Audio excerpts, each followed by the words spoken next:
Hello and welcome. I'm Ash Mannix. It is Wednesday evening once again, in a fine December month. As the days get darker quicker, the weather gets colder, and we find ourselves potentially spending more time indoors. But yes, it's Wednesday evening. I'm Ash Mannix. We're going to play some more Detective Instinct Farewell, My Beloved. So I suppose we should just get into it. Let me just rearrange some things. Let me switch scene. Let me take a sip of my water.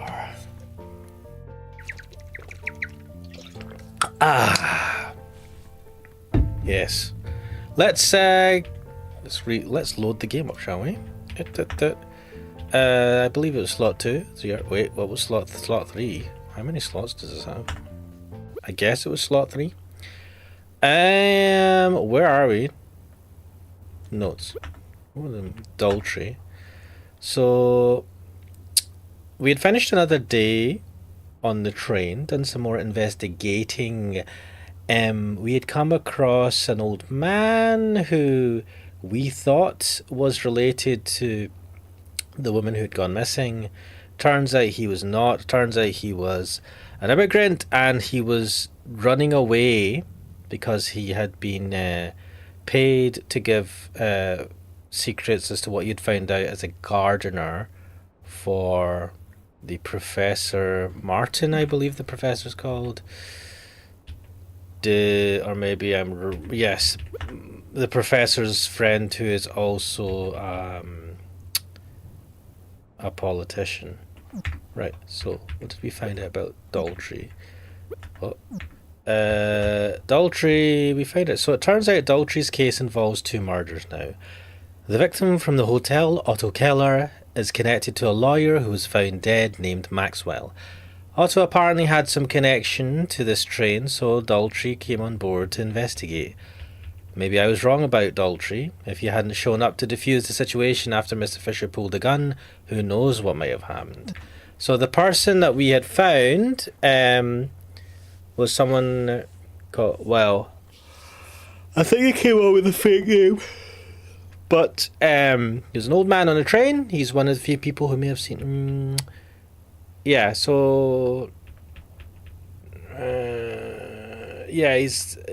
he is on the train to London to meet his daughter Alma, who has a partner in London and has recently had a kid, or is having a kid. Yes, so we confronted him because we thought he knew something about the woman who the missing woman, the mysterious woman who Emma had talked to, was called Alma as well. So we assumed that this guy knew her, but it turns out it was a different Alma. So Fisher had a breakdown when we confronted him with our questions about Alma and threatened us with a gun, though we learned from Daltrey that it wasn't even loaded. He told us his story. He was a Gambrican immigrant living in Vendrica, trying to make ends meet, but struggling. His wife, Alma, passed away of an illness, and when his daughter grew up, she left Vendrica with her English boyfriend to live in London. When he was at rock bottom, he was approached by that shady lawyer Edison Maxwell with a proposition. So Edison Maxwell is a lawyer who is controversial for some reason. I think he has some ties with criminals. He was also found dead around the time of the murder of the first part of the game. Maxwell would pay Fisher to spy on his employer, Senator Gordon. So Senator Gordon is our professor's good friend from when he was a kid. Fisher was desperate. Also, Martin went to visit Senator Gordon on this trip. Fisher was desperate for extra cash, so he did it. Until one day he received a letter from his daughter, informing him that she had given birth to a daughter. She named the daughter after her mother and Fisher's late wife, Alma. Oh, wait, the daughter's name's not Alma. It's his granddaughter who's called Alma. My bad. Fisher, overcome with emotion and guilt, wanted to stop spying for Maxwell, but Maxwell threatened him with deportation if he refused to continue working for him. Fisher tried to raise enough money to buy a ticket to London and flee, but before he could, he discovered Maxwell had been killed. He assumed that someone had found out about the spying and that he surely must be next. He decided to flee Vendrica and stow away on this train in the hopes he could escape certain death and finally reunite with his daughter and her family. Such a sad story. And it looks like the Alma that Fisher mentioned was actually a totally different person from the one we're looking for. Oh, there you go. What's this thing?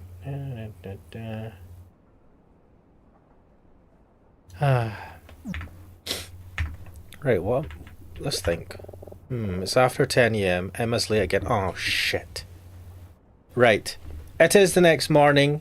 Emma was supposed to wake us up. It's pretty unlike her to let me sleep in. I figured she'd want to start investigating right away, although maybe she's not really in the mood after what happened last night. Let's check. Am I right? Boombox? Nothing here. I'm not really in the mood to listen to anything on the boombox right now. Maybe later. Let's look at the snow. Is it... No, is that rain? What a dreary day. Yep. Right, notes? What? Think? I get it. I know where she is. There's only one person Emma would trust enough for advice when she's feeling down, and that's Martin. I bet I'll find her if I go to his cabin. Why have I got a bad feeling about this? Okay. Let's go to Martin's cabin. I'll move my mouse out of the way. Oh, thank God. Oh, hello, Ashmanix. Good morning. Oh, hi, Ashmanix. What the fuck? Hey, guys. I thought I might find you here, Emma. I was surprised you didn't wake me up hours ago. Oh, yeah. What? What's that reaction? Have a seat, Ashmanix. Emma and I were just having a conversation. You two have had quite the adventure these past few days, I've gathered. Oh, I guess Emma told her what's been going on. Was that the right thing to do, I wonder? My, where to begin? Emma told me the two of you have been looking for a woman named Alma, who evidently went missing on the day of our departure. She told me all about your investigation, the many places you've explored, the people you've spoken to, and she told me about the incident last night with that Fisher gentleman. What a frightening ordeal. I'm so glad the two of you are safe. It makes sense to me now. That ring you showed me yesterday, you believe it may belong to this Alma. I wish the two of you would have confided in me earlier. Perhaps I could have helped somehow.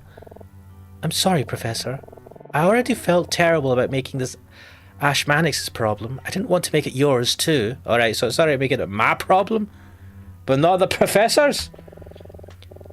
Ah, but that's what I'm here for, isn't it? It's my job to help, not just with your studies, but with anything you may need. What? You're a professor, right? What are you talking about? So, what'd you make of all this, Professor? I must confess, it's a lot to process. I'm not quite sure what to think. All of this, on top of that detective investigating some very serious crimes. There is certain to see something unusual happening here.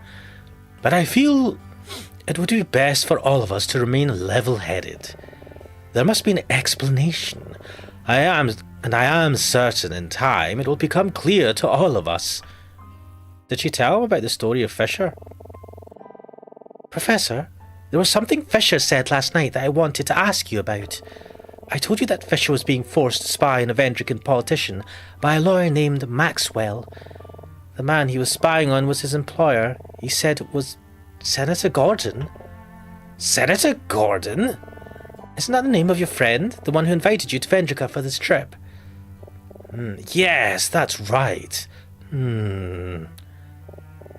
Well, the idea that Fisher knew Gordon doesn't necessarily surprise me. As I told you the other night, Senator Gordon works extensively with Gambrican refugees. If Fisher is Gambrican, it makes sense that he and Gordon may have crossed paths. However, the idea that this Fletcher gentleman was spying on Gordon, that is alarming. I can't imagine why someone would want to spy on Gordon, however. The thought that this Maxwell character was using a downtrodden man like Fisher for such a thing. It's just unconscionable. Listen to me, you two. I know that I can't stop you from doing what you want to do, but please, be careful. It would give me tremendous peace of mind to know that you two weren't involving yourselves in something potentially dangerous. I just ask that you be sensible. I don't think I could bear it if anything happened to you. We understand, Professor.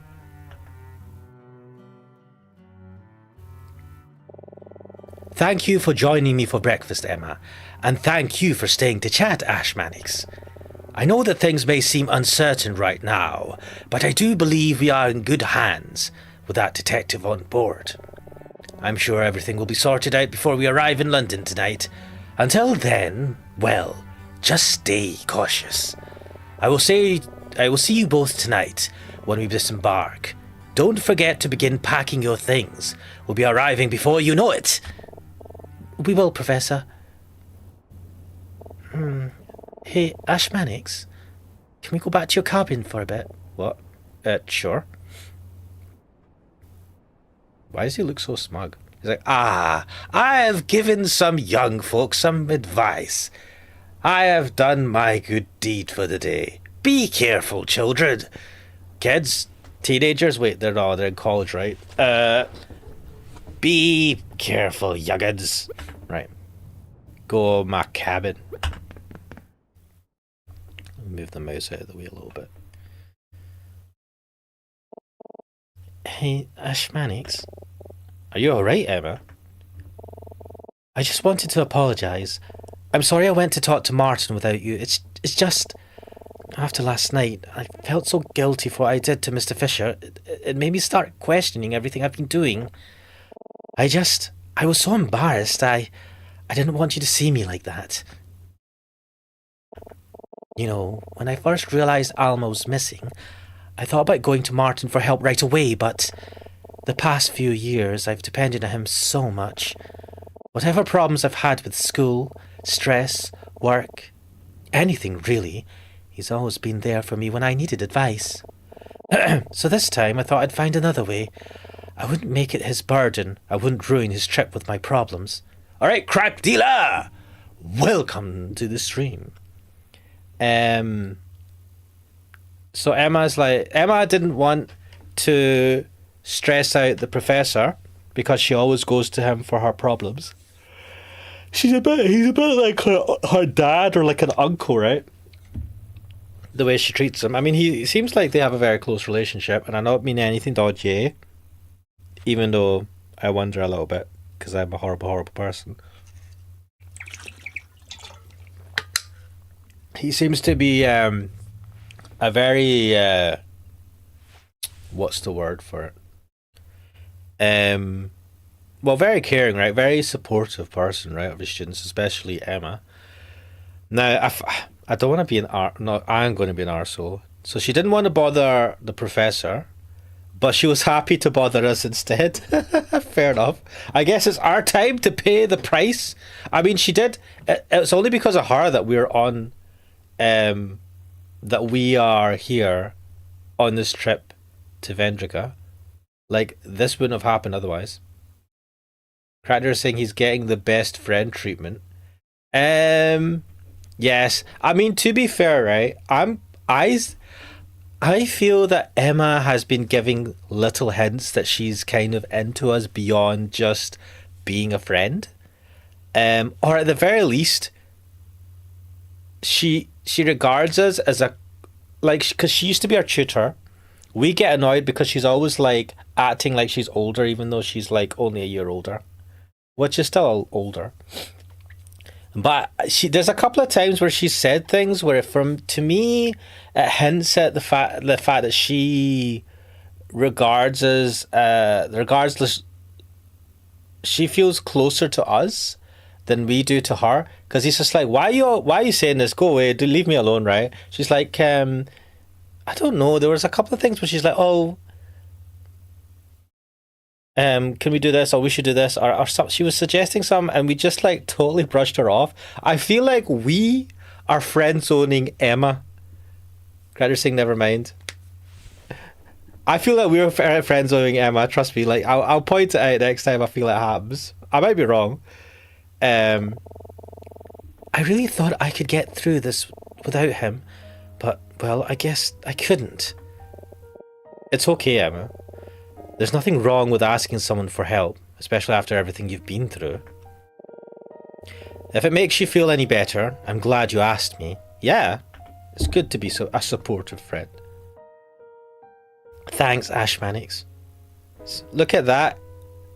I really regret putting a space in the name. Why? Because then I could just like screenshot this and it's like, look. She may not be real, but a woman said thanks to Ash Mannix. Oh, this is what it feels like to have people that are thankful. Anyway, so where do we go from here? Martin was very polite, but I can tell he's skeptical. I don't think he really believes me. And I don't know, maybe he's right. After everything that's happened, I can't help but feel like we might be in over our heads a little bit. I mean, I think we are. We're investigating a missing woman, who might not exist, in the midst of a double murder. With a guy who did pull out a gun and threaten to shoot us. Having said that, there was no bullets in the gun and he knew that. Maybe we should just leave everything for Detective Daltrey to sort out. Oh, I don't know. What do you think, Ash Mannix? What should we do? Well, I mean, this game would end if I was like, yeah, let's just chill. Guys, let's just chill. And go to the weird food cart or lounge cart or whatever it's called and just drink the dodgy guy's weird concoction. Dude, are you seriously making me choose? We have to continue the investigation. We're a bunch of young whippersnappers trying to find out what happened to Alma. We have to have, and you lousy, I would have gotten away with it if it wasn't for you lousy kids and that imaginary dog that doesn't exist in this game. I know Martin wants us to stay safe, but I feel like we've come too far to call it quits now. We still have a lead to chase, remember?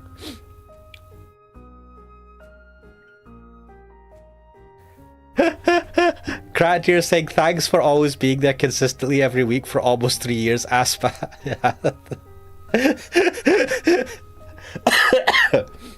Oh man, I'm tearing up, man.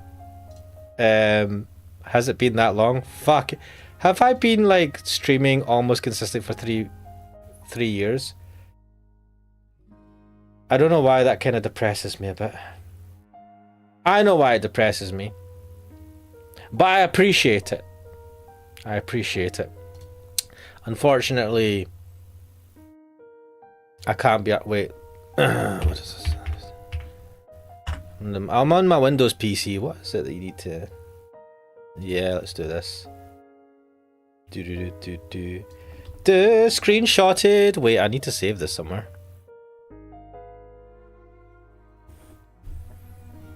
Senpai loves me. No, Senpai noticed me.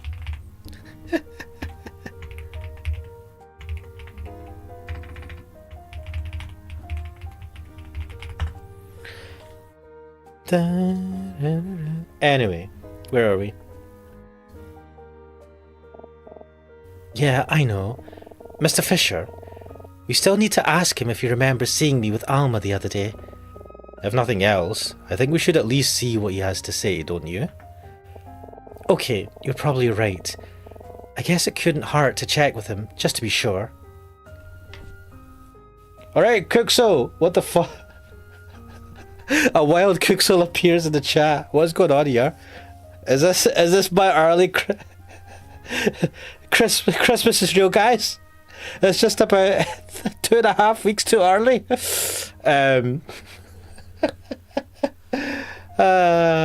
Crowder saying I could never expect someone to actually be there weeks on end for 3 years, but you're pretty close. I mean, plenty of streamers do it, right? But those streamers are successful. Okay, I'm not, you know, Do you know what? To hell with this. I'm gonna check this. No, what was it? Let's ask ChatGPT, right? Because this will hopefully make me feel better. Chat, I'm gonna say hello. How many streamers out of all streamers are successful who stream every day for around 3 years? Let's see what ChatGPT says. A good question, but realistically, no one knows for sure how many streamers are successful, even among those who stream every day for years. There are some data points and rough estimates that hint at just how rare success is, which can help us infer what we know about streaming population. On Twitch, one of the largest streaming platforms, there are millions of active streamers. Recent numbers put active monthly streaming channels at over 7 million. Active monthly streaming channels at over 7 million. At any given time, only a smaller fraction are live. For example, recent data showing 90 to 100,000 channels streaming concurrently. So you have a very large pool of streamers. Most of them stream occasionally, blah, blah, blah. What counts as successful? That depends a lot on how you define successful. Here are some findings. One analysis found that among active streamers, only a tiny fraction, around 0.5%, earn at least $1,000 per month from streaming. That's I'm better off working at fucking McDonald's probably. From another source, less than 1% of all streamers earn a salary comparable to a full-time job just from Twitch alone. Yeah, I'm not expecting that, mate. Research about successful streamers suggests it's less about sheer hours and more about social skills. Wait, right. 1 second, guys. This is going to hurt my soul. It's less about sheer hours and more about social skills, consistency, community building, and networking. ChatGPT, are you trying to say I'm shite? Many streamers, even those streaming regularly for years, remain small. That's me. Streaming remains for them a hobby rather than a career, as one commenter put it on Reddit. Less than 5% of streamers even make partner. If someone right, fuck all this. Bottom line, if you streamed every day for 3 years on a big platform like Twitch, you would be in the top few percent of all streamers in terms of commitment. Oh. But your chances of success, income, significant growth, full-time viability would still likely be well under 1%. If you want, I can run through some example scenarios. No. Why do I suck at streaming? Let's see. I have 20... No, let's actually say... What is it? What is the sub count on my channel? I don't know. 500? Say 500 subscribers on YouTube, and I have been streaming there for 3 years. Let's see what it says. What's the guy saying in the chat? Crackdura saying no, real Kixo saying Merry Happy Early Season Day. Can't you too? What a useless answer, fucking Clag. Oh, dude, don't call it Clanker. I get offended. Kusto says that explains a lot. Right. Oh, right. I've said to ChatGPT, why do I suck? I use ChatGPT way too much, but I don't like. I try and tell it not to tell me what to do in terms of things. But I like to ask it a bunch of. Do you know? I think I use ChatGPT way too much, and this is why I have some subscription for it. I've got a disease, man. Or I've got a condition. Anyway. What did I say? Why do I suck at streaming? I have 500 subscribers on YouTube and I've been streaming there for 3 years. Right. First, now, this is where ChatGPT is way too ass-kissy. First, you don't suck. What you're feeling is extremely common, especially among people who stream consistently for years without seeing big growth. The platform math, the algorithm, and the competitive landscape make almost everyone feel this way. Let's break this down. Honestly, kindly, and analytically, because nothing here is about your worth, skill, or personal. Don't need to worry about my feelings, man. I'm already going to jump off a cliff. Your results are normal, not a failure. For YouTube, 500 subscribers is already above average.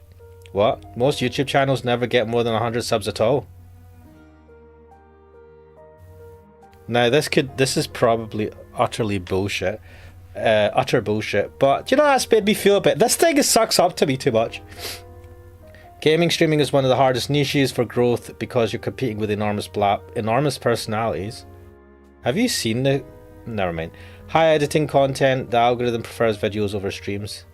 Yeah, I've noticed that. It takes a lot more than consistency to grow. Streaming is terrible for discovery. YouTube promotes shorts, tutorials, reviews, commentary. Actually, do you know what? It does actually. The tutorial I did done really well. Edited content, not live streaming.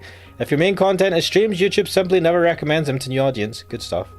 Streaming is not a growth engine, it is a retention engine. People grow through short, punchy, edited videos, viral moments. That's not going to happen. Niche expertise and personality hooks clipped into short form. Ah, shut up! You're telling me I have to fucking edit videos and I'm too lazy. I mean, I know what the problem is. The problem is I'm a lazy bastard. That's what it is. But streaming first is like opening a restaurant. Wait, what is this? Streaming first is like opening a restaurant at the end of a dead road and wondering why no one walks in. What the fuck? You have the restaurant built, now we need roads that lead people to it. And to be honest, ChatGPT knows about, like, I've asked it things about retro anime, visual novels, OBS stuff, so it knows about these things. So it's like, your content niche, what's it saying? Your content niche is blah blah blah. The people who would love your content exist, but they're scattered across communities that YouTube's algorithm rarely intersects with live streams. You aren't doing anything wrong. What are you talking about? You just told me that I shouldn't be fucking expecting anything from streaming. Social anxiety, what? Forget all of this. You don't need to be loud, hyperactive, comedic, high production. But you've said all the successful people are all of these things. Many streamers grow with calm, thoughtful, knowledgeable vibes, the kind of style that fits your person. Wait, are you saying that that's my vibe? What are you talking about? Streaming is a social skill, not a talent. It gets learned, not gifted. Okay.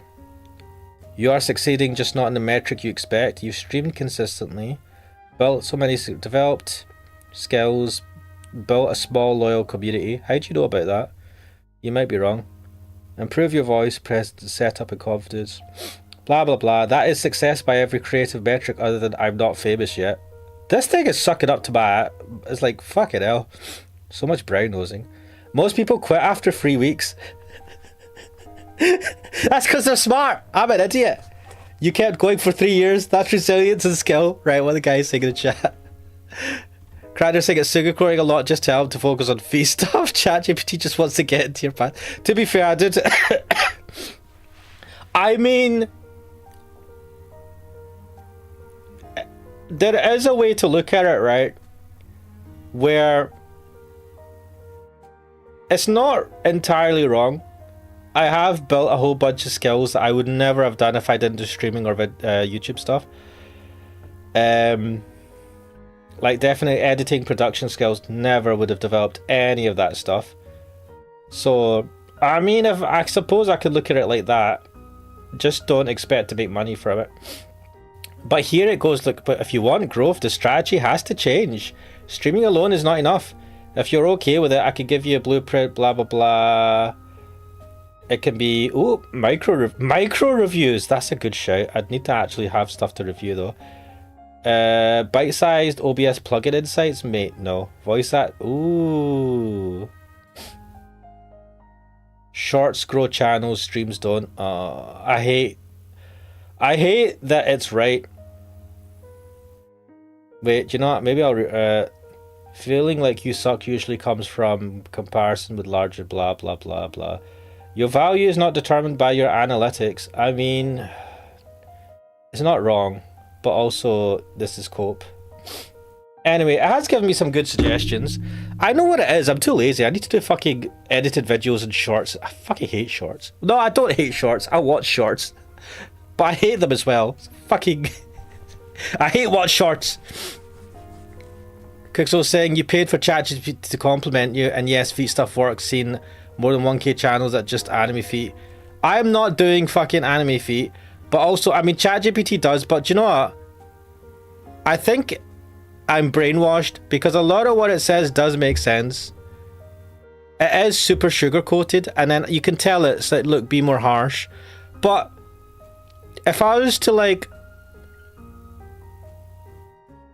if I was to gauge my success at this from all the skills and things I've developed, like I have a Discord server, right? Link in the description of the video, guys. I'm not very good at marketing myself. And like I have a really, really small following, but it's like a bunch of people that are cool, mostly. I don't know. And definitely I've done editing, changes to voice act. I'm actually gonna put some more effort into the voice acting next year.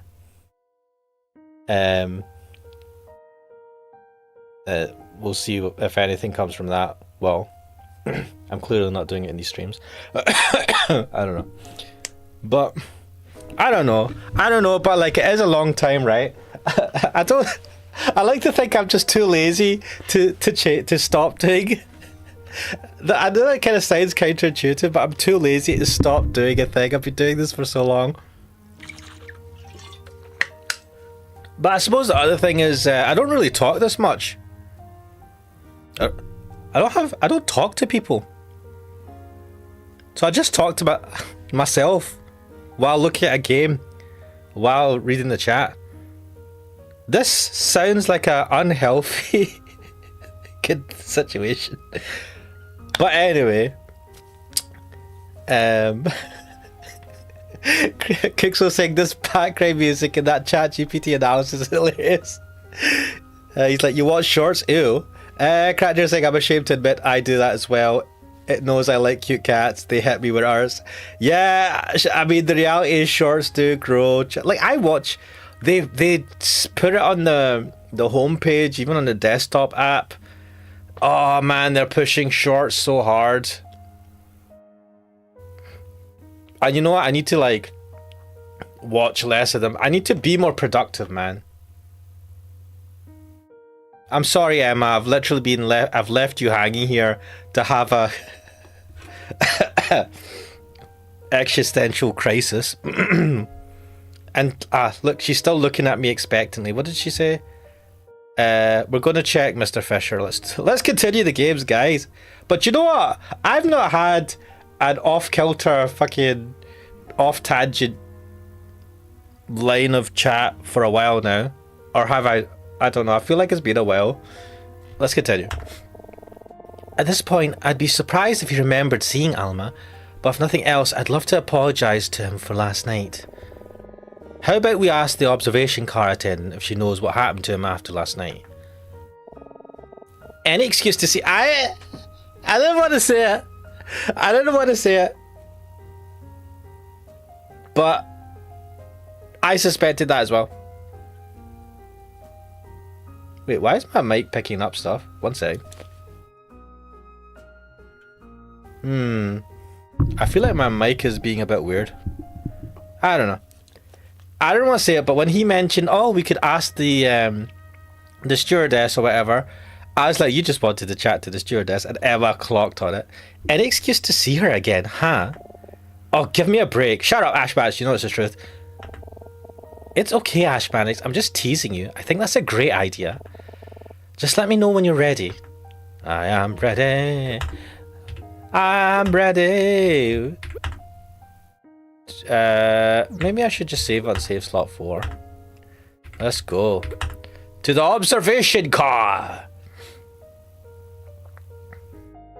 Graduating reminded me of Valhalla with this pixel art style. I like the pixel art style. The thing that I'm... And it's not a knock per se on the game. It just kind of... I wish the backgrounds were pixel as well. Like the pixelated 3D backgrounds. I don't know. They just don't have the same feel to having a hand-drawn retro style background. What are we doing? Right.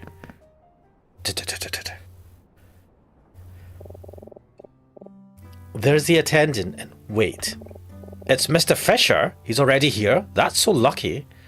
Oh yeah, and there's this random guy who, I don't know, is inconsequential. First of all, we're going to speak to... Oh, we can't speak to the attendant. Wait, check. Where? Huh? Even after everything that happened yesterday, she seems as cheery as ever. She must be pretty tough and very forgiving. She'd make a good partner. Anyway, Fisher's a lucky guy. Why? I mean, I'm glad she seems okay. What about this dude? Cool guy. The atmosphere in this place has totally changed, man. Something must have happened here. Well, he's not wrong. Well, fine, let's talk to him. Let's speak to Fisher. Mr. Fisher? Oh, hello, you two. I would like to sincerely apologize for my behavior last night. There was no excuse for me to cause such a panic. No, I'm the one who should apologize. It's all my fault that you can't stay in London. No. Everything that has happened, I brought upon myself. I've made many mistakes in my life, but from this day forward, I'm determined to become a man worthy of my granddaughter. I know I will meet her someday. Mr. Fisher, we're really sorry to bother you, but would you mind if we asked you some questions? Not at all. What can I help you with? Check, Fisher. Looks like he's doing all right, all things considered. Mr. Fisher, do you remember sitting in the lounge car 2 days ago? It would have been around this time. That would have been shortly after the train departed, correct? Yes, I do believe I spent some time in the lounge car. Crader saying, uh-oh, death flags. What, because he said that he'll meet her one day? I was so thrilled to have made it on board. I wanted to explore the whole train. Of course, eventually I found my way here, which is my preferred spot. Do you, by any chance, remember seeing me there? Me and another woman? Oh, I'm not so good with faces, but let me think. I'm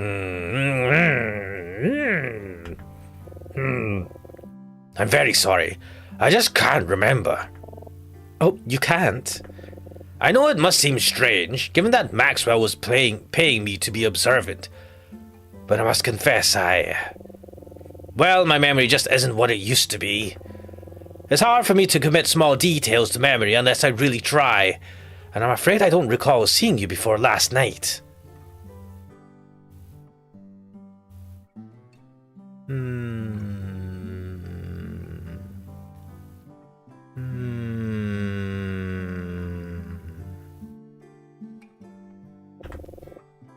I sincerely apologize. It's okay, Mr. Fisher. Thanks anyway. Man, I can't believe it. Out of everyone, I really thought he'd be the one who'd be able to help us. Is this really it? Do we really have nowhere else to go from here? Emma's being nice, but she must be pretty disappointed. Damn it, man. I spoke with Detective Daltrey at length last night. I had no idea he was in here investigating Maxwell's death. And this was also the first I heard about what happened to poor Otto. Well, it doesn't matter. I don't have any hard feelings. The detective is only doing his job, and he was kind enough to allow me to keep my accommodations here, in spite of everything. That's nice.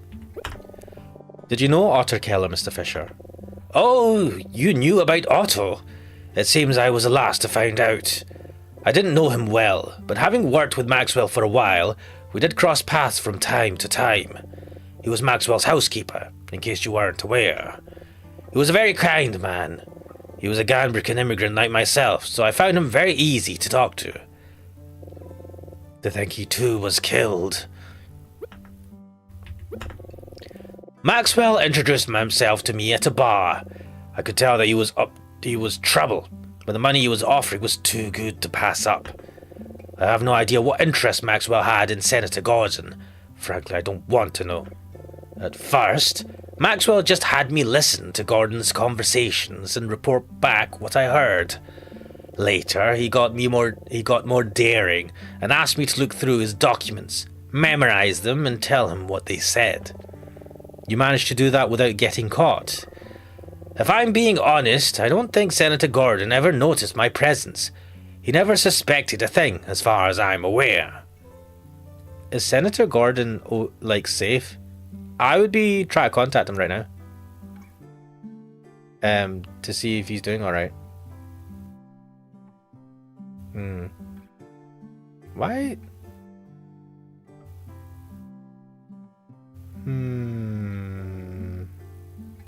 I feel like my microphone's acting a bit weird today. I don't know if you've noticed anything on the stream itself, but maybe it's just me. Now what do I do? Let's have a think. Discuss. You okay, Emma? Yeah, I'm okay. Do you want to keep talking to Mr. Fisher? Maybe he knows something else that could help us. Well, if you want to, sure. Okay. You're saying you had tea with a woman in the lounge car that morning, and that her name was Alma? What a coincidence. Crowder saying it seems fine. I don't know. Maybe it's just me. My wife's name was Alma. When my daughter wrote to tell me she named her newborn after her, I was very moved. But to answer your question, no, I'm afraid I don't remember ever seeing her. I'm very sorry. Oh, well, that was fucking... What?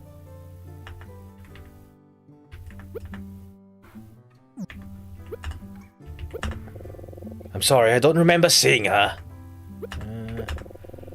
You're wondering what else the two of us talked about? Well, naturally, the detective wanted to know why I was spying for Maxwell. Or more specifically, what it was that Maxwell wanted to know about Senator Gordon. I told the detective everything I knew. Anything to help track down whoever killed Otto and Maxwell. I would only ever see Otto for minutes at a time. We didn't do much more than make small talk. I remember him telling me how he and his wife wanted to start a family. I could tell he was struggling like the rest of us immigrants, but I always sensed nothing but optimism from him. He truly was a very kind man.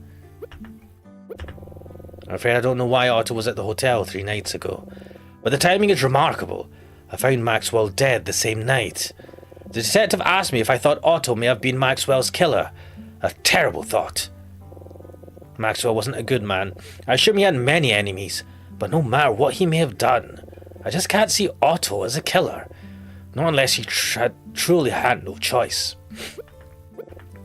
Poor Otto, may he rest in peace. I found Maxwell in exactly the same way Daltrey described him, sitting alone at his dinner table with a knife in his back. How pitiful. I couldn't tell you much more. As soon as I realized he was dead, I fled the scene in a panic. You might think I knew Senator Gordon fairly well, having worked as his gardener for years. But what little of a relationship we had could be called strictly professional. He paid little mind to me, and I paid little mind to him, at least when I wasn't spying on him. Even then, very little of the information Maxwell had me gather made much sense to me. Something about some suspicious foreign connections, and payments he'd received many years ago too. I beg your pardon, I shouldn't be telling you any of this. That would be terribly irresponsible. Of course. But I really want to know. I can't tell you much about him. Damn. Do you remember anything else from when you were in the lounge car that morning? Anything else? Let me think. Oh, I do remember a rather strange couple coming in at one point. They were hard not to notice, very oddly dressed, and the woman made quite a show of her arrival. That must have been Veda and Monty. There was that strange couple. Oh, were those their names? I will admit those two struck me as a little odd, but I didn't think much of it at the time. I don't think they stayed long, if I recall correctly. The women went to the bar at one point and they left shortly after. That tracks with what the bartender told us.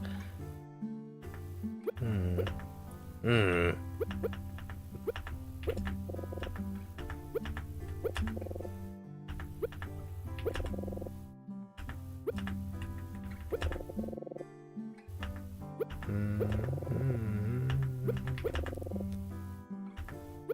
think that's it. Hey, Ashmanix. Yeah? I think we've bothered Mr. Fisher enough, don't you think? Sure, but we still haven't learned anything new. Ashmanix, I think maybe it's time to move on, you know? What? But Emma, what about Alma? Ashmanix, I really appreciate everything you've done for me the past few days. Really. You're a great friend. I really mean that. Oh, this is a weird conversation. I just think it's about time I faced reality. I'm the only one who remembers Alma, and after 3 days of searching, we've turned up nothing proving she exists. No witnesses, no real evidence. Even the ring wasn't anything concrete. Really, all we've done is make things worse. It's really hard for me to accept, but I think maybe it was just a dream. I don't know. Come on, Emma. You can't be serious. I am. It's just, what's more likely, you know? That there's some grand conspiracy going on where everyone's either deliberately or unknowingly covering up Alma's existence. Or that I overheard Mr. Fisher talking about a person named Alma, then had a weird dream after drinking some weird tea. It sounds so silly when you put it that way, right? I guess so, but... Crowder saying you're a great friend. Wait, is that...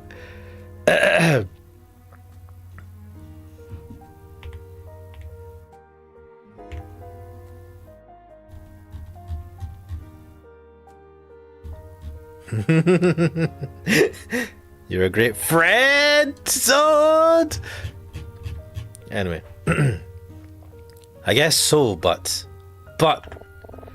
It's alright, Ashmanix. Honestly, it's a relief. Both of us have been distracted by this for long enough. I barely even thought about my term paper, and besides, if there really is something funny going on here, I'm sure Detective Daldry will get to the bottom of it. I think I'm just tired of playing detective, you know? You should never get tired of playing detective. I just want to go back to being me. What? Being a detective didn't mean that you're not What? These are not mutually exclusive things, man. I can't believe this. What's gotten into her? Is she really giving up? I know things aren't looking too good right now, but... yeah, this seems a bit weird. Ugh, I wonder... if I didn't have a term paper to procrastinate on, would I have believed her? Would I believe this story at all if it wasn't coming from Emma? I don't know that I'm ready to give up just yet, but... okay, if you're sure, then I'm with you. Thanks, Ashmanix. How about we go back to your cabin and do some brainstorming for our papers? We both have a lot of ground to make up. Sure, that sounds good.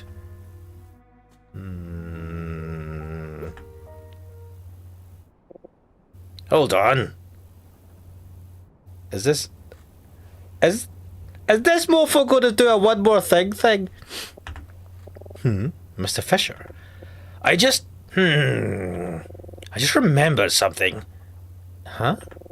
It was something about that odd couple. I knew there was some reason I remembered them. Alright. What can I help you with? Oh, fuck. You're saying you remember something about Veda and Monty, Mr. Fisher? Oh, yes, I did remember something. It probably isn't anything substantial, just a bit of an odd interaction that struck me as a tad curious. The Moon went to the bar while her husband waited in one of the booths. She talked to the bartender for some time. I remember seeing her hand the bartender some money, but I don't believe she ever had a drink. Dun dun dun dun dun dun. She never had a drink? No glass of wine or anything? No, certainly not. I watched her the entire time. Wait, why are you watching her the entire time? You must think me to be rather rude, but I assure you I was merely curious. Okay. 1 second. Let me just check something. Ba-da-ba-ba-ba-ba-da-ba-ba-ba. Something is... what is this smoothness?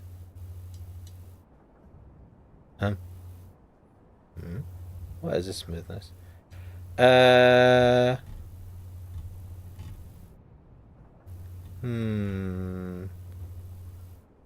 me me just check something. Ba-da-ba-ba-ba.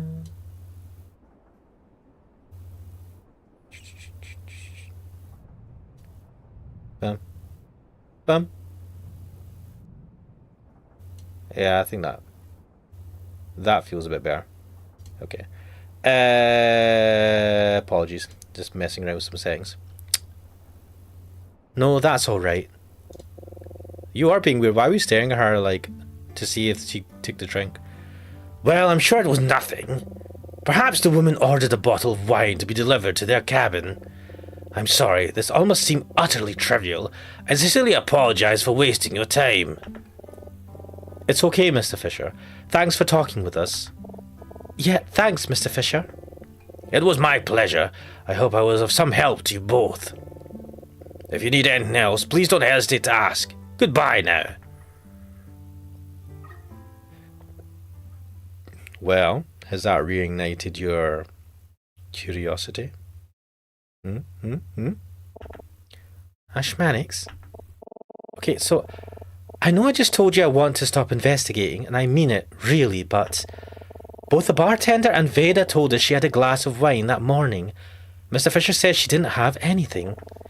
I know Mr. Fisher's memory is a little spotty, but he seemed pretty certain about this, and if he's right, then that means both Veda and the bartender lied to us. Yeah, I thought the same thing. I'm not saying this proves anything, but why would they both lie about that? Isn't that strange? Crowder is asking, do you have any theories so far? Let me think about this.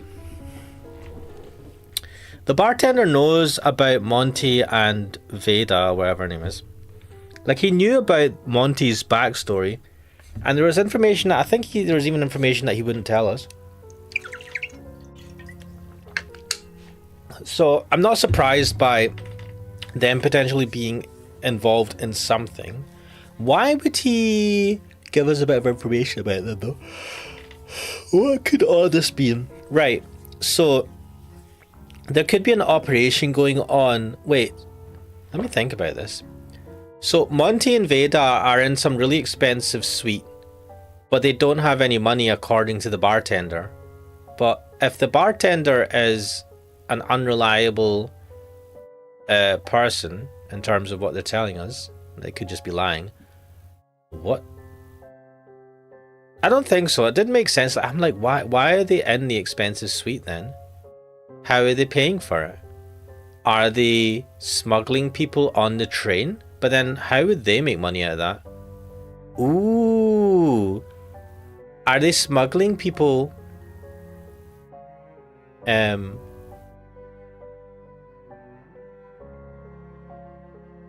they smuggling people on the train using their luggage? You know, the luggage that has like the magician's cage and magician's boxes and all that stuff that you could hide people in that. And maybe they're making a mint out of, like, do they travel on the train often though? That'd be a bit weird. I don't think they make this journey very often. How could this come into play? How would Alma be related to them? Are they? The ring was in their room.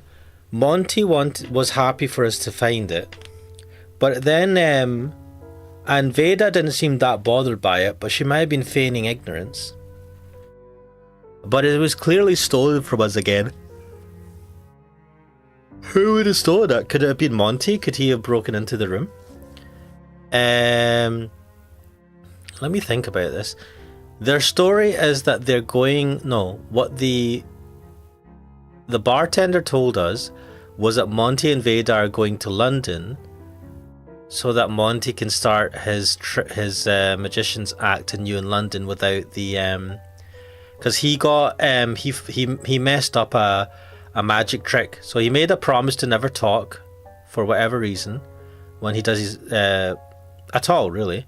And then he did a magic trick. It went bad. He was going to die. He started screaming, and then his helpers helped him out, but he became an embarrassment. So he couldn't practice his magic act anymore because he was a laughing stock. So his idea is to go to London, which is why he's on the train just now.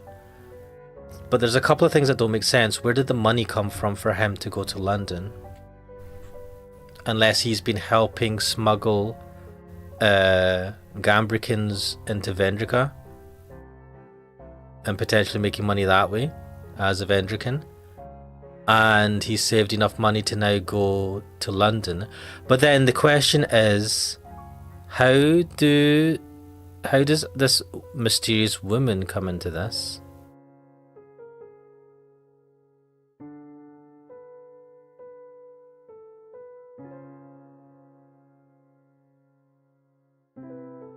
I don't know. I feel like there's more. We don't know anything about this woman or who she could possibly.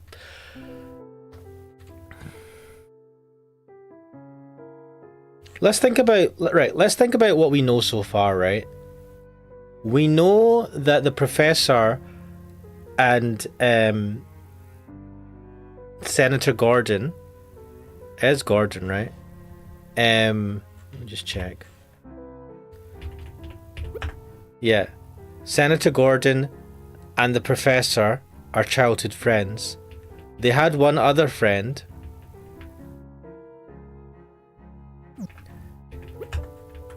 They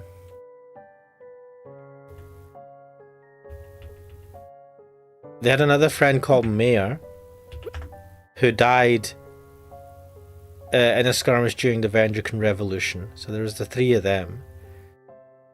So that would have obviously had an effect on Martin and Gordon, but this is what we learned about that past. We've got this mysterious woman called Alma. Described her as being in her late 20s or early 30s. How old is Martin? It doesn't really give an age. I would say is he supposed to be early 40s or 50s? When was the revolution? Wait, here we go. Revolution about 40 years ago, but right. So it ended 40 years ago. So that must mean Mayor is more than 40 years, so he'd be like 50, 60 odd, right? So these ages don't match up. So the woman's not necessarily same generation as the professor, so it might not be. We've never heard of any the professor having a lover, because it could be a child from that.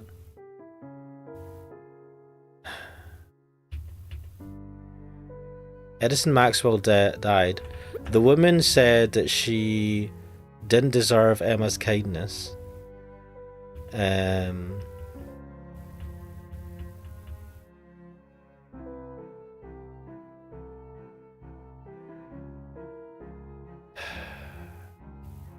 And they had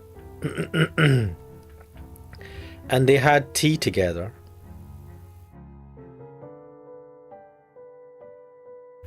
Did she describe her at all? Late 20s, early 30s with dark hair, wearing a grey coat and a dress. Emma doesn't remember her name, but things that began with a name. And what she said is that Monty and Veda saw her and had a really weird reaction. So they know they have something to do with her. Her ring was found, or a ring that we think belongs to Alma was found in Monty and Veda's room. So they have something to do with her. How could they be linked? I wonder. Is it someone that they've kidnapped and they're using her money to do what they're wanting? Or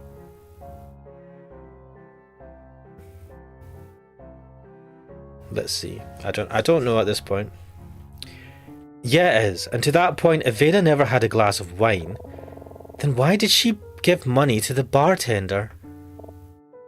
Wait, did she pay the bartender? Wait a minute.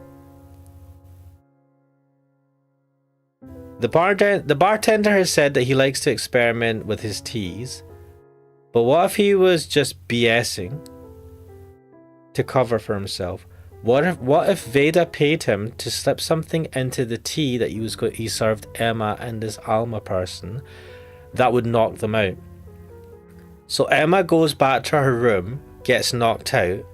Alma stays in the lounge car, whatever car it is,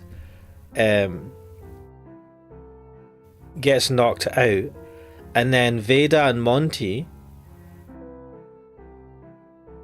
kidnap Alma and put her back into their room or something, hide her in their room somewhere. Or wherever. Because they've kidnapped her.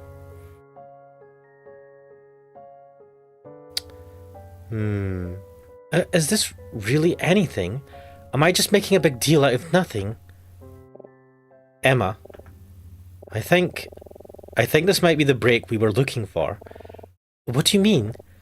Think about it. With everything we know, if Veda never had a drink in the lounge car, then...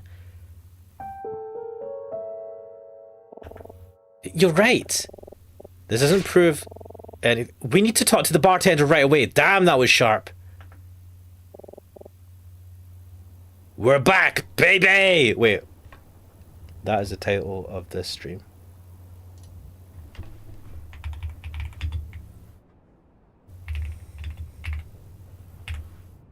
We're back, baby!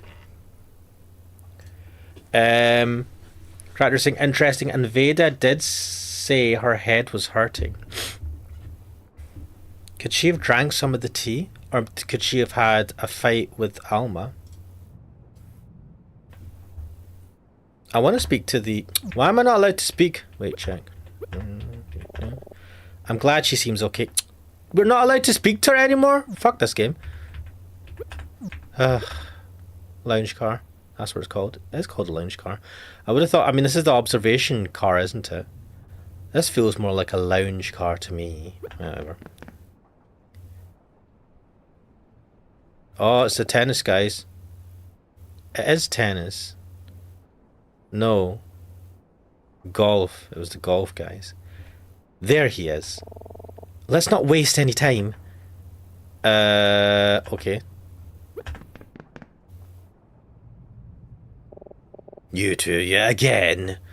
It would appear these two golfers are my curse, but don't worry. I won't ask you to rid them from this place again. You look as if you want something from me. Can I interest you in some tea? No tea. We just wanted to ask you a few more questions, if you don't mind. Huh. More questions, huh? I see it in your eyes.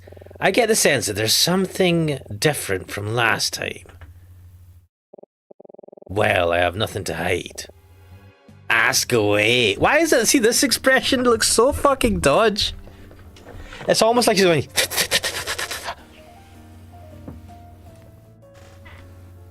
The Kixo saying Alma Elma. Wait, what? What? That's what? What's that?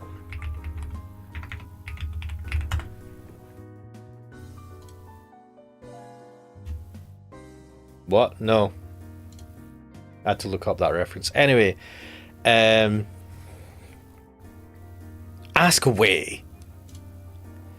Okay. Wait, Alma. Alright, no. Customers. The afternoon after we departed, you told me and Emma that 3 people had ordered drinks from you. You said those 3 people were Emma, who got tea, Detective Daltrey, who got a beer, and a woman who ordered a glass of wine. Yeah, that is correct. Yes, 3 people ordered drinks. Your friend, the detective, and a woman. And a woman?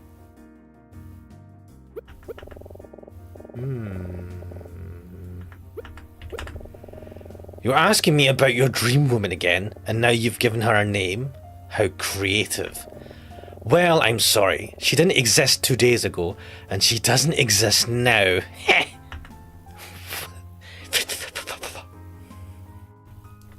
Crowder saying, does he have like a light under his table? It does look like that, and he's like... No matter how many names you give her, it won't make her real. Heh! He is such a dick. Oh my god. That woman, the woman that ordered a glass of wine that morning, that was Veda, right? Oh! We met with her after talking to you. She told us she got a glass of wine from you. This guy is a bastard. Yes, I do believe it was her. My apologies. It was so long ago, I was having trouble recalling. Anyway, what does it matter? You're a fucking arsehole. What does it matter if that wretched woman ordered some wine? God damn, this guy fucking sucks. Do you remember the old man that was here the morning we departed? An old man? Yeah, you had mentioned to me that he seemed out of place. Ah, yes, him. That was Mr. Fisher. Me and Emma met him yesterday. Oh, did you now? Well, so what? Why should I care? Cracker saying, and he steps on a pedal for dramatic effect? Oh my god, that would be awesome. That would be awesome. He's got a little light under the bar. And he presses a pedal to light up his face to look like scary. That oh god, I don't know why that amuses me so much. He told us something kind of strange today. He remembers seeing you talking to Veda that day, but he was adamant that you never gave her a drink. Oh? Yeah, you...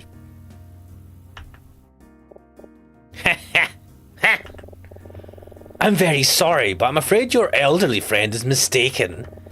I served the woman a single glass of wine. That is simply the truth. Why is he not saying the woman... Why is he not calling her Veda or... Well, I mean... If that's the truth, why was Mr. Fisher so certain that you didn't? How should I know? Perhaps he's going senile. Don't you call Mr. Fisher senile? This is the guy that threatened us with a gun the other day. Oh, I'm sorry. Was that rude? I didn't mean to sound crass. It's just, well, I heard the poor old fool had an episode in the observation car last night. No, I wouldn't trust his word. He probably doesn't even remember what he had for breakfast this morning. The woman ordered a glass of wine and I gave it to her. Simple as that. Was it Alma that ordered a glass of wine? Is that what's happening here? I keep seeing the woman.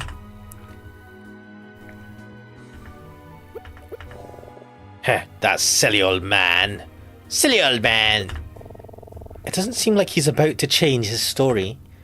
No, but I think he knows we're onto something. We're so close, we just... I believe Mr. Fisher, but his word isn't going to be strong enough to crack the bartender. We need to crack him. I wonder, maybe there's another way we could prove that Veda never got a drink. Another way, huh? Think about it. We know for sure that he's lying to us. We just need to find a way to prove it. We've learned so much these past few days. There must be something we can use against him. Let's keep him talking. He has to slip up eventually. He just has to. I wonder, what else should I try asking him about? Where? What the fuck? Yeah, what are these marks now that I think about it? The cash register tracks how many sales are made per day. When we checked it 2 days ago, it said 3. Is that useful information right now? Yeah? Yeah, let's ask him about this. This cash register tracks how many sales are made per day, correct? Yes, that is correct. You told us that afternoon that you had made 3 sales so far. That's right. The girl, the woman, and the detective. 3 sales. Is there a problem? Ashmanis, I don't think this is helpful right now. Fuck. We need to prove that Veda never had a drink. Right now, the register only helps prove that she did. She's right. I don't think I'm on the right track here. I know this register will be useful eventually. Eventually? But first, we need to get him to admit that he never served Veda a drink. What the fuck am I looking for? How can we get him to admit he never served Veda a drink? Where? What's this? So if the bartender is to be believed, Veda ordered a glass of one of the wines on display here. Is there anything we can ask him about the wine that might be useful? What? I don't know. You want to know more about the wine we're serving? Sure. What would you like to know? Shit. Didn't Veda say... Yeah, she said something about the brands. She said they didn't have any... Fuck, what's that fancy brand? I can't remember. She said something about the brand. All of the wine we serve comes from the Palopock Winery in Austria. It is a winery owned by a famous movie director. It is all very expensive and best appreciated by enthusiasts. I wouldn't recommend it to someone like you. What's that supposed to mean? Well, anyway, aside from being insulted, was any of that important information? Yes. Maybe. I don't know. Let's give it a shot. What? Mate, what the fuck? So, the wine's from Austria, as I said, and it's called, what was it? Piccolo? Piccolo? Let that child alone. Anyway. This is a pitiful display, truly, and here I thought you'd come prepared. Ashmanix, he's making fun of you, and you know what? You deserve it. Damn, Emma! Isn't there anything more relevant you could ask him about? Oof, huge miss there. Alright, back to square one, I guess. What the fuck? Let me check my notes. She mentioned the fucking wine. Monty's wife, she's travelling in one of the most expensive cabins on the train. According Emma thinks they recognise she's kind of a piece of work. Vainly is likes flaunting her wealth and belittling people. She confirmed to us that she got a glass of white wine, Chardonnay, from the lounge car. Fuck.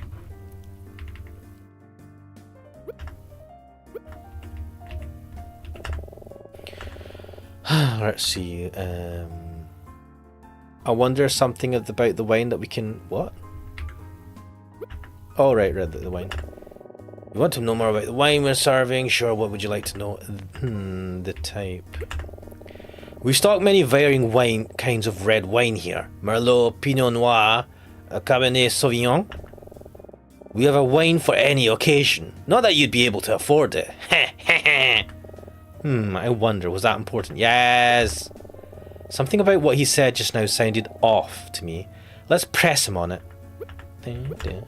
So you serve various kinds of red wine here? That's right. Do you only serve red wine? No white wine or anything? That is correct. The only kinds of wine we have available are red wines. Only red wine? Oh, fucking hell, Emma. Give me a fright. That's it? What? You don't serve any white wine here at all? Not even, for example, Chardonnay?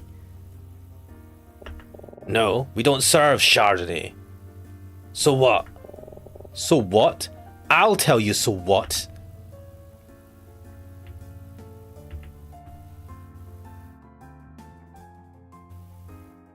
Wait, what is this? Dun dun dun dun. Ooh.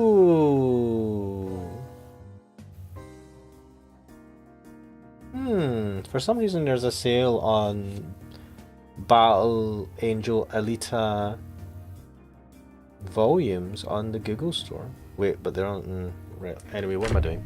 Distractions. Right. That's what Veda told us she ordered from you. She said what?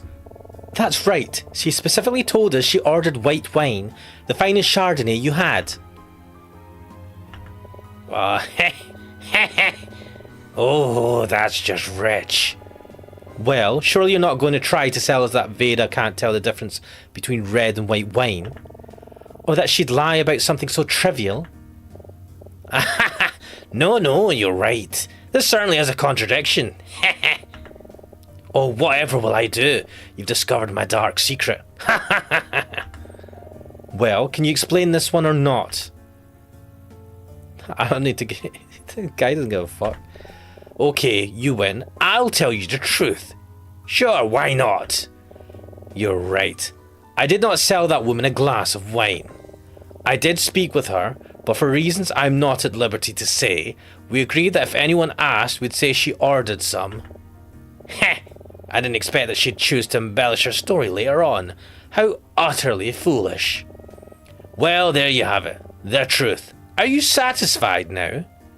Wait. But then if you didn't serve her any wine, then why did you have 3 sales on your cash register? Not quite, no. Oh? That's right. Because if Veda didn't order a glass of wine, that leaves us with another contradiction. Well, I'm all ears. What is this supposed contradiction? The cash register. The register? You told us that this register tracks how many drinks are sold in a day. That afternoon you said it read 3. Heh! Oh, did I say that? Well, perhaps I was mistaken. I must have read two. One for the girl, one for the detective. Not so fast. You let me take a look and I confirmed that it said 3. Oh yeah, I remember that. Oh, that's right. Silly me. The register confirms that 3 drinks were sold, and if Veda didn't order one of them, then that leaves 1 drink unaccounted for. Why, yes, I suppose it does. How curious. Let me guess. You have a theory about to whom this elusive 3rd drink was sold. That's right, I do. Well, please, don't leave me in suspense. Who do you think suggest had the 3rd drink? You piece of shit. Who? Heh. Oh, wait, of course. Your dream woman, I should have guessed. Well, it's true, isn't it? You know, all this time, you've been accusing me of covering up the existence of this mysterious woman. But not once have you suggested any reason why I would do such a thing.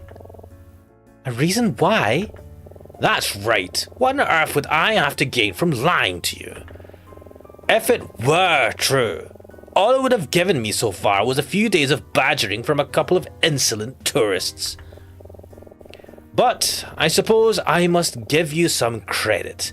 You've managed to discover quite a bit more than I expected you to. So, let's hear it.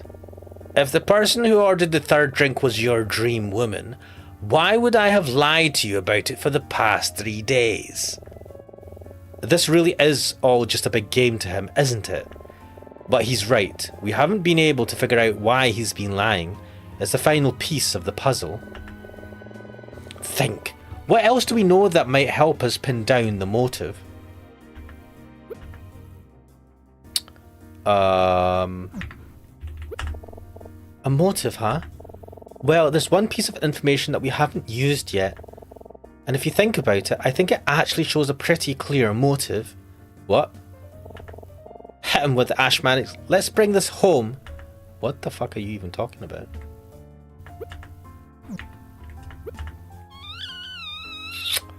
What did we not know? That he experiments with his teeth? And he didn't want to get found out? What? I don't know how that ties in with this. Well, any theories? I need to think back to all of the things we've been told the past few days. Who gave us the last piece of information we need to prove the bartender's motive? Oh shit. Oh, he was paid, right? There was one more thing that Mr. Fisher told us about you and Veda. Something very unusual. Oh, and what was that? He said that even though she didn't return with a drink, she handed you money. Oh, did he now? That seems odd, doesn't it? Why would Veda hand you money if she wasn't ordering anything to drink? I don't know, you tell me. Alright, I will. She wanted to shut you up. She wanted to shut you up. Veda knew that you saw something she didn't want you or anyone else on this train to see. She knew that Emma saw it too. So she paid you to pretend you didn't see it. You agreed, but you needed to make sure there was no evidence to implicate either of you in this scheme. The cash register clearly showed that 3 drinks had been sold.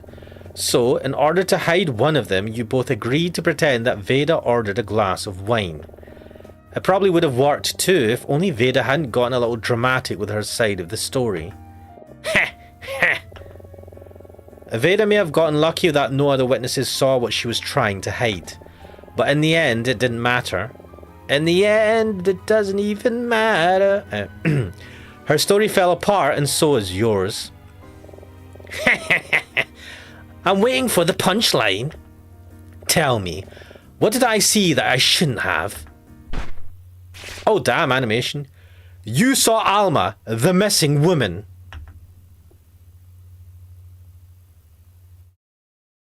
Emma's like, damn.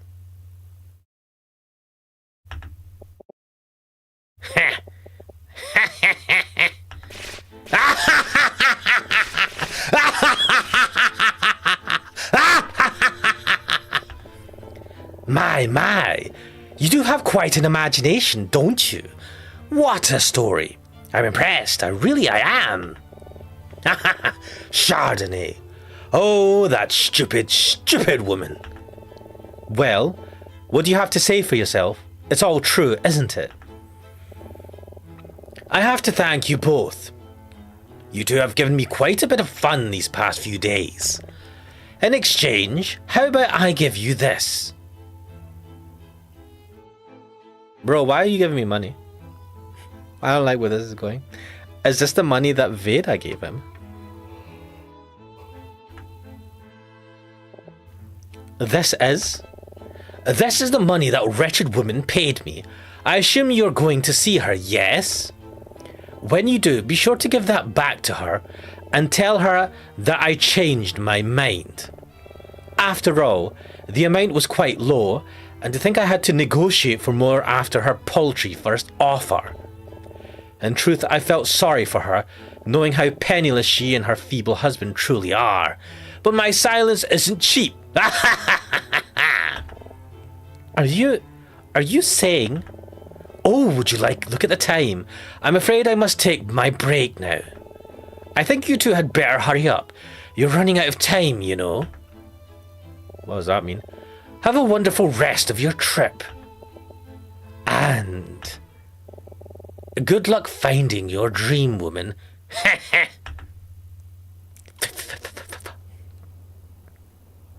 I like to imagine he moonwalked backwards away from the bar while giving them the middle finger as he left. Ashmanix, did we just... Yeah, we did. What? We found a clue? We just proved that Alma is real. I can't believe this. I don't know what to say. And to think I was about to give up. You really let him have it, Ashmanix. I've never seen that side of you before. Did it impress you? Yeah, maybe I got a little carried away though. It was pretty cool. Oh yeah, I'll do it again then. Oh man. My heart is racing.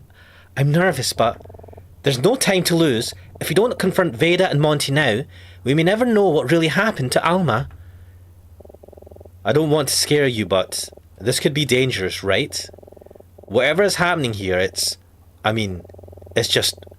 we don't know what those two are capable of or are willing to do. Maybe we should talk to the detective. Are you sure you're ready for this? Yes. All right. I'm glad you are, because I don't know that I am. Damn. Let's go, Ashmanix, to Veda and Monty's cabin one last time. Remember that Monty didn't rat on us looking around the place, breaking into the room, and also didn't say much when we found the ring? I felt like Monty was on our side. Wait, let me check my notes. Bartender. It turns out that he was paid off by Veda to keep his mouth shut about seeing Alma. They two of them pretended that Veda bought a glass of wine that morning to hide the fact that Alma was the real third sail. He broke into hysterical laughter when we called him out on it, and then gave us evidence to present Veda with. I get the sense that he greatly enjoyed toying with us these past few days, and I don't think he cared a bit about betraying Veda. It was all just a fun game to him. What a weird guy. What an asshole. What an asshole. Right, let's go to... Right. 1 second. Maybe I should save the game. Save. Just in case something happens. Okay. To Veda and Monty's cabin.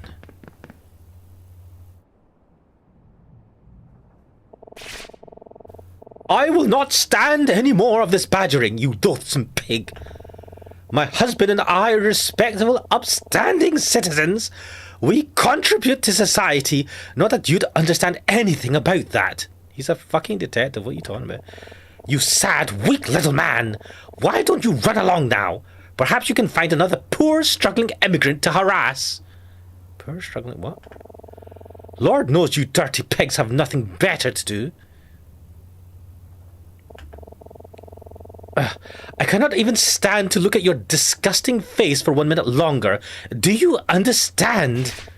Get out, you obnoxious oaf, and mind your own business. Damn. Oh man. What could this be about? Damn, man, you got it bad. Detective? Oh, hello again. What brings you two here? We were just, passing through. What about you? What was going on in there? Oh, you know, I was just investigating.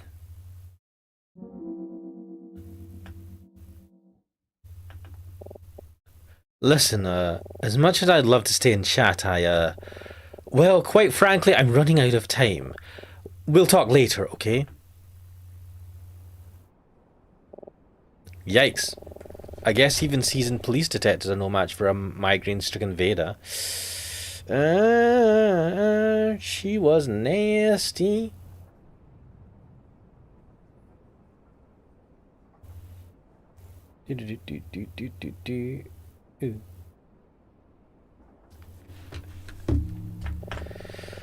Hopefully we'll have better luck. Oof. What a bother. What a bother. Now, darling, I'm not sure why you won't just leave this to me, but if you truly must know... It's Ace, King, Queen, Jack. In that order, okay? Don't forget. Huh? I'm not sure what they're talking about, but let's not get distracted. Ace, Jack... Fuck, I feel like I need to take a note. Don't worry, Ash Mannix. We can do this. Did we not take a note of this somewhere? She's pretty nervous too, but we have to step up here. For Alma. Deep breaths. Alright, let's go. Oh, what is it now? Oh, it's you two again. Wonderful. As if this day couldn't get any better. I must say, I am simply in no mood for further confrontations. Can you make this quick? What do you want now? We're sorry to bother you again. We just had a few questions we forgot to ask you before. If you don't mind, we can be out of your hair in just a few minutes. Promise. Fine, fine.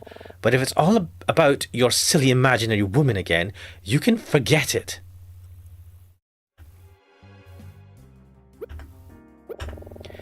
The morning the train departed, you got a glass of wine in the lounge car, right? Haven't we been over this already?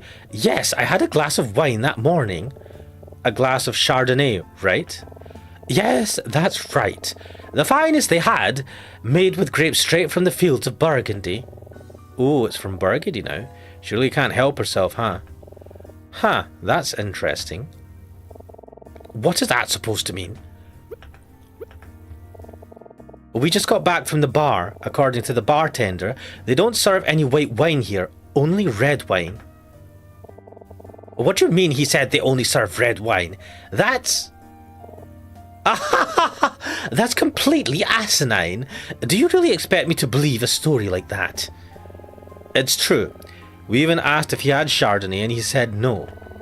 I don't care what that creep told you. Maybe he ran out. That's what I ordered. Don't know what to tell you. I guess she's not going to change her story that easily.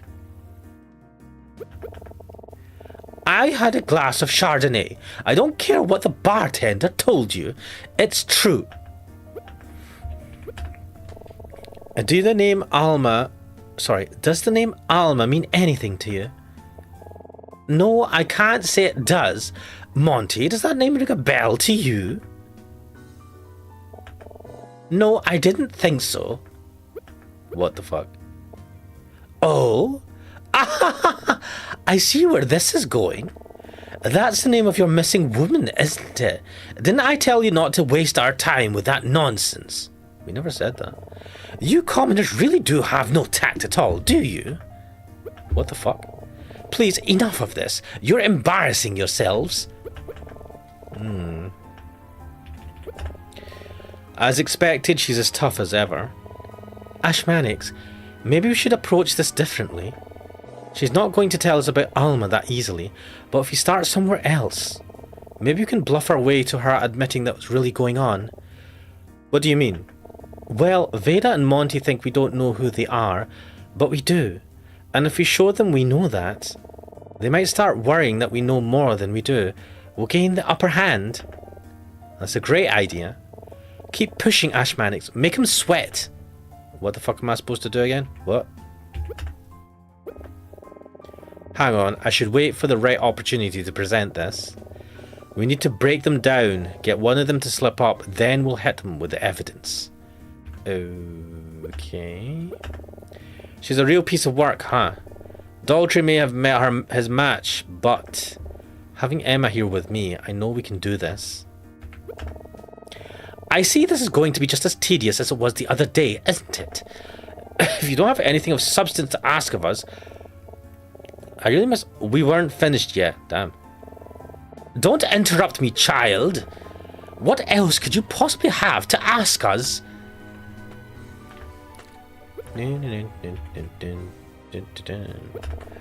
What is this about the storage car? We found some weird items in there. The porter told us it belonged to a short man in a funny hat. Was that you, Monty?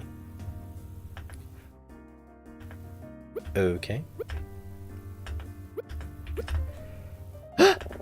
That was a really fun card trick you showed us the other day, Monty. You did what? Monty. Damn, why did she look so surprised by that? Excuse me, I don't see how that's any of your business. Besides, what does it look like to you? Could a poor person afford this jewellery? Or a luxury suite like this? Ah ha ha ha! Yes, Monty and I are obviously quite well off. Is that really true? What is that supposed to mean?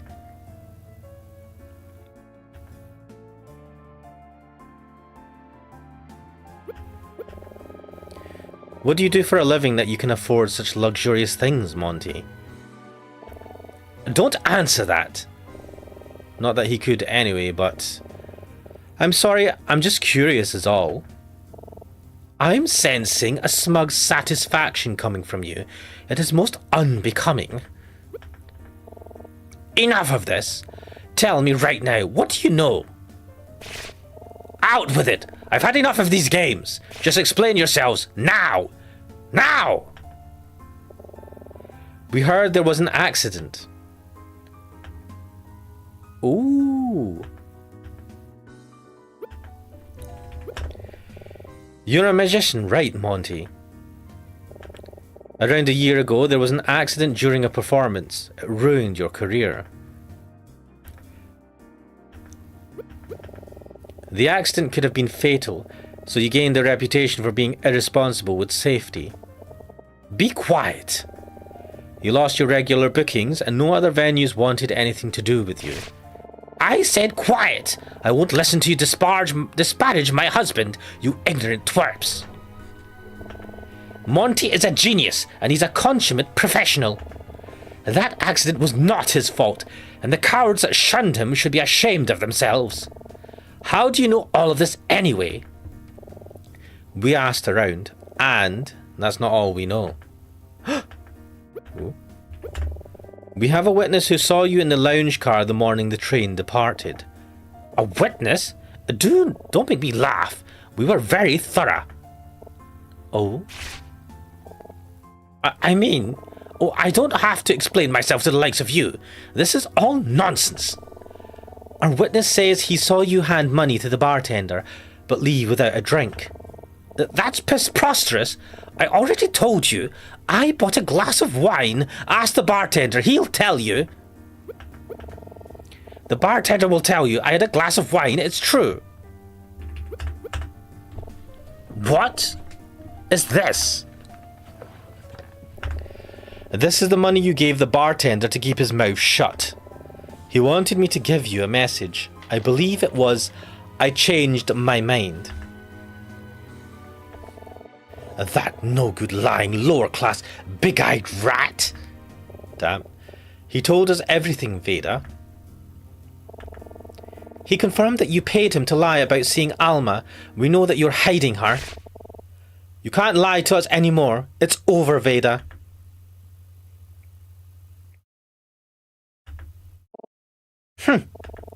You must think you've got us all figured out, don't you?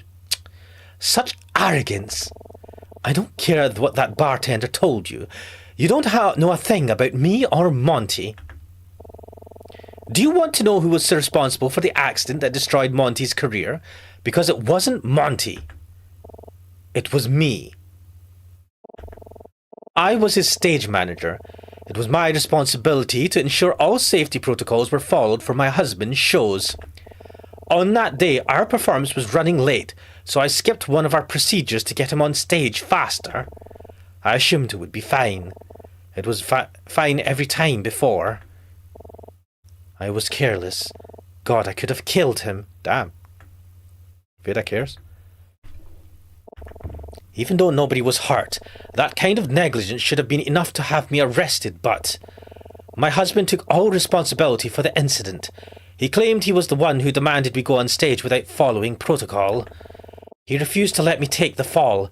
His life was ruined because of me. Monty, you, good man. I have not rested for a single day since it happened. I have spent every waking moment trying to restore my husband's reputation, to no avail. So, when an opportunity finally presented itself, I wasn't going to let it slip by. An opportunity? There is nothing you can say that will make me jeopardize the arrangements I've made. And besides, what do you really know about it anyway? What makes you so sure your mystery woman even wants to be found?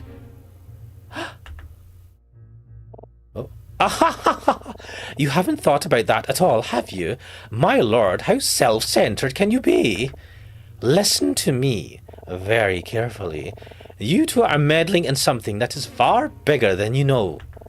Why, even Monty and I don't know all the details. Forget about it. Everyone will be much better off, yourselves included. Got it?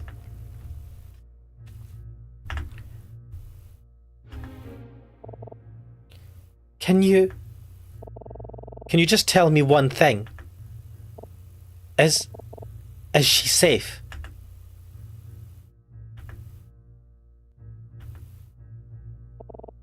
I told you, forget about it. Damn. I'm not going to stop until you tell me she's okay. If you don't, I'll... Oh, cut it out, dear. You'll do what now? I'll tell the detective everything. He'll listen to us. He'll... That dopey cop? That's all you can think to do? By all means, tell him. It won't matter, because you don't have any evidence to support this ridiculous nonsense. Evidence?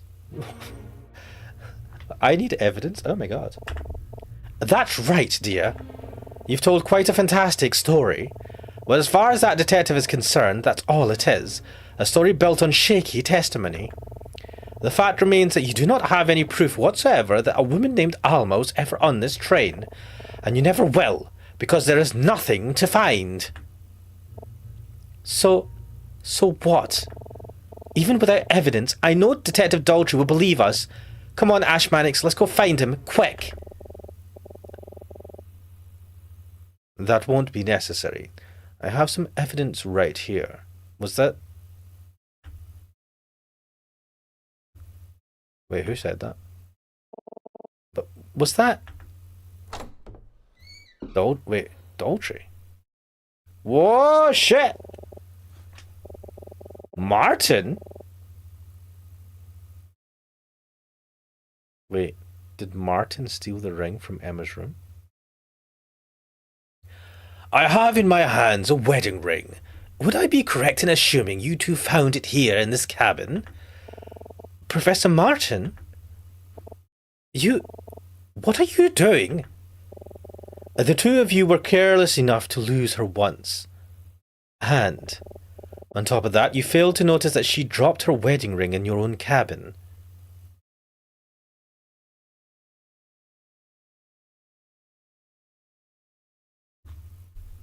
Wait a minute.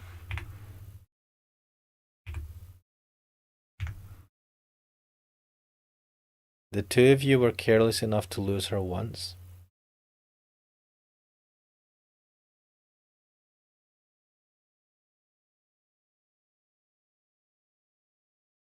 Is the professor part of all of this? Was the professor the one who killed Otto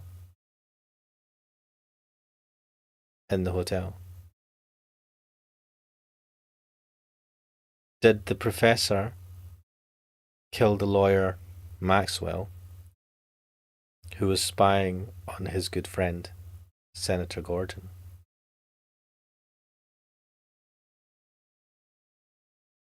Oh shit. My students here found the ring and have been searching for its owner ever since. They've proven to be quite resourceful, even without it in their possession. Surely by now you realize there's nothing you can hide from them. Emma, Ash Mannix, I'd like you to meet me in my cabin at once. We have much to discuss. I'll be waiting for you there.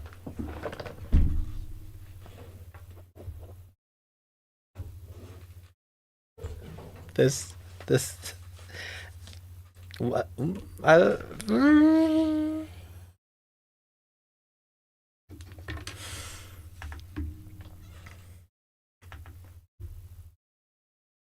is it not clocked? Why are we all like Veda? Monty? You don't need to lie anymore. Oh, Monty. We should go talk to Martin. Wait, man. Wait, Monty just started talking. Why are we leaving? What the fuck?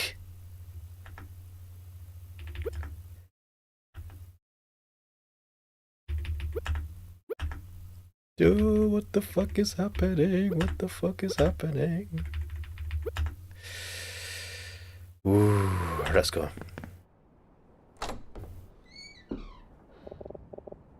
Have a seat, you two. Professor, what's going on? Before I say anything, I just want you to know how proud I am of the two of you.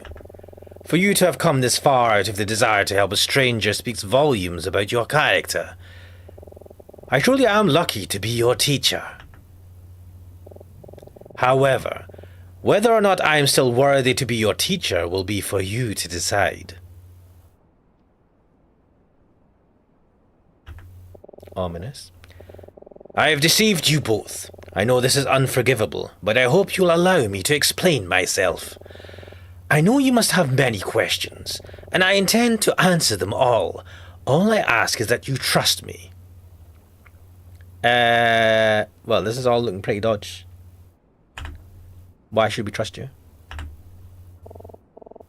I trust you, Professor. Please just tell us what's going on. Why are you trusting him? I don't... This is all just like super dodge. I'm glad that we didn't say that we trust you, because I'm like, what the fuck? I told you that Senator Gordon invited me to Vendreka, which was the genesis of this trip. This is true, as was my desire to turn it into a valuable study experience for some of my brightest students. But Gordon wasn't simply inviting me here on holiday. He had a request. It was about the woman you met, Alma. By now, I'm sure you've realized that the truth of Vendrika's relationship to Gambrica is more complex than I initially suggested. It is certainly true that Vendrika has welcomed many Gambrican refugees into the country, but they do not live well. It pains me to admit it, but my country has done little to integrate its growing Gambrican population in a way that permits them to thrive. There are those in the government that see the influx of Gambrican immigrants as a problem that needs to be solved by forcibly removing them from the country. Charming. Regrettably, those forces have tremendous support among the populace. As such, it is trivially easy for Gambrican refugees to be deported, no matter how small the infraction or how dubious the claim. The courts will almost always rule in favour of deportation for any Gambrican immigrant that is accused of even the most trivial of crimes. They come to this country to escape the tyranny of their home, only to end up right back where they started. It is a dreadful situation. That is awful. Yes. The woman named Alma is a Gambrican immigrant. Her husband committed a violent crime and was killed in the process.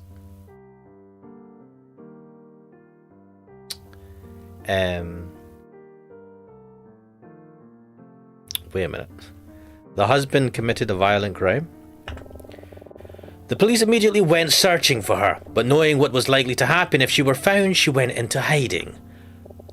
This is when Senator Gordon got involved, and when he asked for my help. Alma is not guilty of anything.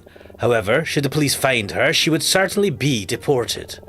She will be forced to fend for herself in that violent place. Senator Gordon, hearing of her plight, quickly devised a plan to get her out of the country and to set her up with a new life in London. Wait a minute.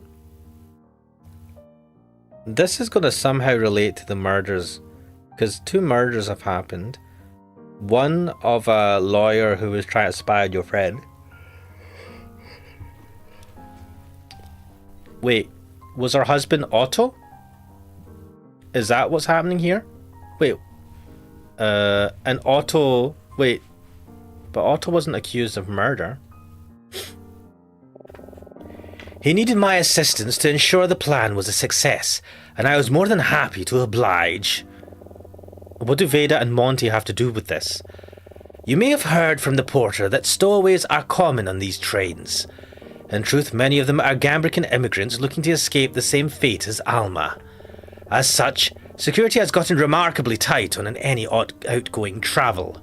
All luggage is very thoroughly inspected, especially oversized items that are placed in the storage cars.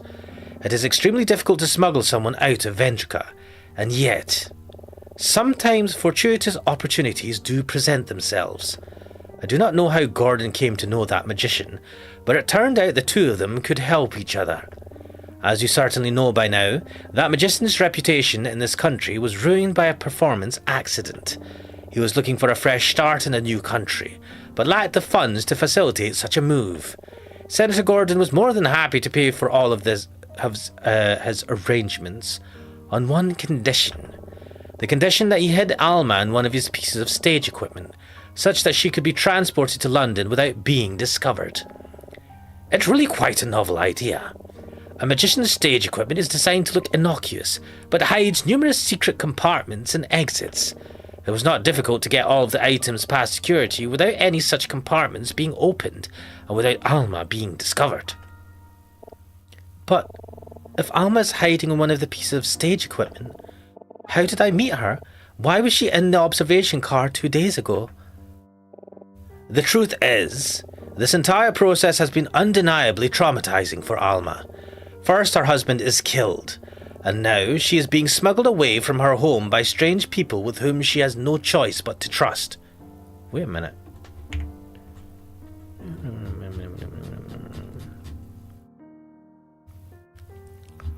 Did he say that?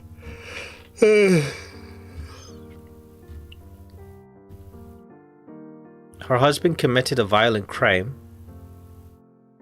And was killed in the process.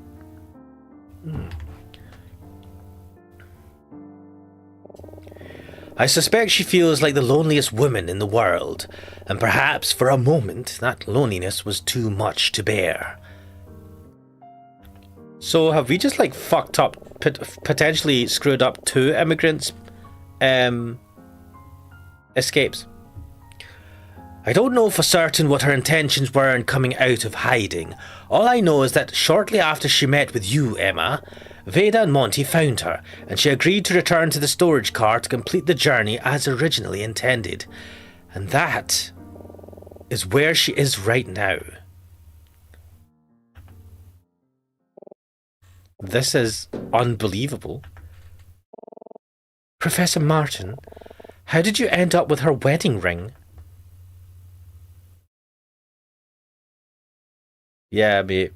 That was in Emma's room.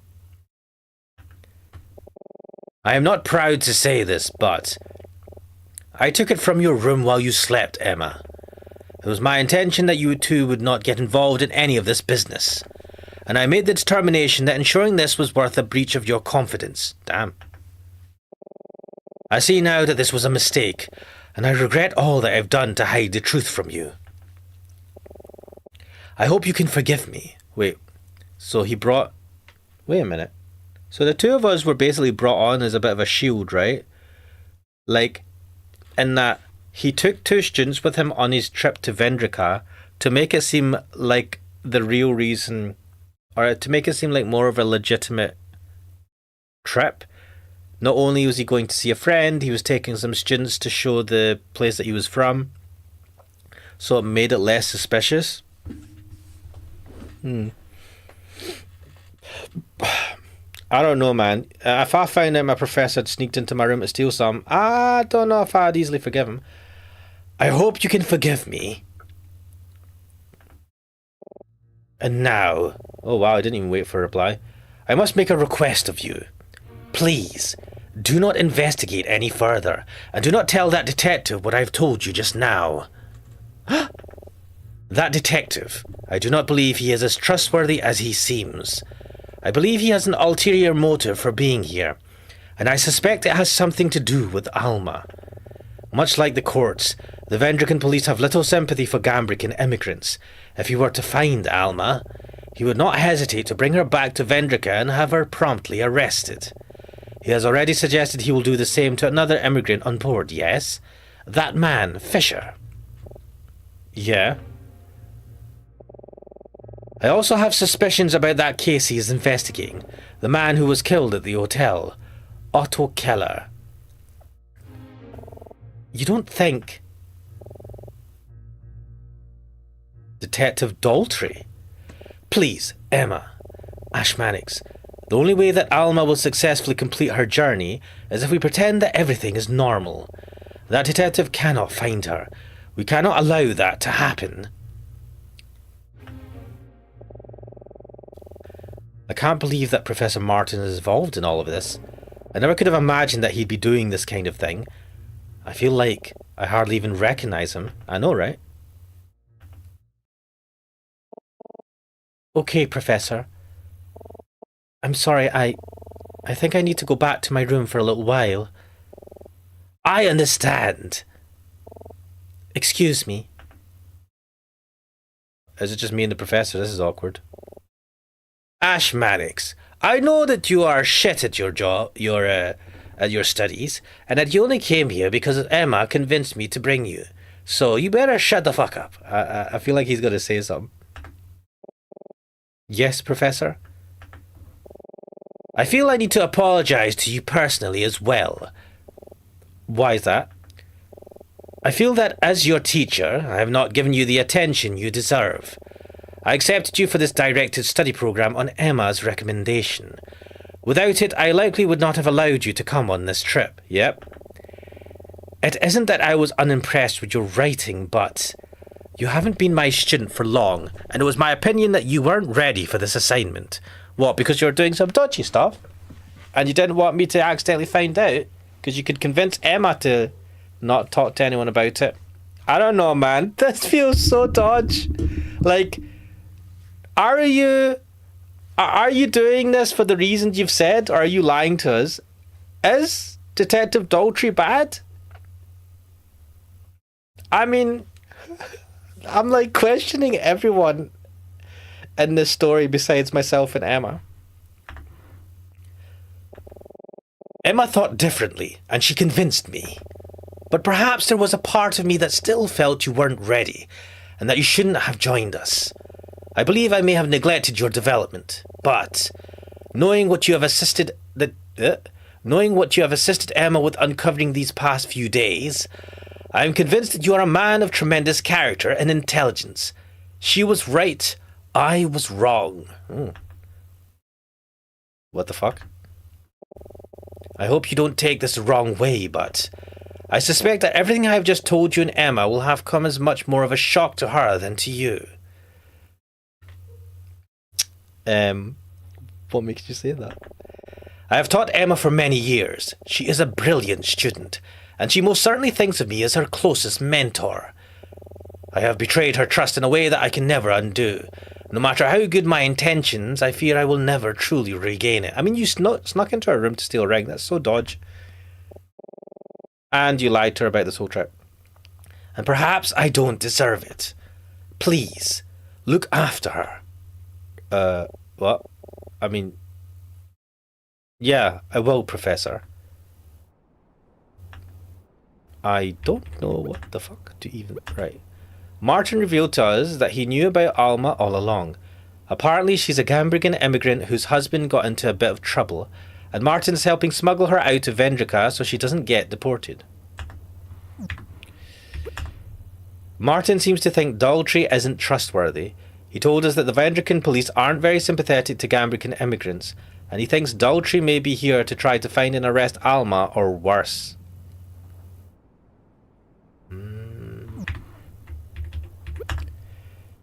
Well, it turns out Gordon didn't just invite Martin back to Vendrica for a nice visit.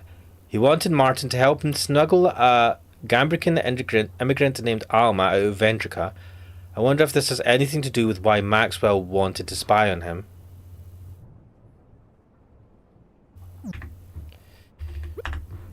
Alright. I need to see if I have this straight. So Martin is helping his friend Senator Gordon smuggle a Gambrican immigrant named Alma out of Vendrica. The whole time Emma and I were trying to find her, Martin knew what was going on all along. I just can't believe Martin was hiding this from us the whole time. It's like there's a whole other side to him that we knew nothing about. Who is he really? Good question. We learned that the accident that ruined Monty's career wasn't his fault, but Veda's. She's been on a crusade to get Monty's career back ever since, which is why she got involved with Senator Gordon's plan to smuggle Alma out of the country on this train. Gordon offered to pay for their travel if they agreed to hide Alma and some of Monty's stage equipment. After Martin left their cabin early, Monty actually spoke to Veda, telling her that she doesn't have to lie anymore. I wonder if Monty even wanted to go along with Veda's scheme in the first place. After confronting her, after confronting her and talking with Martin, we confirmed that Veda was involved in hiding Alma. She paid off the bartender to claim he never saw her, and the two conspired to hide the fact that Alma existed by pretending that Veda bought a glass of wine that morning. Veda was responsible for the accident that ruined Monty's magic career. She was his stage manager. That night, the performance was running late, and she decided to forego a routine safety procedure to get him on stage faster. He almost died as a result, and lost any chance of continuing his career in Vendrica. Ever since, she's done whatever she can to try and re-establish his career outside of Vendrica, including getting involved with Senator Gordon's plan to smuggle Alma out of the country on this train. Gordon offered to pay for their travel if they agreed to hide Alma and some of Monty's stage equipment. I kind of feel bad for her now. I'm sure she feels extremely guilty for what happened to Monty, and she's been trying hard to help him. But I get the sense that she hasn't really considered Monty's feelings about what she's been doing or how she's been behaving on his behalf. Still, I can tell she really loves him. It's honestly kind of sweet. It is. It's a shit. I mean, if she didn't have such a shitty attitude with everyone else, she'd be a really cool person. I don't know why she got this weird rich ass let's act like a rich annoying person attitude. Well, it turns out Martin took the ring. He confirmed to us that it does in fact belong to Alma. He wanted to hide from us what was really going on with his plan to smuggle her out of Vendrica. Still, to go so far as to steal it from Emma while she was sleeping just seems so extreme. I can hardly believe Martin actually did that, and why was it left in Veda and Monty's cabin in the first place? That's a good question.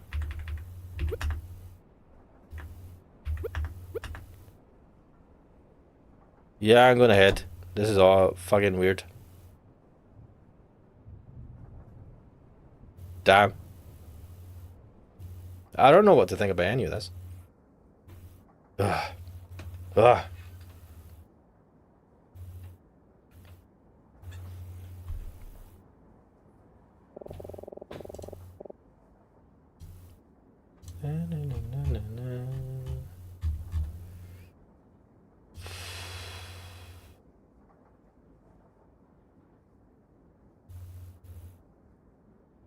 I think that's just about everything packed. Phew.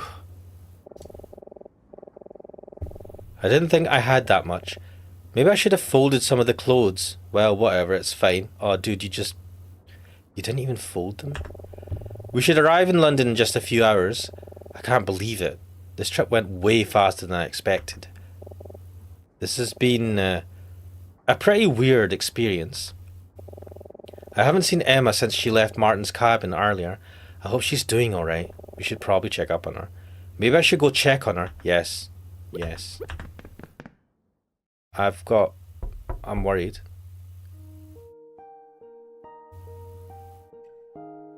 Oh, she's okay. Oh, hi, Ashmanix. Hey, Emma. How are you doing? I'm doing fine. I'm just about to finish packing my things. Are you here just to check up on me? I guess so. Aw, that's very sweet of you, Ashmanix. Thank you. Don't mention it. I just wanted to make sure you were alright after, everything. I appreciate that. It's definitely been a lot, but I'm fine, really. It feels like this trip went really quick, doesn't it? I guess that's because neither of us has really had a break since we departed. Evangelic Donut, welcome to the stream. You just woke up. Damn, what did you miss? Okay. Have you watched the previous part of this playthrough? Like, what do I need to cover? Let me just take a sip of my drink. Also, welcome. Did I say welcome to the stream? Welcome to the stream. You haven't watched it yet? Okay.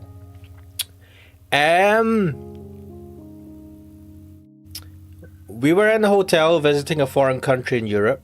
There was a murder while we were in the hotel. We kind of did a little bit of detective work to try and figure out what was going on. And the actual detective on site was like, oh yeah, you could help us out a bit. So we found out that someone had died.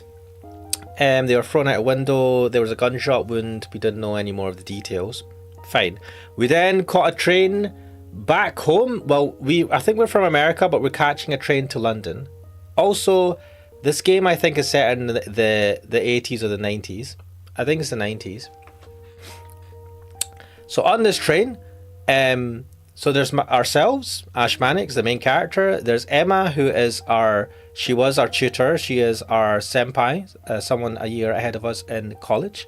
And then there's the professor, who is the one that took us on this trip in the first place.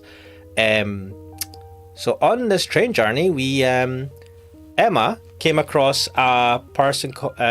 She came across a person on the train who she had a conversation with, and they agreed to meet again. And then after she went to take a break and went back to try and see her, the woman went missing.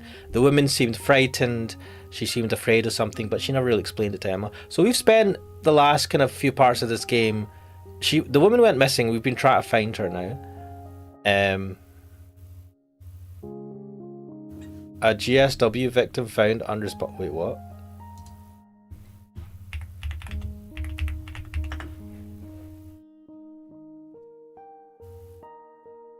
Oh, a GSW victim found. Well, they were already dead because they were shot.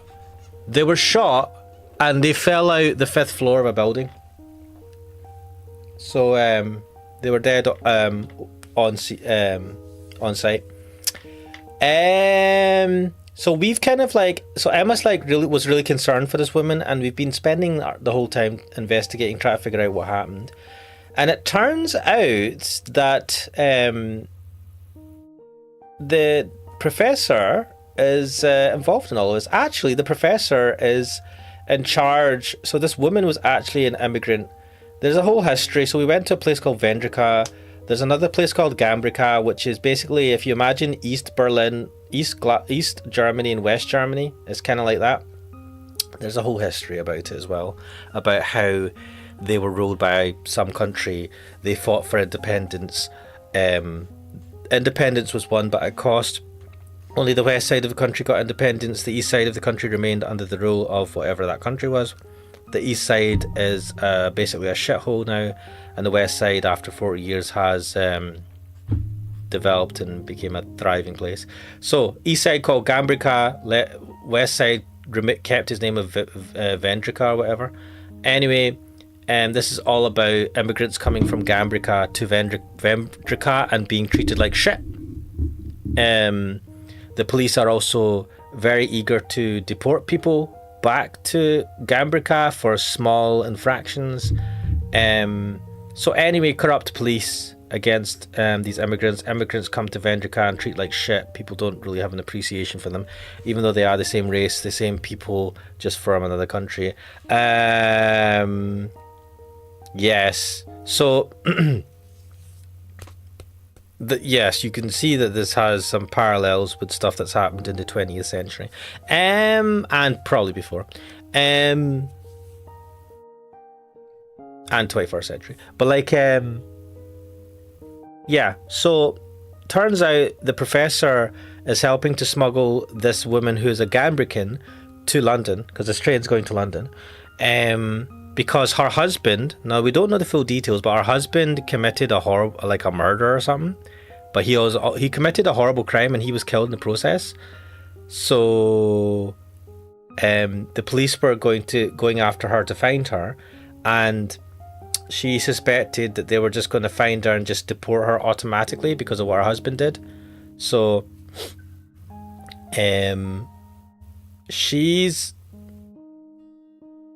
the professor has a friend who's a senator in Vendrica, who's wealthy and has some sort of influence, and he this senator he tries to help out Gambricans.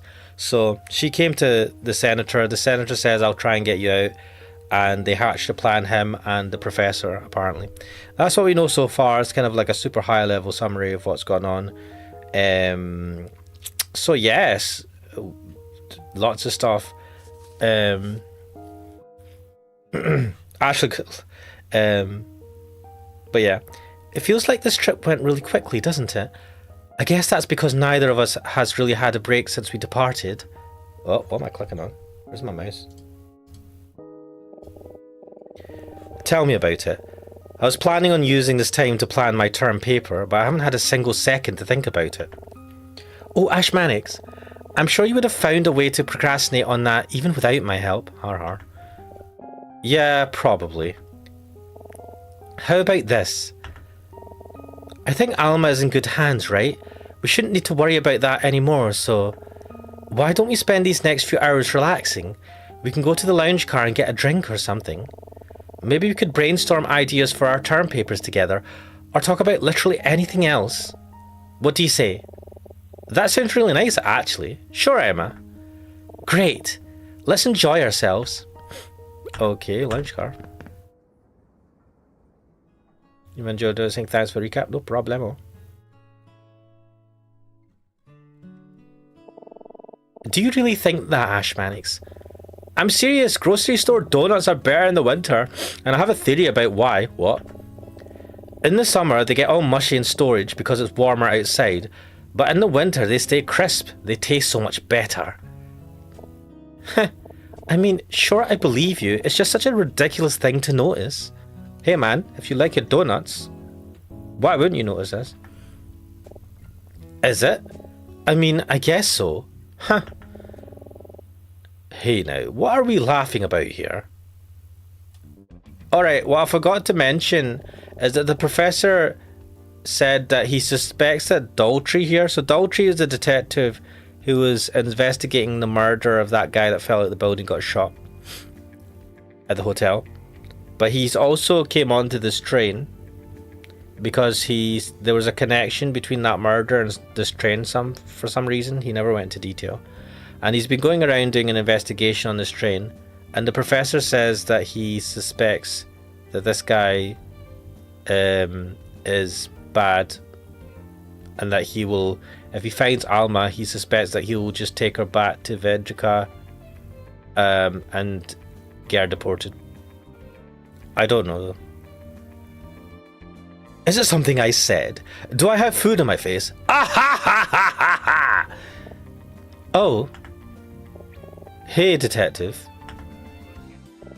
Oof, I totally killed the mood, didn't I? Yeah, you just fucking came in here, we're having a conversation, mate. Go away. Damn, I have a habit of that. Oh, no, it's... Okay, how are you? How am I? Well, I'm still breathing and my hair isn't falling out yet. So all in all, I can't complain too much. My investigation appears to have been a bit of a bust, though. I'm not looking forward to facing my bosses back home and telling them I got almost nothing. How about you two? Did you end up finding your missing woman? Technically, no. No, we didn't. It turns out I was mistaken. Oh, is that so? Well, darn. I was hoping at least one of us wouldn't come up short on this trip. What a bummer, right? Seems like something's on his mind. I don't know, man. I just, like... Is he a horrible, corrupt police officer? He could be. But, like, he seems to have came onto this train without telling his superiors. And I don't know, like... I can imagine if he was, like... bloodthirsty and wanted to, like...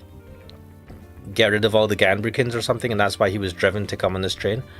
Then fair enough, but he seems to have been nice so far, unless he's hiding it really well, which he could be. Fuck, let's talk to him.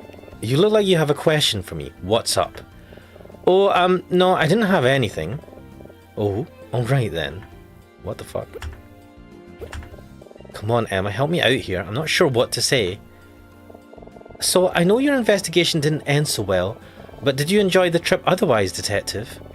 Oh, I guess so. It's been a nice ride, but I'll admit it's pretty hard to enjoy it when you're focused on work. I think I know what you mean. We aren't here just here on vacation either. We have a pretty big assignment to worry about, right, Ash Mannix? Ha, yeah, that's right. I guess worrying about class isn't so different from worrying about work. Ha ha ha! Yes, it's something like that. Good small talk, Emma. Good small talk. Honestly, it was fun playing detective for a bit, but the missing woman thing was really just an excuse to procrastinate on our papers. From now on, we're going to leave it to the professionals.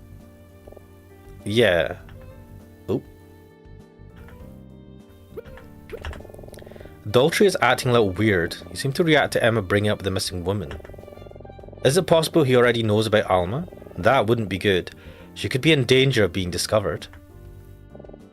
Alright, it's risky, but maybe I should just go for it and press him for more info. If he does know something, we might need to warn Martin. Right, let's do it. Hey, Detective, is something on your mind?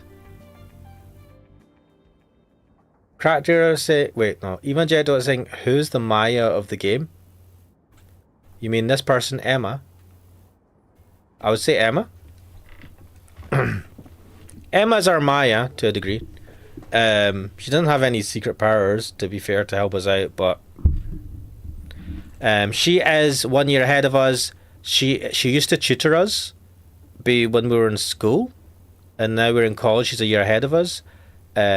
She's doing the same course, I guess, I think, as we are. English Lit or something. Really nice. Really cool. I wish I had a senpai like this. I never had a senpai like this. Anyway, enough whinging about how my life, first world problems. It's just... I just feel like I need to apologise is all. I haven't been entirely truthful with you two. Huh? How so? The truth is what's happening here? Well, it's true that I boarded this train to continue my investigation into the murders of Otto Keller and Edison Maxwell, but... Well, to be more specific, I did it because I was looking for someone that I was sure would be here. When you told me about your missing woman the other day, I didn't think much of it at first. But then, well, as unlikely as it'd be, in the back of my mind, I kept wondering if maybe we were actually looking for the same person. Oh, shit. It turned out to be nothing, of course. But in hindsight, even the slightest hunch it might have something to do with my case should have kept me from letting you guys get involved. Instead, I let it go. I let you go on investigating, and because I did, you wound up with a gun pointed at you. Oh yeah, that did happen. Eva Jadona is saying, don't we all wish for that? Yeah. God, when I think about what might have happened if it were loaded, if it were someone other than Fisher holding it. This trip was certainly a failure for me, but it's not because I didn't find what I was looking for. It's because I allowed you guys to get into serious danger, and for that, I am sincerely sorry. Is this guy an asshole? Is this guy trying to get rid of Gabrikins or something? I feel like... I don't know, he's like really good at being two-faced. Or maybe just like... He's like, I like everyone who's not Gabrican. It's like a very, very narrow discrimination. I'm not sure what to say. Detective, if you don't mind me asking, who are you looking for exactly? Oh, well. Alright, I guess there's no harm in telling you that now. I feel like this is going to be interesting. As long as you promise not to do anything with this information, of course. We promise. That feels like we've lied.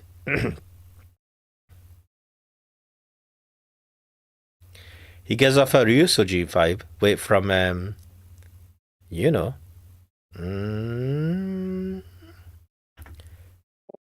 Okay. The person I'm looking for is Otto Keller's wife, Alma Keller. I thought it was his wife. Alma Keller? Yeah. As soon as we'd ID'd Otto, we found out he was married, so we had officers go to his house to talk to his wife. But she wasn't there. After I found the train schedule among Otto's belongings, it occurred to me that she might be fleeing the country for some reason. Wait a minute.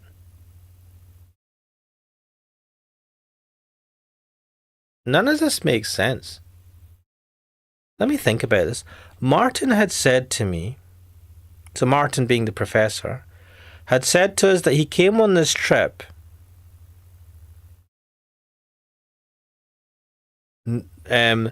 to smuggle Alma out of Vendrica.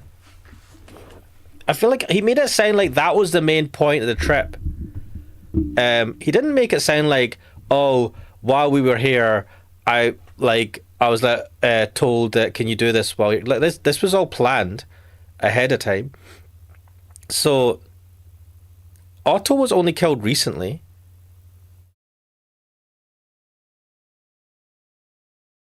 And pardon me.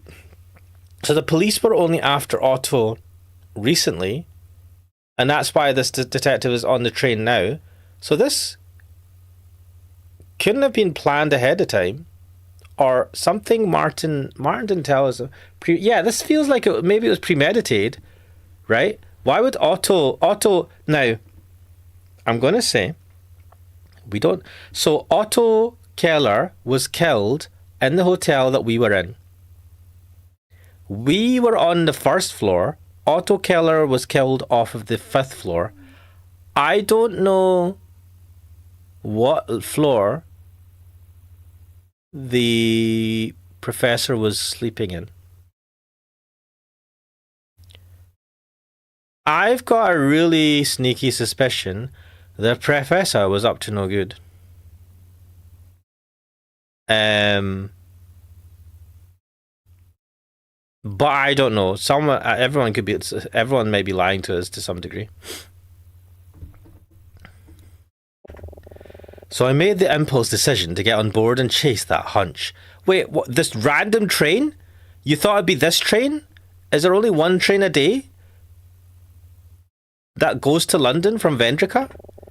The boys back home still haven't found her, but, well, neither have I.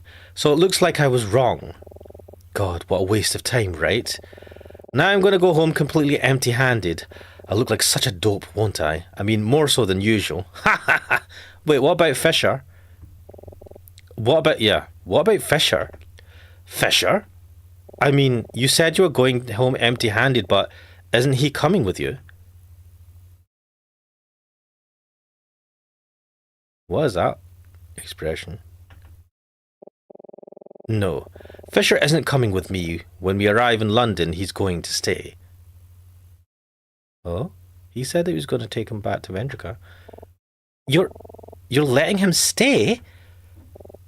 Listen, Everything about this is against my better judgment.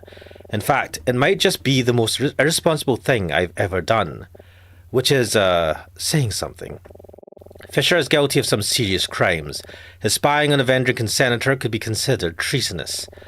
If he went back to Vendrica, he'd face a fate far worse than a slap on the wrist. I talked with him at length. He told me everything. And I know this may sound a bit sentimental, but I believe him. He's just a decent man who got way in over his head out of desperation. I can't in good faith condemn that man to such a horrible fate. How could I sleep at night, you know? As far as you know, there was no Fisher, and everything I just told you, forget about it, okay? Yeah, sure. You know, you're a really good guy, Detective. At least you are when you tell us things. You could be lying. Ha! You think so? Well, sure. I may be a good guy, but I'm a pretty lousy cop. Anyway, I'm sorry to have interrupted you two. It's like my ex-wife used to tell me all the time. Nobody likes a third wheel. What the fuck? Your ex-wife? Was she your wife at the time? I'm going to go back to my cabin and get some rest. It's been a long few days, hasn't it? If I don't see you, well, it's been a pleasure. I wish you both the best. Good luck with your lives. Damn. Is he a good guy, or is he just very good at lying? Ashmanix, do you think that Professor Martin was telling us the truth?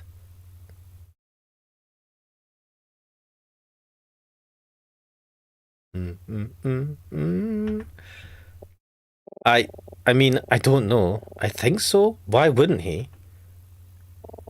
When I left his room yesterday, I took this. The ring. To my beloved AK, Alma Keller. There's just no way this is a coincidence. Alma is Otto Keller's wife, which is something that Martin didn't tell us. Yeah, do you know what? He didn't say that. I don't think that he noticed that I took back the ring. I just wanted to have it, you know, just in case. Just in case what exactly? Martin doesn't seem to trust Detective Daltrey. Do you, Ashmanix? I don't know. I mean, I have a hard time believing he's up to no good, but it's not like we really know him that well, do we? I mean, fucking hell, we didn't know the Professor that well, and we've known the Professor longer. That's true, but after today, I'm not so sure I know Martin that well either. He almost seemed like a completely different person when we talked to him before, didn't he? Yeah, a little bit. I'm not saying I don't trust him. I don't know what to believe. So, then, what should we do? Eva says she has sticky fingers. Well, when we initially found that ring, we told the Professor about it. We said, we found this ring. Emma explained that she'd met this woman that's gone missing. It has some Vendrican written on it. Can you translate this? So the Professor translated it. Emma then took that ring back to her room, right, for the night. The following morning, that ring went missing because, and we only found this out recently. The Professor had broken into our room somehow and nicked the ring during the night. So, her nicking the ring back again, I don't feel that bad about. Also, that's super creepy, right? And the fact that the Professor she must have locked her room. I'm assuming she locked her room when she went to bed at night. Like, he got through that lock, nicked it, left, didn't leave a trace. I'm just saying, dodgy behaviour. Eva Jedo saying nicked, the old Cockney slang. Nah, people say nicked in the UK. They nicked it. It's used all over the UK. Anyway, let's continue.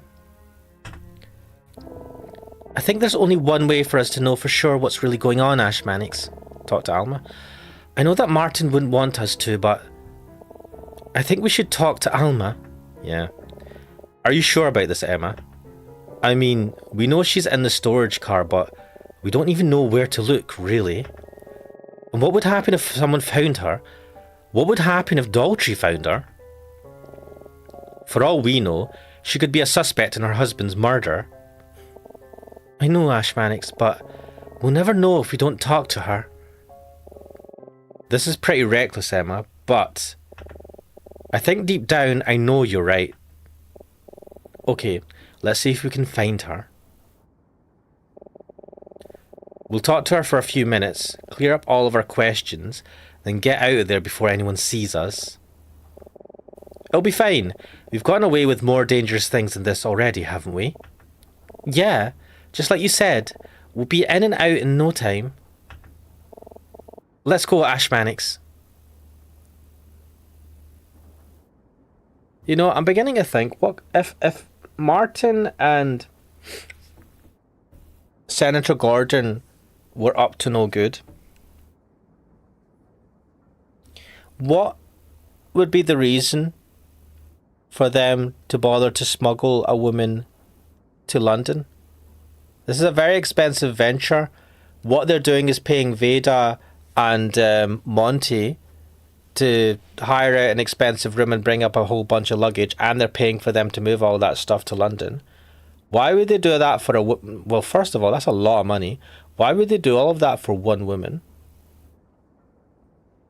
Like, I know, like, if we go down there, they want to help Gambrinus escape. But why would you do that for... It seems like a lot for just one woman who went on the run apparently now, like, very recently. Evangeli, don't I was thinking that. Is it sex trafficking? And the stream is going to get... I mean, it's not monetized, what I'm talking about. Anyway, let's continue. Let's see. Right, let's go to the storage car. Let's see where this goes.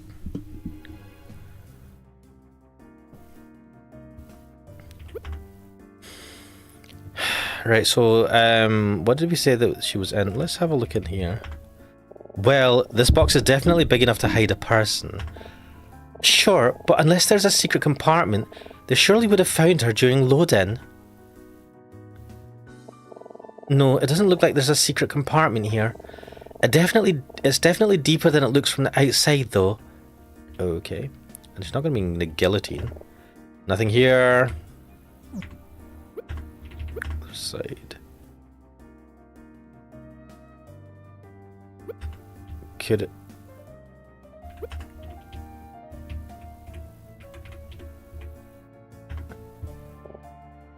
Alma?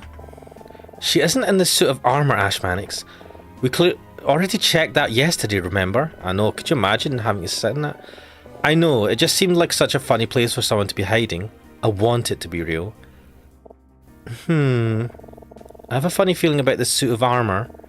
I know it seems like a stretch, but how about we have a closer look? Maybe we'll find something useful. Okay. Wait, why is there a gold thing on it? Alright, let's take a look around. What the fuck is this? Huh? What's this hanging from the sword hilt? It's a key ring. There's just one really tiny key on it, though. Wait a minute. Is she hiding in the cage? And the cage has a hidden back to it? Like it's a mirror or something that's hiding it? Evangelion saying, Ireland and Uno killed any attempts at monetizing this channel. Oh, fuck me. Was this a DS game? No. This game straight to, wait. So this is a new game. This is a game that's came out... So I bought this recently. I started playing it. It's only just came out, even though it gives you the kind of vibes of a... Wait, what was this talking about? Split view? What? Add tab to new split view. You have split view in Chrome? What is this fucking magic? I don't know how I feel about this. Interesting. I don't know why that amazing. Right, what was I thinking? So this game has came out recently, but it is available on the DS. currently. Not the DS, sorry. The Switch. You can buy it for the Switch or the Switch 2 or whatever. A key, huh? I wonder if we can use this in here somewhere. Right, well, check where... There. Well, she's not in the cage. We can see that pretty clearly. Yeah, but this cage is pretty big. Are we sure it isn't hiding anything? I don't know, but maybe we should inspect it more thoroughly. I'll take a quick look. Interesting. The door to the cage has a 4-digit combination lock. It won't budge. That's odd. Why would Veda and Monty lock the door to an empty cage? I don't know, but unless we can figure out that 4-digit number combination, we'll never find out. Check the combination. Wait, are you saying you know the code to unlock the door to the cage? I mean, fuck. Shit, it's in the notes somewhere. Come on. No, where is it? They mentioned something. What did we find it? Where was it?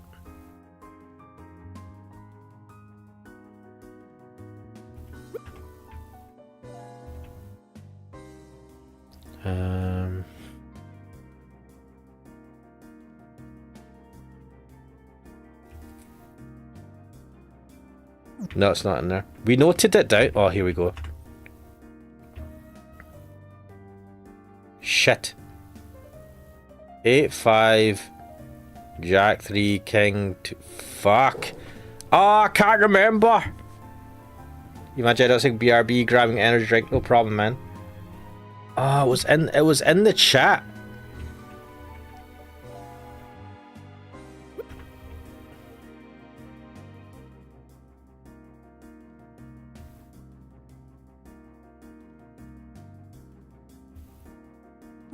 They mentioned something recently.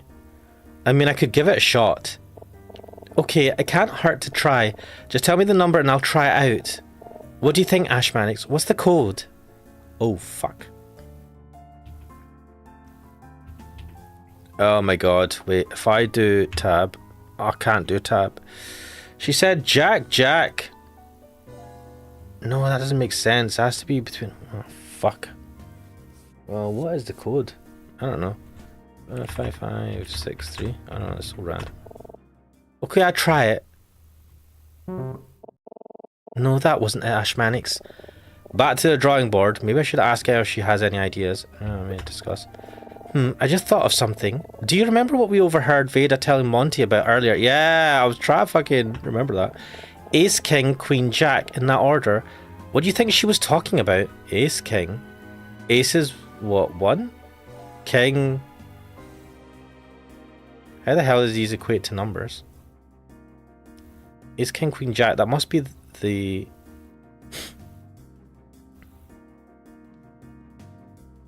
But King is like, what? 11? No, 13? Ace, 2, 3, 4, 5, 6, 7... 10.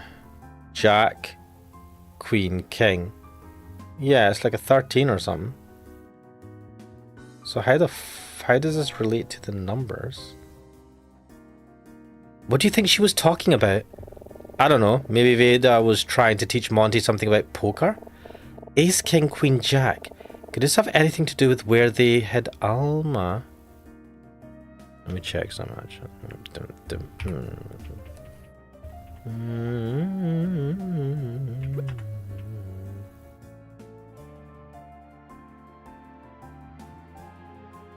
No, it's Ace, King, Queen, Ace. 1, 2, 3, 4, 5, 6, 7, 8. I don't know. Is it that? Wait. A Jack, Ace, King, Queen, Jack. We have Ace of Hearts.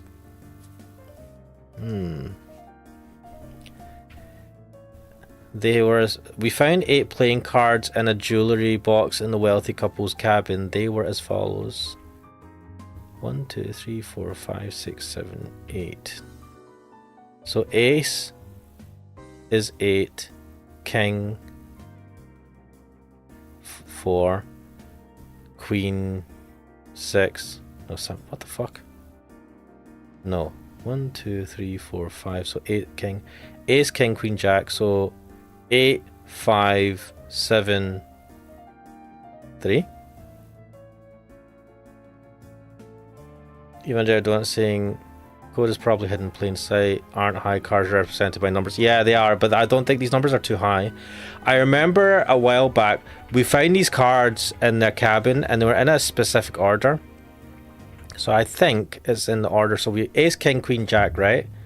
So we've got 1, 2, 3, 4, 5, 6, 7, 8. I'm guessing. So ace is 8, king is 5, 8, 5, 7, 3. Right, that's what I'm going to guess. I don't know. It seems like a long shot, but maybe we should review our notes just to be sure.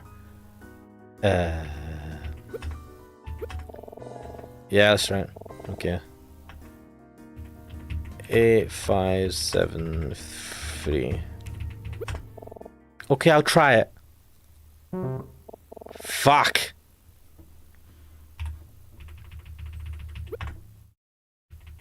Wait, what was the code again? Was it ace, king, queen, jack? Oh, I got this wrong. Ugh. Let me check the history. Ace, king. Wait, what did I say? Ace, king, queen, jack? Fuck me. I got it wrong. Ace, king, queen, jack. Ace. So, wait, I did get ace, king, queen, jack. So, I said 8, 5, 7, 3.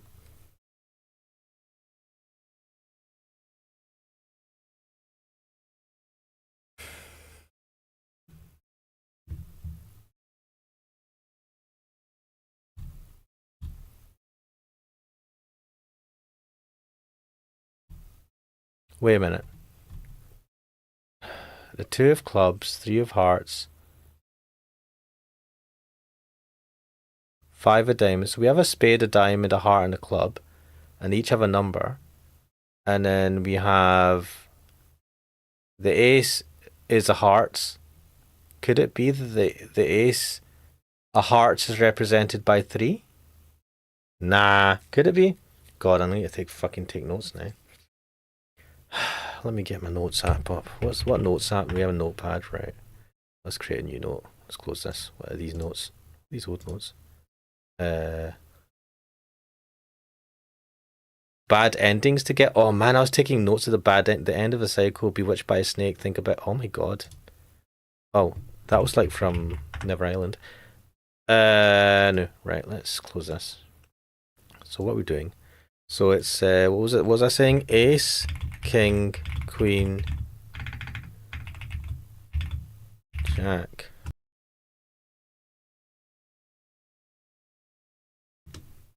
Let me just check that. Is that right? And we have 8 of. Why is this all caps? Spades. We have 5 of diamonds, jack of clubs, 3 of hearts, king of spades, 2 of clubs, queen of diamonds, ace of hearts.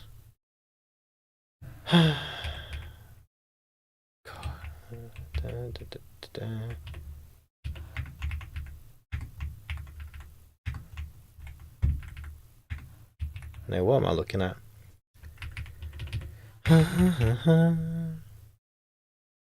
Let me check this. 8 of spades, 5 of diamonds, jack of clubs. Should capitalize that as well because it's bugging me. 3 of hearts, king of spades, 2 of clubs, queen of diamonds, ace of hearts. Why is there four cards for each suite that have a number? And then the other one, so jack, clubs, spades, diamonds, hearts.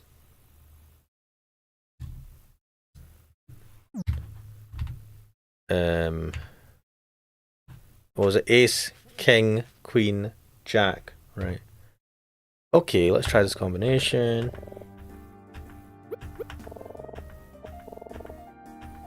So ace. So the first one is ace, which if it's heart, so 3. The second one is king of spades, and spades has an 8, so 8. Then it's queen of diamonds, and diamonds is a 5. And then it's jack, and it's the jack of clubs, which is a 2. 3, 8, 5, 2. Oh shit! Look at me puzzling, boys! I puzzled the puzzle. Oh yeah, fucking awesome. Right. I can't believe it. You got it right. How did you know? Heh, it was nothing special. Just a simple bit of deduction. Comes quite naturally to me, if I'm being honest. Shut up, man. Ugh, forget it. I'm sorry I asked. Yeah, stop being an asshole about it. But good job. Now the cage. Cage interior. Alright, let's look around. Dude, this is... Wait. There's fucking nothing here. What a disappointment. Maybe there's a false floor?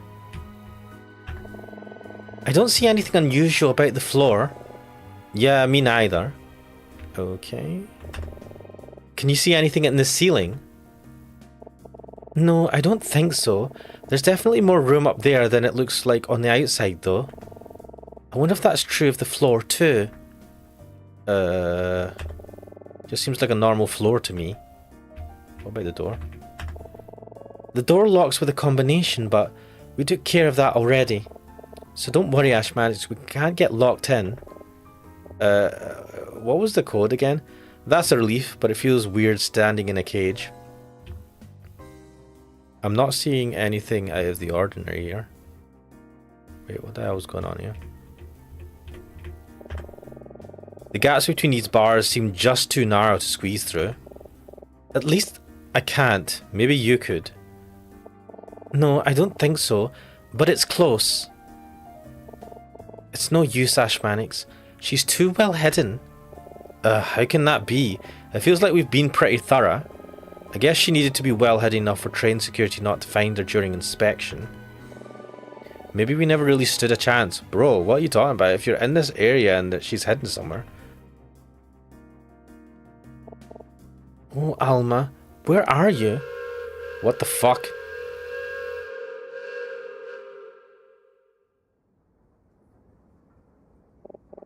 Man, that is loud. I know, right? Oh, shoot. That scared me so much I dropped the ring. Ashmatis, do you see it on the floor anywhere? Oh, let me take a look. I mean, I see it on the floor. I don't know why I feel like a better share at this point. Who knows?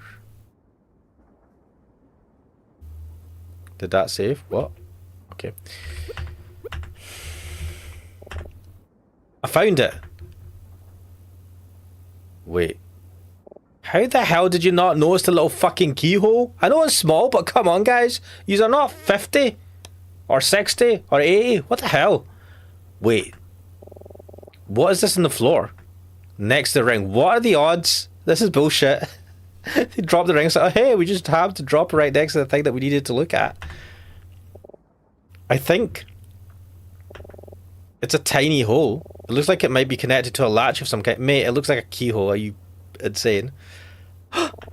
Ashmanix, you don't think... I have to try it. Use the small key on the keyhole. It unlocked. Emma, help me pull at this. Does it pull the whole floor up?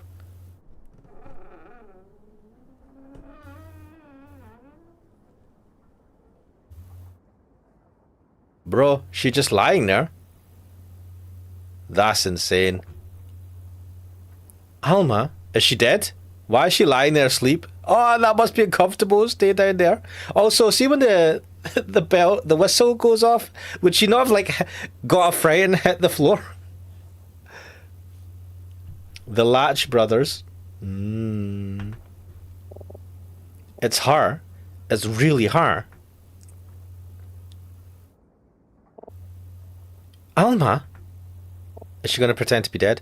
Alma, can you hear me? Alma, it's me, Emma. Please, Alma, wake up. What the fuck's going on here? Why is she not waking up? Oh. She's like, oh shit, I've been discovered.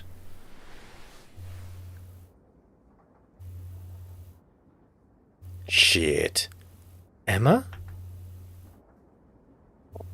Oh, Alma. I found you. I finally found you. I mean, was this the right thing to do? Did she want to be found? Emma. Alma, I'm so sorry. I'm so sorry it took so long. Wait, I mean, what do you mean? She wasn't expecting to see you again. She was hiding.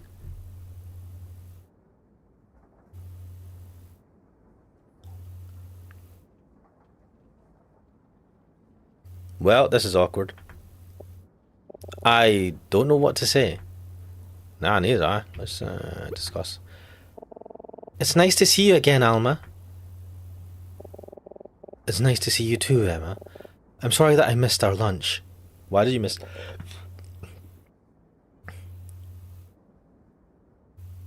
This is fucking well awkward. Alma means soul. Does it? How did you find me? We've been looking for you for almost 3 days, ever since Emma told me you went missing. I'm Ash Mannix, by the way. Emma's friend. It's nice to meet you, Ash Mannix. Emma told me a lot about you. Damn. She was... She did? What? You had one conversation with her? You were telling her a lot about me? Hint, Ash Mannix. Hint, you fucking dumbass. Anyway.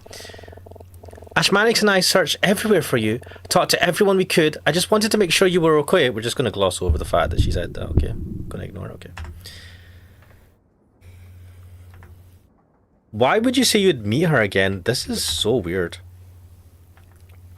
What a lovely conversation. Check Alma. I can't believe she's actually standing right in front of me. I don't know what to think. It's almost like she still doesn't seem real somehow. It's really her. Well, this is... You went through all that for me. I'm sorry to have put you through so much trouble. It's okay, Alma. We're just happy to see that you're okay. So you know who I am. Well, that's sort of why we had to find you. We've learned a lot about what's going on, but we don't know who to trust or what to believe. We thought the only way we'd know for sure would be to hear it from you. I can't tell you. What the fuck? You're not fucking blocking me like that. What the fuck? You can trust us, Alma. I've only known you for like 10 minutes. It isn't that I don't trust you. It's that if I tell you anything, he might... He? I understand, Alma. If you don't want to tell us, it's okay, but nobody knows we're here. We shouldn't be in any danger. We just want to know the truth. Guys, stop. I'm worried, boss. I'm worried. What do you know about me? Your name is Alma Keller. Your husband was Otto Keller, a man who was murdered at a hotel 3 days ago. We were told that you're fleeing Vendrika to avoid deportation to your home country, Ganbrika. We know that your husband Otto worked as a housekeeper for a lawyer named Maxwell, who was killed in his home the same night Otto was murdered at a hotel. And we know that Maxwell was using another Gambrican immigrant to spy on a Vendrican senator named Gordon. Evangelion is saying, and before Soul gets snuffed out, also glad the creator didn't give her the name Helen.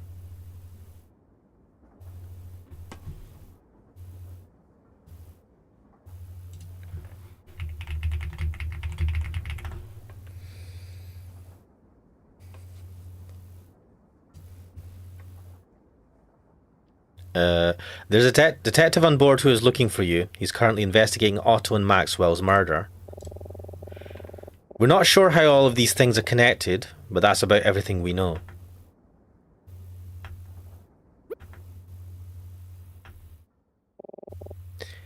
A few weeks ago, a man came to my husband with an offer.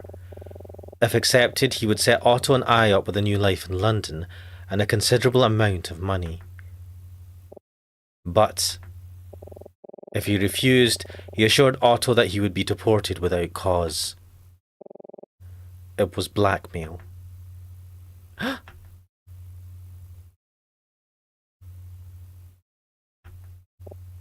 He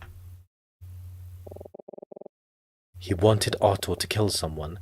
He wanted him to kill that lawyer, Maxwell.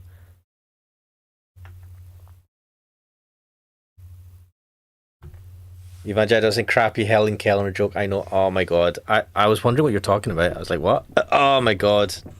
I didn't get it. That man. That horrible man. Who is it?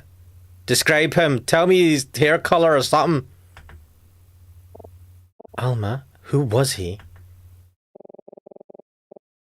He never told us his name, but he was... Oh, fuck me. Fuck me, game. Wait, what's going on? Are we slowing down? Oh, shit. We shouldn't be arriving in London for at least another 2 hours. Something wrong. Get back in the thing. Alma, what's wrong?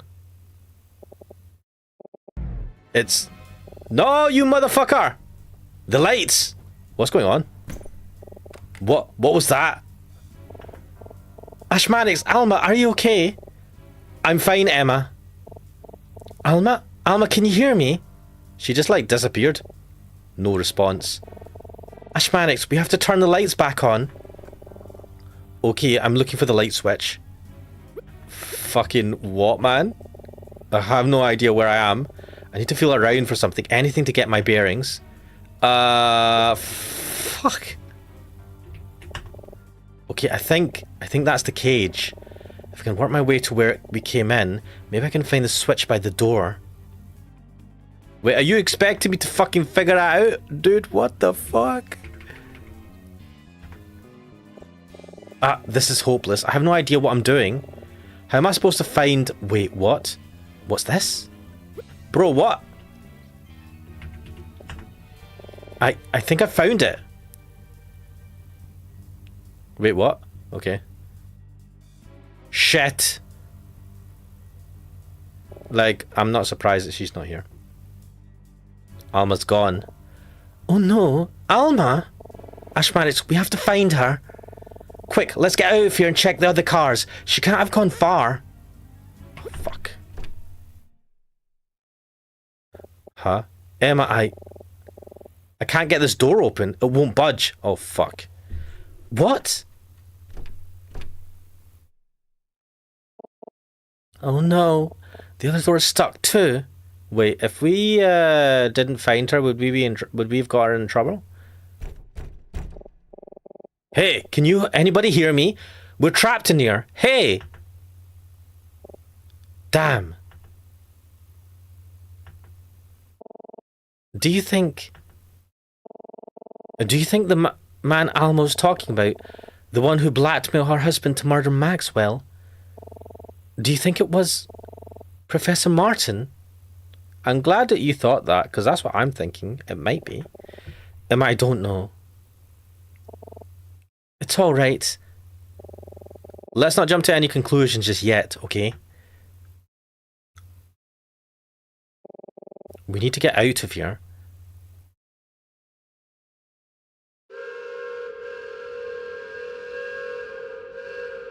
Did the train slow down and then it started back up? We're moving again. How long has it been? Maybe about 20 minutes since we stopped? Oh, this is bad. It's the porter. He got the door open. Huh? You two again? Oh, hello. Ashmanix, we need to be careful.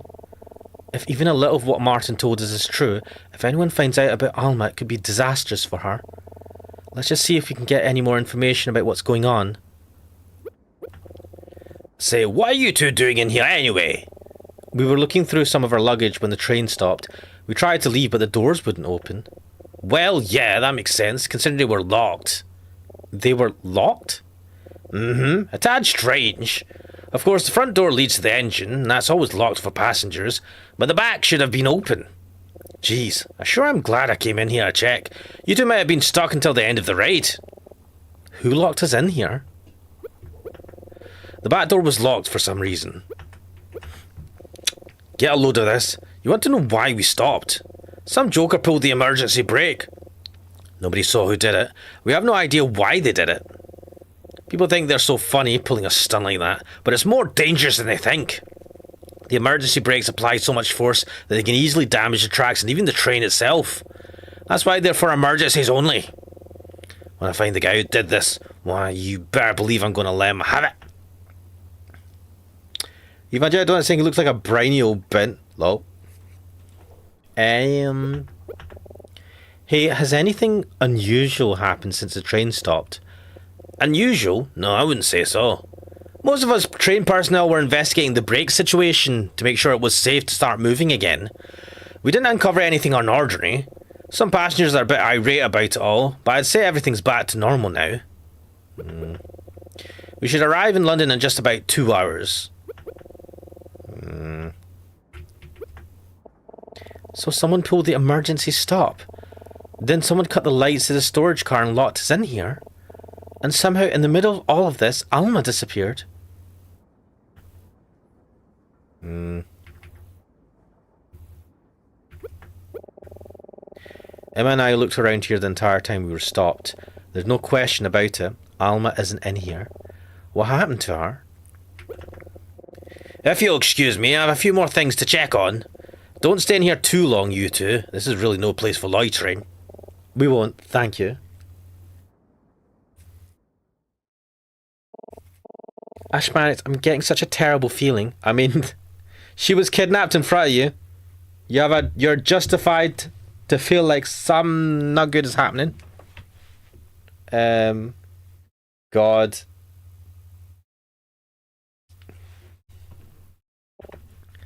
Me too. What should we do? We need to talk to Professor Martin. We need him to tell us the whole truth. And if there's anyone who might know what happened to Alma, it's him. I need to be honest.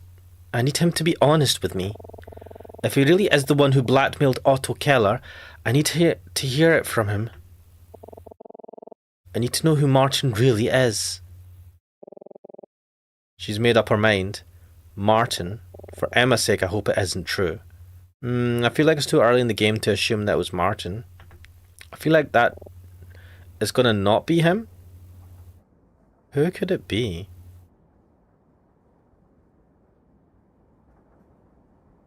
Could it be the bartender? She said it was a guy. Could it be the cool guy that was sitting in the lounge car? Like, could it be these like other characters who we've not really thought about too much? Okay, let's go. Could be a bait and switch. Evangel says, yeah, I don't know. It feels too obvious. I mean, the fact that she's bringing it up and she's like, she's already thinking it's Martin. I feel like it's not going to be Martin for some reason. But I don't think it's going to be Daltrey either. Maybe it is the bartender. But how would the bartender be involved in any of this? Martin. So she said that a guy tried to blackmail Otto Keller, her husband. For that to be premeditated. So someone blackmailed Otto Keller to kill Maxwell. Because Otto Keller worked for Maxwell as a maid.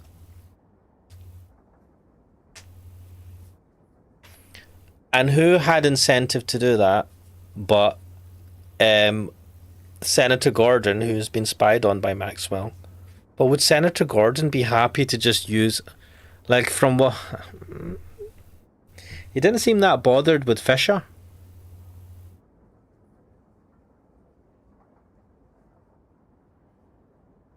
Oh, hey, you two. Detective Daltrey? What's he doing outside Martin's cabin? Geez, you two look like you've seen a ghost. Are you alright? Yeah, we're okay. Are you here to see Professor Martin again? Oop. Yeah, your professor came to see me a little while ago and asked if I could meet him in his cabin around this time. What? It was just before the train stopped. He said he had something he wanted to talk with me about. Do you have any idea what it was? No, he didn't say, but he probably just wants to follow up on our last conversation. Whatever it is, I'm sure he wouldn't mind you guys being around for it. Why don't we visit him together? Is the professor going to be dead?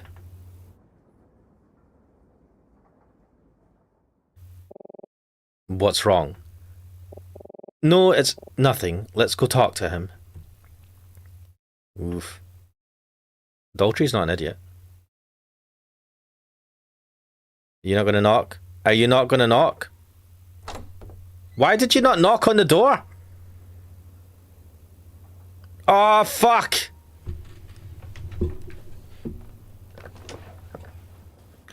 Evangelion saying Martin was probably making an alibi. My God. Do something.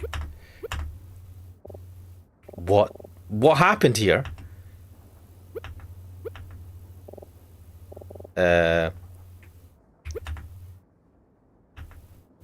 Like Professor Martin? Is he? Right, now we can check. Fucking hell. He's dead. There's a gun in his hand. Did he? Wait, there's something on the table. Oh no, what does it say? This is a letter. It's addressed to you and me, Emma. Wait, what? What does it say? To Emma and Ash Mannix. Firstly, I would like to apologize if you're reading this after having discovered me yourself. It is my intention that the detective find me first, so that I may spare you such a grim sight.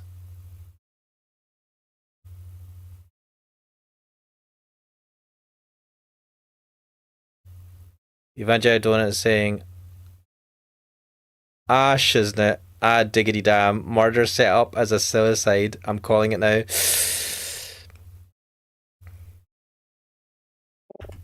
However, I recognize that this is not entirely in my control, and I'm sincerely sorry if this hasn't played out in the way I intended.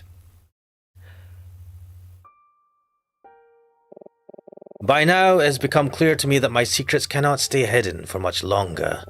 In spite of my best efforts, I am certain the two of you will uncover the truth.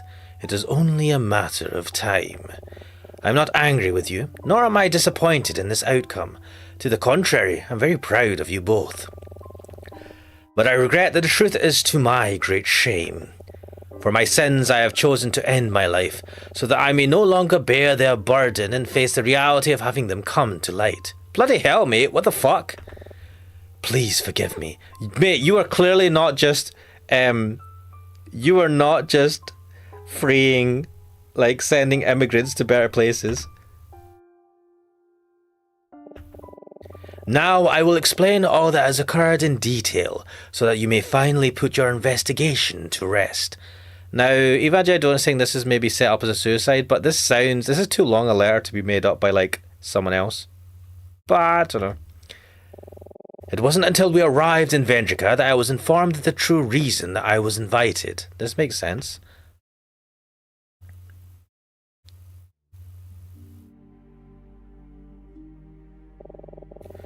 When I first met with Senator Gordon, he informed me that a lawyer named Maxwell had discovered a very dangerous secret. If the secret were publicly revealed, the results would have been very undesirable. Maxwell tried to blackmail Senator Gordon with this information, but even if Gordon acquiesced to his demands, it would have been far too dangerous to allow him to go on with knowledge of this secret. The only solution was to have Maxwell killed. Gordon's plan was to bribe Maxwell's Gambrican housekeeper to kill him in his home and make it look like a robbery. You know the Gambrican man to whom I am referring, Otto Keller. As insurance, Gordon would inform Otto that he and his family would be deported should he not comply. Of course, Gordon could not meet with Otto himself. A man in his position couldn't risk being seen engaging in any such business. So he asked me to do it. I would only be in the country for a short time and had no known connection to any of the involved parties. Once the job was done, there would be no evidence to implicate any of us, and Otto would be safely out of the country. As long as everything went according to plan. The night before we left Vendrika was the night Otto was to do the job. After killing Maxwell, he would meet with me in an unoccupied room of our hotel, and I would inform him of his next steps. He was to go with his wife and meet with the magician, who would make the necessary arrangements to have them stow away on the train. I too would take the train to oversee their journey and to ensure nothing went wrong. But when Otto met with me at the hotel, he had different plans. Otto was overcome with guilt for having killed Maxwell. He told me he had no intention of making the journey to London. He wanted me to ensure that his wife made the journey out of the country, but he was going to turn himself in to the police. He told me he would say it was a robbery. He would say nothing of my involvement or of our arrangement. I sympathized with him and his strong sense of justice, but such a risky plan was simply unacceptable. I told him no. I told him he would finish our arrangement exactly as planned. He protested, so I felt I had no choice but to find a way to convince him. I told him that if he didn't comply, I'd have his wife deported at once. I told him that she would never see freedom again. Bloody hell. He became angry. We began to argue. He then became violent. I didn't want to hurt him, but I panicked as he approached me and...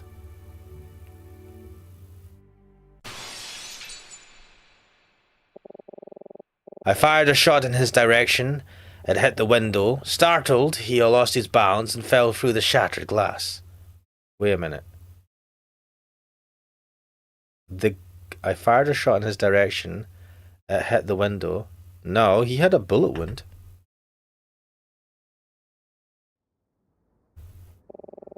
Do you remember what I told you of the Vendrikan Revolution? That I was a university student at the time in which it took place. In truth, I was deeply involved, together with Gordon and with our friend Mayer. We were very young and very idealistic. We wanted the best for our country, and we were determined to fight for it.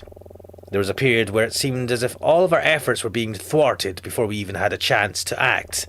One of our companions was acting as an informant, and one day Gordon revealed to me he had discovered the traitor's identity. It was Mayer. We confronted Mayer with this information.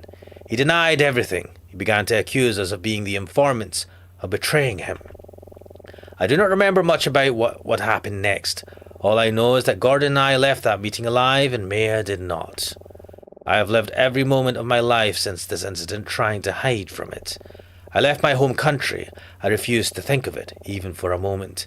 I had nearly succeeded in forgetting it entirely, until Gordon informed me that the lawyer, Maxwell, had somehow discovered what we had done. Those who knew Mayer believed he died in an uprising. Gordon and I covered our tracks carefully. But perhaps not carefully enough. Lastly, I would like to talk about Alma, the wife of Otto Keller and the woman I so shamefully made a widow. The night Otto died after he went to sleep, I went to his home myself to meet with Alma.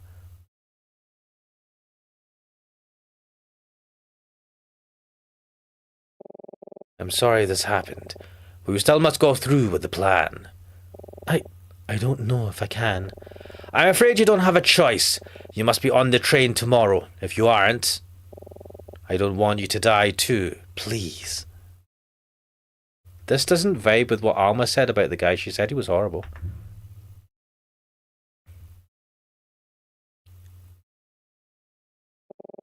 I was determined to make sure that Alma completed her journey with no interference.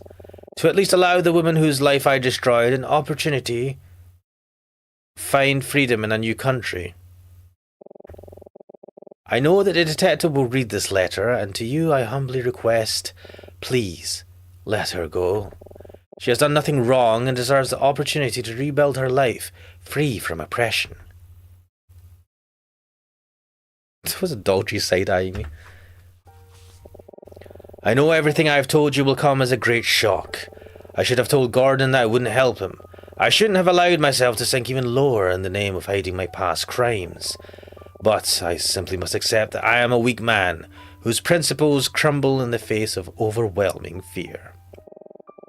I do not deserve to be a teacher, and I do not deserve such wonderful people as yourselves as my students. Ashmanics, I am sorry I doubted you, and I am certain you will flourish as a scholar of great talent and principle. And Emma, to have been your teacher was one of the greatest pleasures of my career. I know that you thought very highly of me, and greatly valued my guidance. I, too, cherished our time as if you were my own family. The pain I feel in having betrayed your trust is almost too much to bear. If there is a silver lining, it is that I can rest knowing that you will become a woman of greater character than any man, much less myself, could ever be. In the end, I only would have gotten in your way. I write these words in the hopes that you both may learn from my mistakes. You are young. You live in prosperous times. You have your whole lives ahead of you. You have the opportunity to make something of yourselves in a way that I never could. Please, do not take this for granted. Thank you both for everything.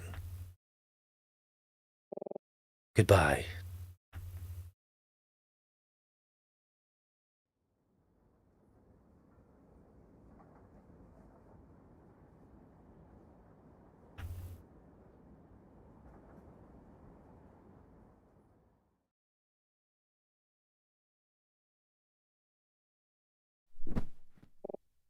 Emma!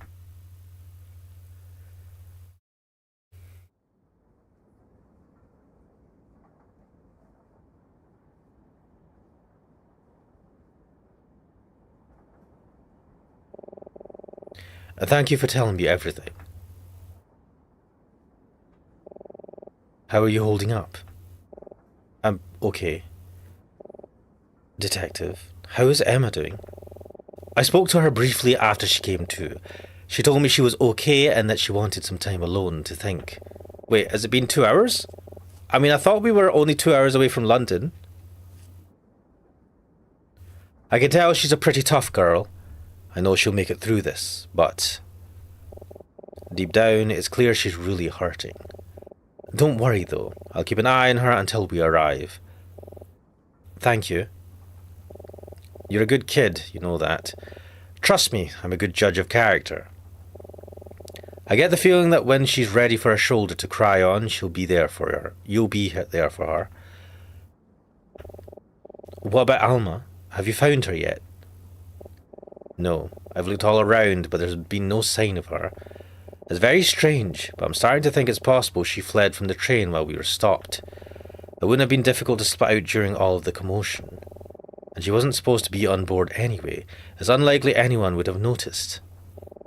Wherever she is, I hope she's okay. There's quite a bit of this I'm still trying to make sense of. How could Martin have hidden the sound of a gunshot? Not a single person I've talked to said they heard anything strange. And I'm still in the dark about a lot of your investigation. If you don't mind, can we discuss some of the details? Maybe it'll help me piece some things together. Geez, where do I start? Oh my god. As soon as you're ready, let's review what we know.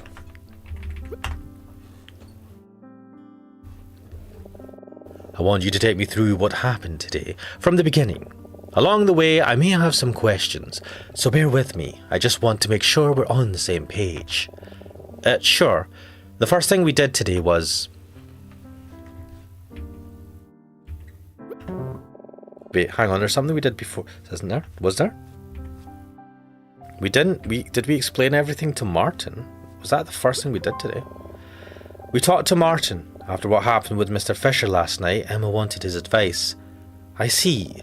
Did you have any suspicions about him at this point? No, not really. There's just one thing.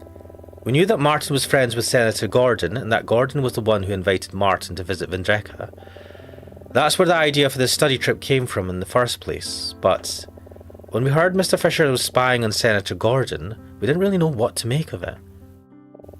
If only I'd learned the connection between Martin and Gordon sooner.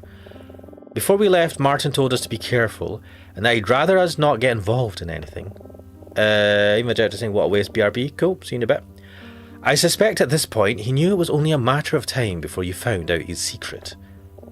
After that, we decided to go and find Mr. Fisher. Fisher, you know, why were you two interested in him in the first place?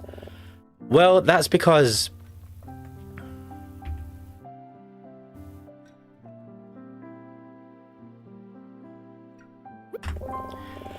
As it turned out, Fisher was one of the few people who may have witnessed Emma and Alma together before Alma went missing. Interesting. So, what did he say? Did he seem together? No, he didn't. But he did see something else in the lounge car that morning that raised our suspicions. Yeah, he saw Veda make a deal with the bartender. Veda, huh? I had a feeling that woman and her husband were up to something. The bartender told us that Veda had gotten a glass of wine, but Fisher remembered it differently. He saw Veda give the bartender money, but leave without a drink. The bartender was very clear with us that 3 drinks were sold, and his cash register confirmed it. So, if Veda wasn't one of them, then... Yeah, we were able to catch him in a lie, and prove that Alma must have had tea with Emma that morning. So then... that's it. Veda paid him to keep his mouth shut. Yeah, exactly. Actually, we'd been suspicious of Veda and Monty from the beginning, because of the ring we found in their cabin. A ring? Yeah, the engraving on the ring said, "To my beloved AK." We didn't know Alma's last name at the time, but we knew there was a possibility the ring belonged to her. Fascinating. The bartender never fully admitted anything, but he did give us something that confirmed our suspicions.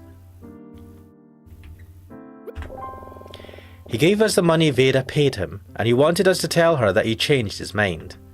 Huh? Well, this explains why I saw you two outside of Veda and Monty's cabin earlier. I could tell immediately that those two were suspicious, but I wasn't able to get anything out of them. Veda didn't pull any punches. It looks like her comments must have really bothered him. So what happened when you confronted them? It took some effort, but we eventually got Veda to admit that she knew something about Alma. She wouldn't tell us any more though. We got so close, but she was right about one thing. Even though we knew something was going on, we didn't have any real evidence. But wait, I thought you had Alma's ring.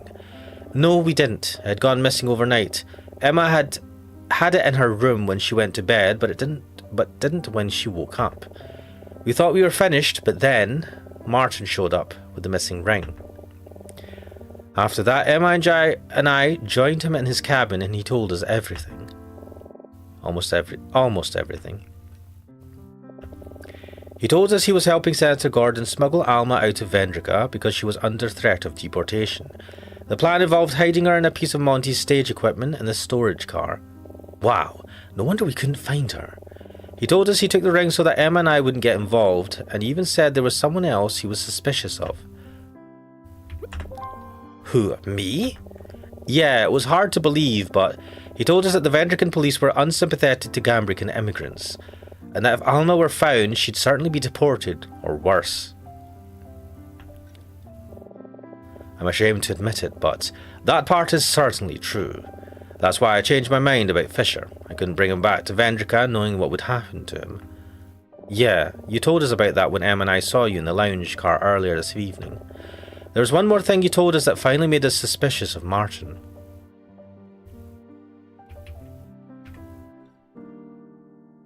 It was Alma's last name and her relation to Otto Keller. Martin didn't tell us that Alma was married to the man who was murdered 3 days ago, so we knew there had to be more to the story. That's when we decided we needed to talk to Alma herself. She was the only one who could tell us the whole truth. So you went to the storage car to look for her? It wasn't easy, but we eventually found her in a very unlikely place. She was underneath the floor of the big cage in a hidden compartment. Unreal. I just can't believe how much you two were able to discover. And to think I was all ready to call it quits. God, what kind of detective am I? I'm sorry, don't mind me. Please, continue. Alma was reluctant to talk at first, but she trusted Emma, so eventually she opened up to us. She told us about a man who blackmailed her husband, Otto, to get him to murder Maxwell. And just as she was about to tell us who it was, the train came to a stop and the lights went off. When we finally got the lights back on, Alma was gone and we discovered someone had locked us in. If it wasn't for the porter coming by and unlocking the door, we might have been stuck there for the rest of the trip. I suppose it was Martin who did all that. Does that mean he's the one who pulled the emergency stop? But why would he... Wait. I think I know why. You do? Yes, think about it. Other than making the train stop, what could he cause to happen by pulling the brake? The whistle blow... Wait, did the whistle mask his bullet? Exactly. I couldn't figure out how Martin hid the sound of a gunshot in a crowded train, but the whistle would have provided cover. The whistle always sounds when the train stops and starts, so by pulling the emergency brake, he could predict exactly when it would blow. All he had to do was wait in his cabin for the train to start moving again. Well, that's a plausible theory at least, but it still doesn't explain what happened to Alma. Once the porter left, Emma and I decided we needed to confront Martin, and that's when we ran into you outside his door.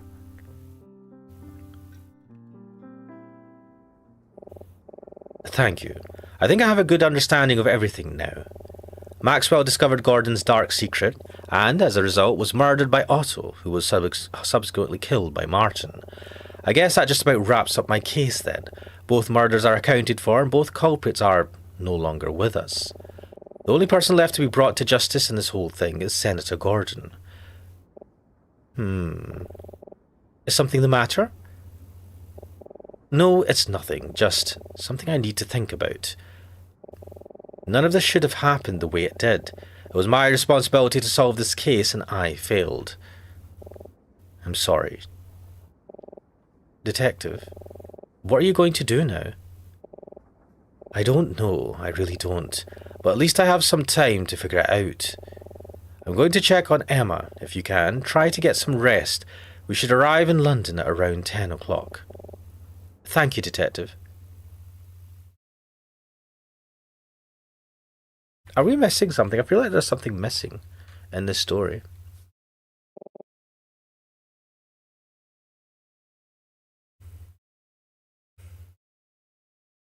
Let me check something.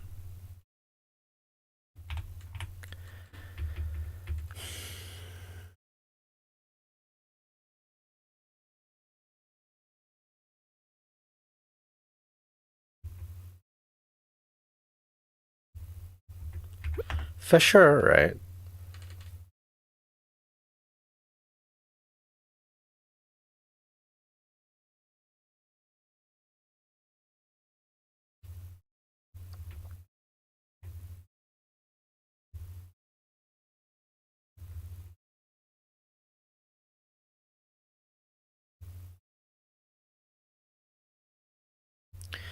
Now, Alma said that the man who blackmailed her husband appeared behind them.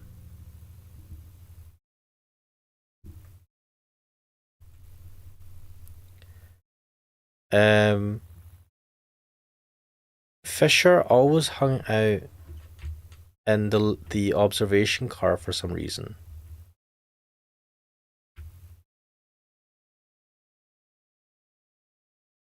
Why was he always in the observation car? And Martin never met Fisher.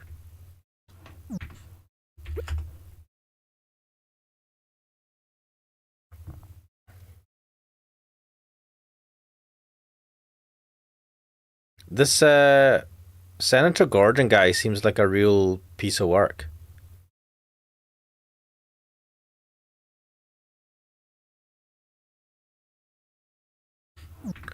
I'm wondering, right? So I'm wondering if Fisher is not.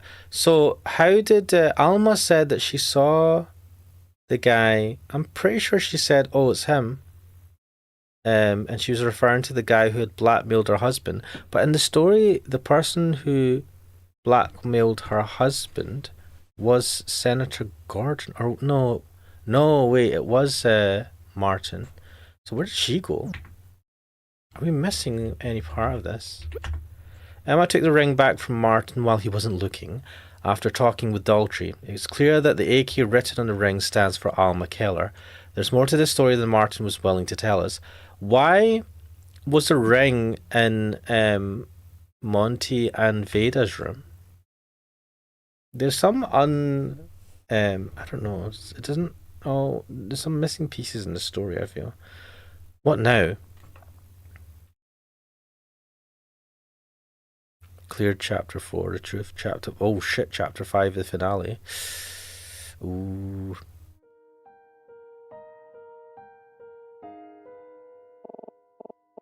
Ashmanix, hello? Are you listening? Huh? What? Oh, hi, Emma. You totally zoned out for a minute there. Are you feeling okay? Yeah, I think so. Well, anyway, as I was saying, I finished looking over your term paper. I left you a few notes that I'd like you to consider, but it's really wonderful, Ashmanix. I'm very proud of you. Huh? My term paper? Yes, your paper on the Vindrican election process. You just asked me to read it a few hours ago. Are you sure you're feeling okay? Yeah. No, sorry, I mean, thank you. I appreciate you looking over it. I'll check out your feedback a little later. Great. Honestly, I thought the topic would be dull, but you tied it to Vendrican literature in a fascinating way. I just know Professor Martin is going to be so impressed. Professor Martin? I just can't stop thinking about how great our trip was. I'm so glad I got to do this before I graduated. I'm really going to miss all of this. But hey, this isn't really the end, right? Maybe someday, years from now, the three of us can get together and take another trip.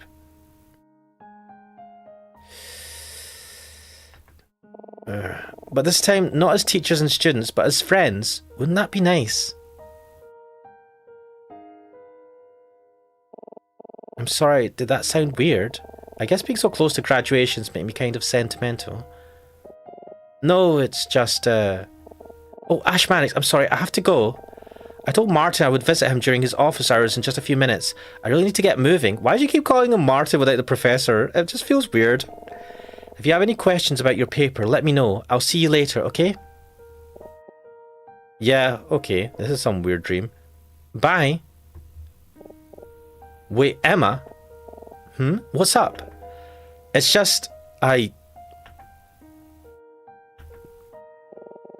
really going to miss you too.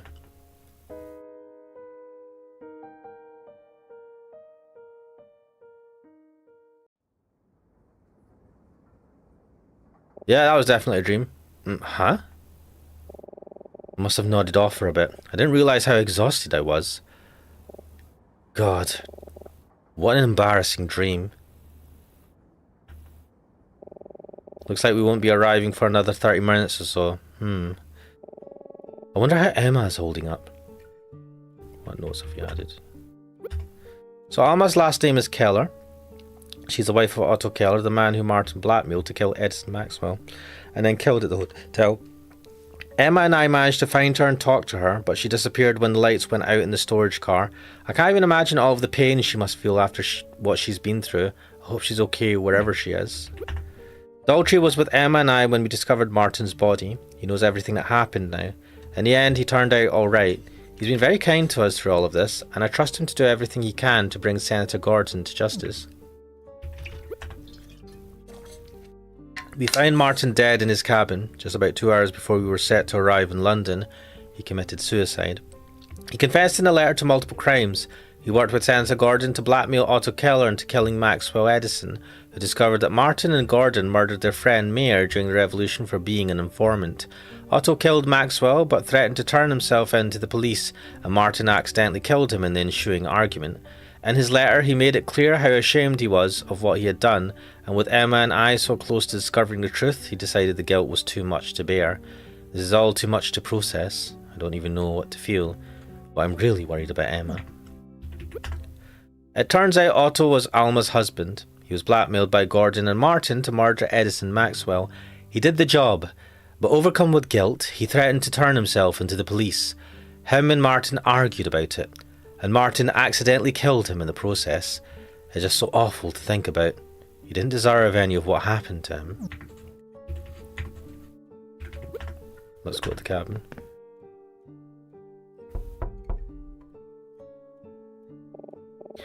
Not here. I wonder where she went. Well, alright. I have some time. Let's do a quick lap around the train and see if I can find her. Why are none of these rooms locked? What is wrong with people?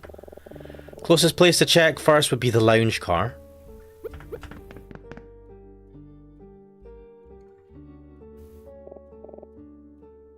Hey you! Have you heard the news? Yeah, have you heard? Somebody on board was murdered. Murder! Can you believe it? Palmer, I don't think he heard me. No, he must not have. Maybe you should have said it louder. Yes, that will do the trick. Ahem. Alright. No, I heard you the first time. Murder. Yeah, that's very interesting. You don't believe us, do you? I mean, to be fair, it's not like we have any evidence. Evidence? Who needs evidence when you have a golfer's intuition? How does that help? Listen, the train didn't come to an emergency stop for no reason. Sure, the attendants have assured us it was no cause for concern, but that only makes me more suspicious. They're clearly trying to cover something up, to avoid bad press, and what could be more damning than murder? Sorry, Dennis. It sounds like a pretty big leap to me. Ach, why won't you let me have any fun? Okay, fine. There's no real evidence of murder, I know, but there's definitely something fishy going on here. My intuition never fails. Well, he's not wrong about that. I just wish we could have had more time to figure out what it was. Just our luck. So I guess the actual news hasn't gotten out. That's probably for the best. If people knew what happened, it might cause a panic. Oh, Dennis, we need to finish packing. Ah, you're right. Sorry, my good friend, but we must take our leave. I wish you the best. From now until the end of your round, may your lies be flat. And your putts be true. Good luck.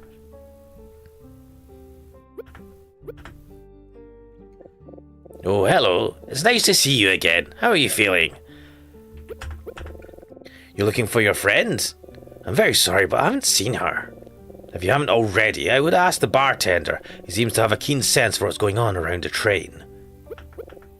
I'm sorry, I haven't seen her. Everyone on board seems very restless. People are spreading quite sensational rumours, and the detective did seem somewhat uneasy last I saw him. I wonder if something happened. I must apologise again for my part in everything that transpired these past few days.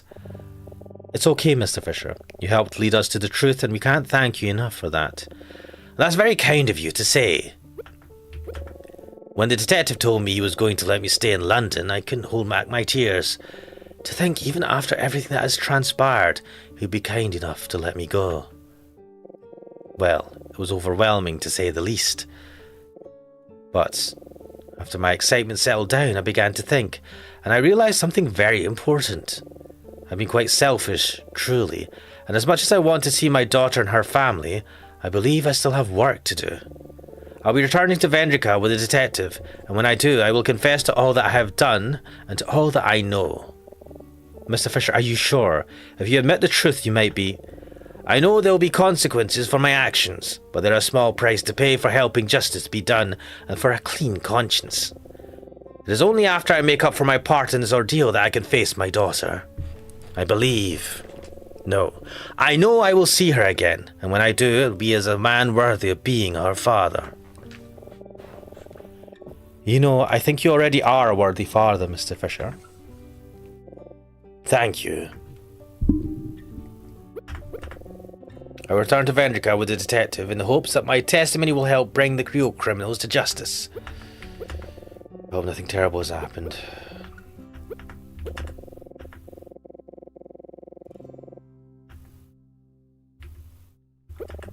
I wonder what Mr. Fisher and the bartender have to say. Well, you're back. Tell me, how did it go with the magician and his wife? Did you find your dream woman? Heh, you don't want to tell me? It's not that, it's just... No, it's fine. You don't need to tell me. The look on your face says it all. I can tell you found what you were looking for. But I sense the result wasn't quite what you hoped it would be. Yeah, something like that. Well, such is life. No, I have not seen her. Okay. The train is awash in gossip. It would appear something dramatic took place after we stopped. That said, most of the passengers have little idea what actually transpired, myself included. Not even my strongest blend could weaken the detective's constitutions enough to make him tell me. Relax, it was a joke. Nevertheless, I have heard some interesting rumours. If you're curious, I'd be happy to divulge. No games this time? No games. I think we've both had enough fun for one ride, yes? I'm not entirely sure how this rumour started, but... Many passengers seem to believe a murder took place while we were stopped. Granted, nobody I've talked to has seen any evidence of this, and I'm sure the truth isn't quite that dramatic. But that hasn't stopped some of our more questionable passengers from pretending to be Hercule Poirot. It's very irritating. He's probably talking about Dennis and Palmer. It's clear that the detective is hiding something from us, but, well, it's none of my business. Very soon we will arrive in London, and this journey will be behind us. I would suggest that everyone move on from whatever took place here and prepare to return to their dull, unsensational lives. That's my opinion, anyway. I think you have the right idea. I did hear one more thing. One of the porters was complaining about a man and woman bothering him in the storage car. He described the woman as fearsome. Heh! Could it be Veda and Monty? I want to find Emma, but I wonder what they're up to. When I'm done here, I should check it out. Storage car.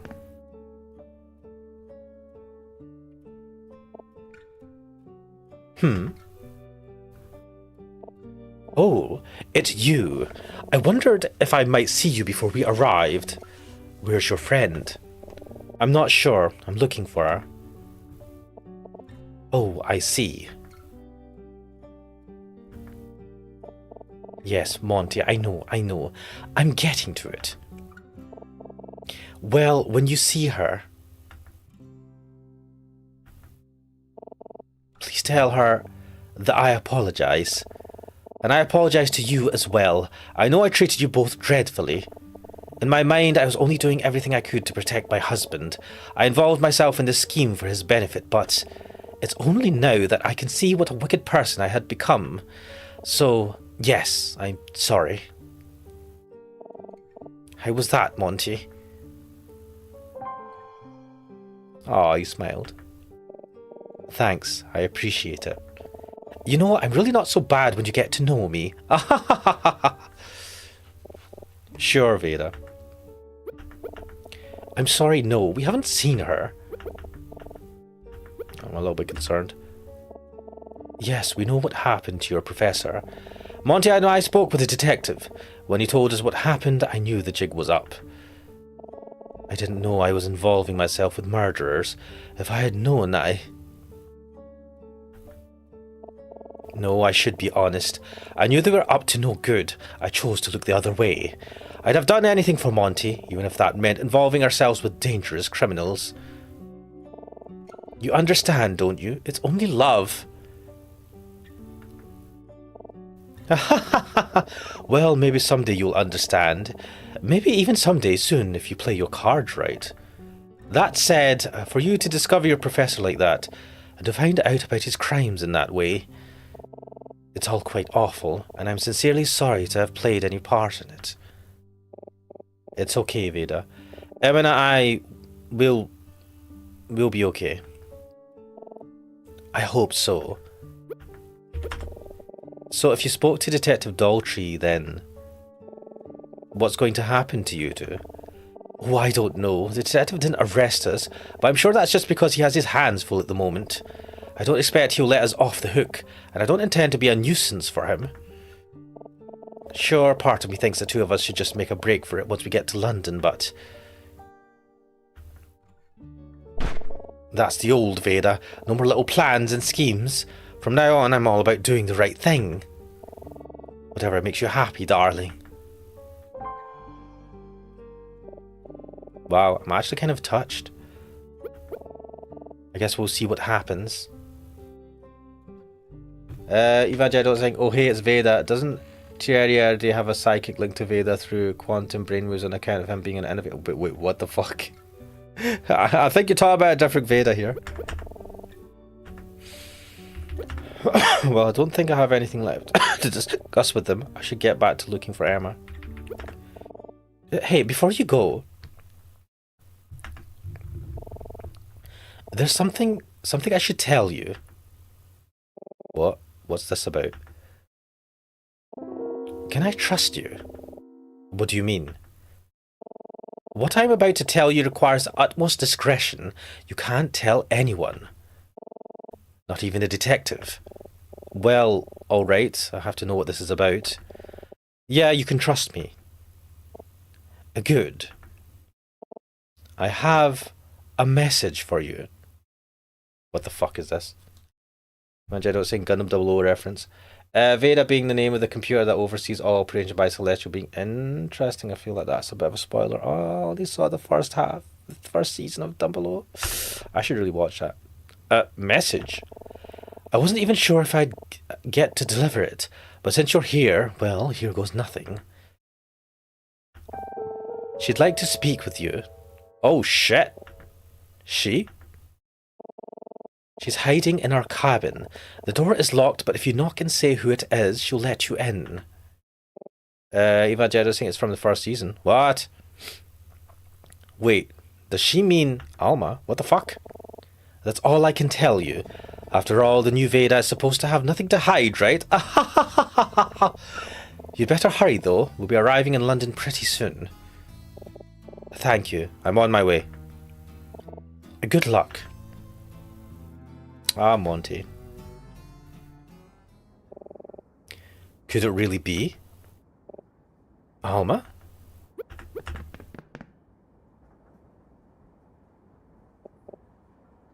Oh, hey. Just the man I wanted to see. I was on my way to come get you. Detective Daltrey. I wonder what he's up to now. I was just with Emma in the observation car. She told me she wanted to talk to you. Oh, that's funny. I've been looking for her. That's just about the only place I haven't checked. Glad I caught up to you, then. We'll be arriving soon, so you shouldn't keep her waiting too long. What the fuck? How is she doing? Emma, that is. She's okay, but I can tell she has a lot on her mind. I know she's been through a lot, and she has every right to be upset, but even so, I get the sense that something else is bothering her. Call it my detective's instinct. Well, whatever she's thinking, it's none of my business. I'll let you two sort it out. I wonder what's on her mind. Still no sign of her. I touched Daltrey, but I gave Veda my word I wouldn't say anything.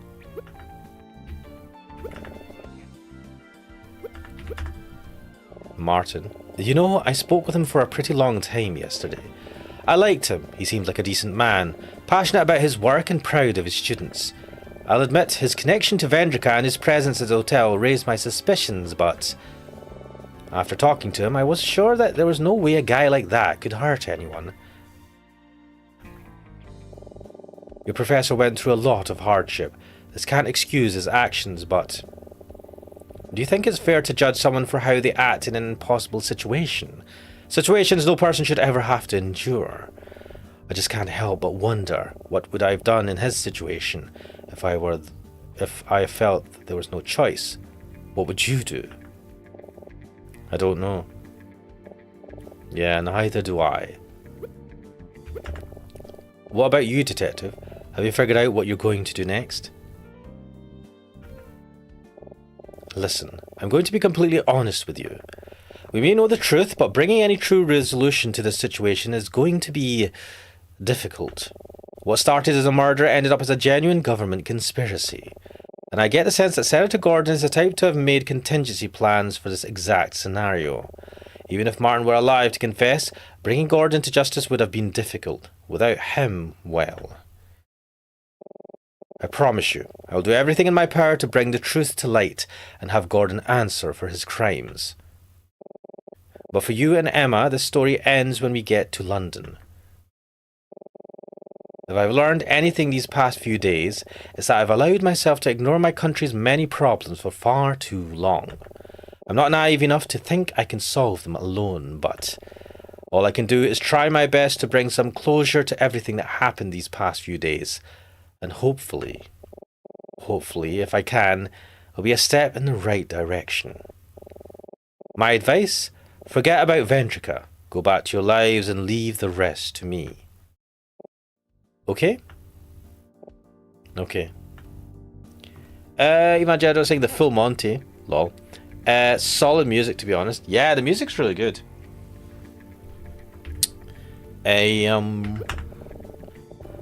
Well, I better go find Emma, so I'm gonna get going. Yeah, you should. I'm sorry to have kept you so long.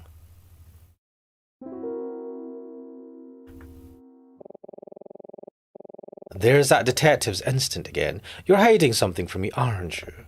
But what? I told Vale I wouldn't say anything, but...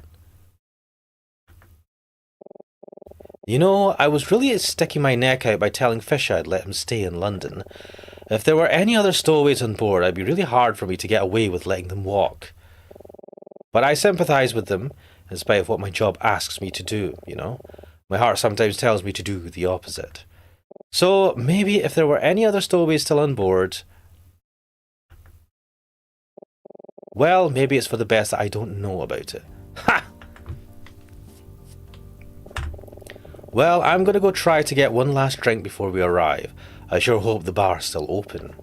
I'll catch up with you and Emma once we get to the station. Sound good? Yeah, that sounds good. Thanks, Detective. And good luck with everything. Don't sweat it. Wow, man. Eva J. Don't say good man. I know, man. What a man. So, like, all of this is pointing to Senator Gordon as being Dodge. Now, in the suicide note, Martin says that he shot with the gun by accident. It hit... What was it? It hit the window and the guy... He shot the gun, it hit the window and the guy fell out.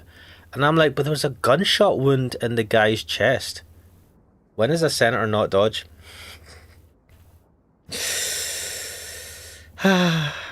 True. Alright, so Emma's waiting for me in the observation car. I'll catch up with her as soon as I can, but first I need to talk to Alma. Why does Alma not want to talk to Emma? Or has she already talked to Emma? I feel like some Dodge is going to happen. Let's see. I wish I had an image to say that it was saving. It just freezes. It's kind of annoying.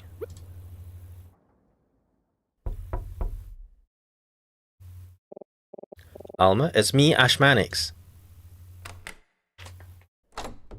Don't say Alma, you should just say it's me, Ashmanix. Whatever. Alma, she's okay. Hello, Ashmanix. It's good to see you again. Yeah, same to you. Alma, what happened?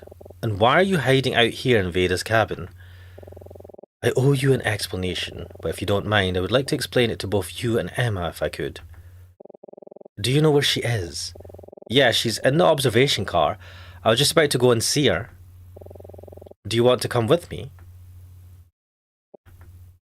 I don't think I should leave this place with that detective still snooping around. I understand. I don't want you to do anything you're uncomfortable with, but you don't have to worry about Detective Daltrey. He's alright. Trust me. Evangelical saying he could have been mistaken. The bullet could have travelled through the body and hit the window, which explains why the guy stumbled. Yeah.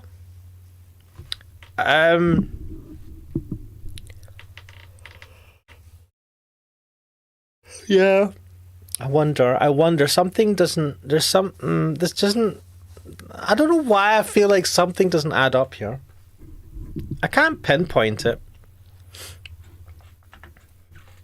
So, it's okay though, I'll go get her. So, one thing is that Senator Gordon, right? So, what's this guy's name?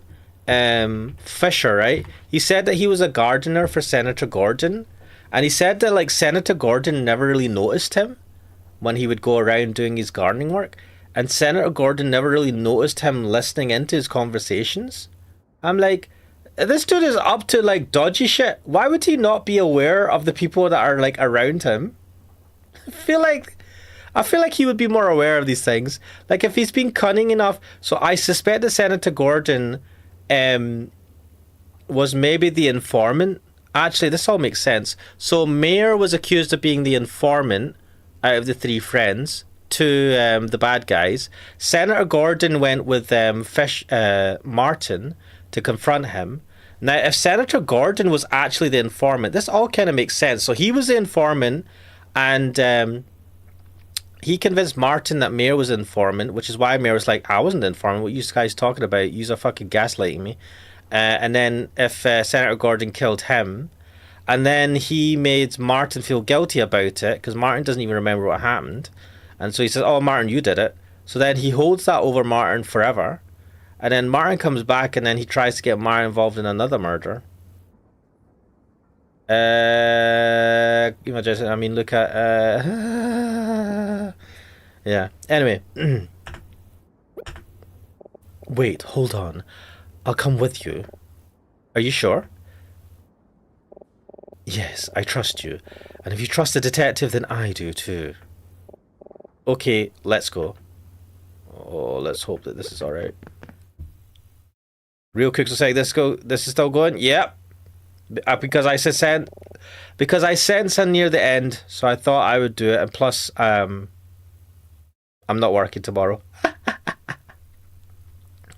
There she is outside on the platform.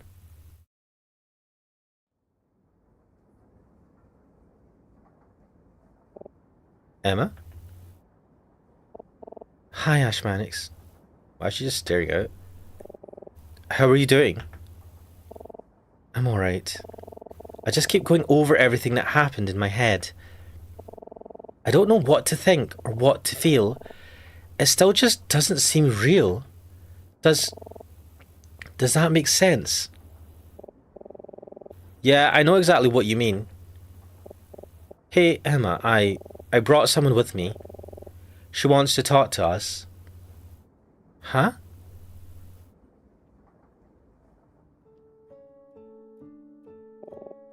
Hello again, Emma. Alma? Oh, Alma, I'm so glad to see you're okay. When we lost you earlier, I thought the worst. I'm sorry to have worried you so much. This whole time I've been nothing but a burden to you. I feel so guilty. Well, if you didn't have that conversation, Martin would probably not be dead. I feel like I owe you both so much. Ashmanix and I just wanted to do the right thing. We wanted to help someone in need, and we wanted to find the truth. You don't owe us anything, Alma. If she didn't have the conversation with you in the beginning. But I think you can help us with one more thing. Oh? Kixo was saying, I'm pretty sure Veda is a Hinduism reference to. Veda is the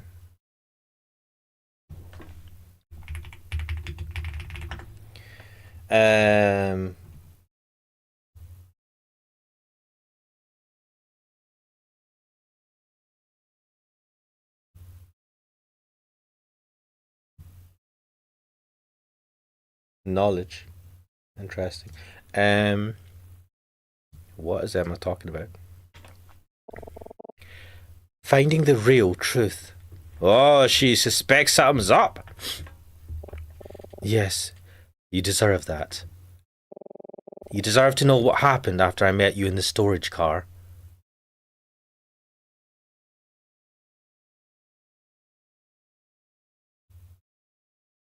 What, you just ran away?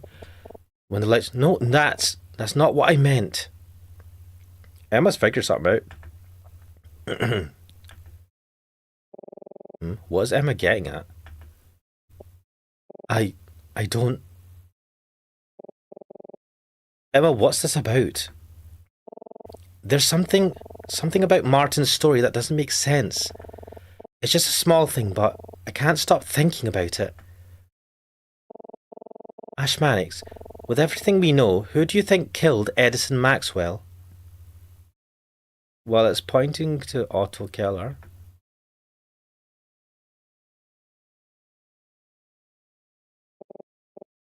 Maxwell? But we know that already, don't we? It was... Fuck, you make me spell out the name?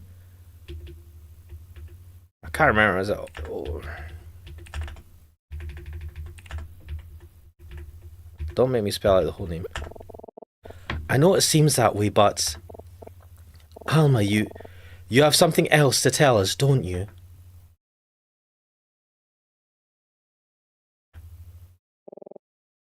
Do you mind if I tell you a bit about my husband, Otto? It was shortly after we were married that Otto suggested we flee to Vendrika. But even after we moved, we still struggled to get by. Both of us searched for suitable work to little success. The only jobs we could find were low-paying positions as housekeepers for that dreadful lawyer, Maxwell. We would alternate days, and if for some reason one of us was unable to work, the other would go instead. The work was grueling and Maxwell was a tyrant. Both Otto and I were so worn. I would often return home late at night and break down in tears. But Otto never complained. He would comfort me, reassure me that someday our situation would improve, that this wouldn't be forever. In spite of everything, he believed in Vendrika. He was a truly good man.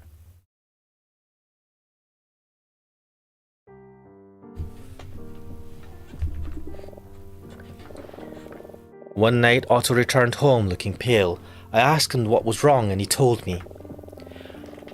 That was the night your professor first met him and instructed him to kill Maxwell. He confessed to me that he had been told. He was beside himself. He didn't know what to do. He thought we should go to the police, but I feared that they would be unsympathetic. And I feared the consequences for us if your professor found out. When the night came that Otto was to kill Maxwell, he was supposed to go to work as normal, but Otto couldn't even get out of bed. He was sick to his stomach. He had decided not to do it. He could never kill a man. He was too good for that. As always, he assured me that everything would be all right, but we both knew this time was different. I was so frightened. And then, Otto, too sick to go to work, asked me. He asked me if I would go for him, as I had done many times before. I went to Maxwell's that night. I don't believe he heard me come in the door because his attention was elsewhere. As I walked in, I overheard the end of a conversation he was having on the phone. It sounded like he was bragging to one of his colleagues. He boasted about how he was blackmailing a Gambrican immigrant he had working for him. He laughed as he told his friend how he threatened to have the man deported if he didn't obey. He was exploiting another struggling Gambrican in the same way your professor was exploiting my husband.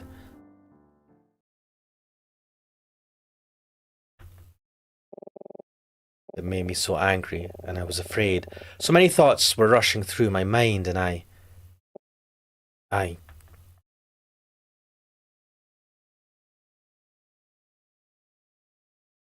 Damn, why do you have such a big knife?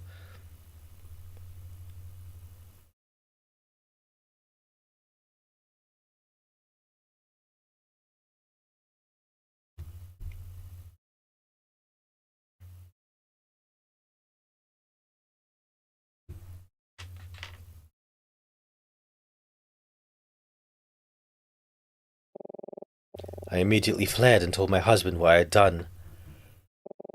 He just looked at me. He looked at me in a way he had never looked at me before. He got up and dressed immediately. He told me he was going to meet with your professor as originally planned, as if he had completed the job. He left, and that was the last time I ever saw him.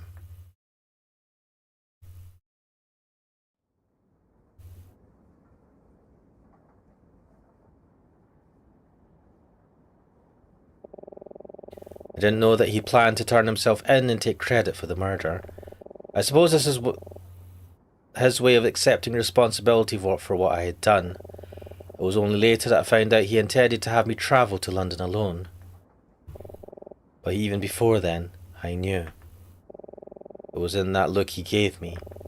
The moment that I saw his face, I knew that he didn't love me anymore. And how could he? How could a decent man like Otto love a murderer? I wasn't good enough for him. I let him down and he let me go.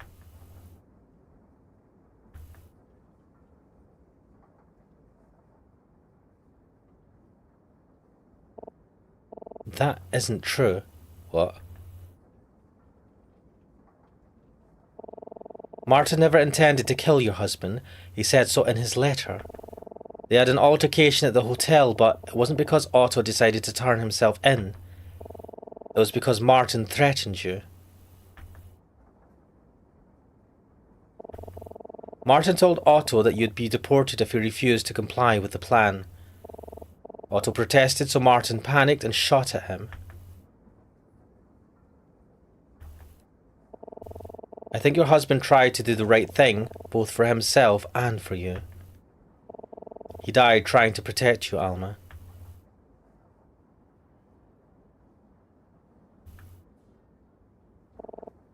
Ashmanix, I think you have something that belongs to Alma, don't you? What? Oh yeah, that's right. And this is... We found this in Veda and Monty's cabin. It's your wedding ring, isn't it? I took this off after they found me, after I talked to you. I left it in their cabin because I didn't think I should wear it anymore. It's because of this ring that we found you, Alma. We knew it was yours because of the engraving. To my beloved Alma Keller. Your husband loved you, Alma, until the very end.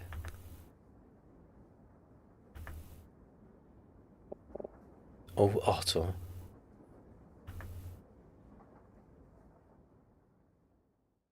But she's still technically a murderer. When the lights went out, your professor immediately grabbed me and took me back to his cabin. Oh, wait, is Alma still talking? He spoke with me in some detail about his life, about who he actually was and who he was to you two. Then, he handed me his gun. He had the scene set to look like a suicide.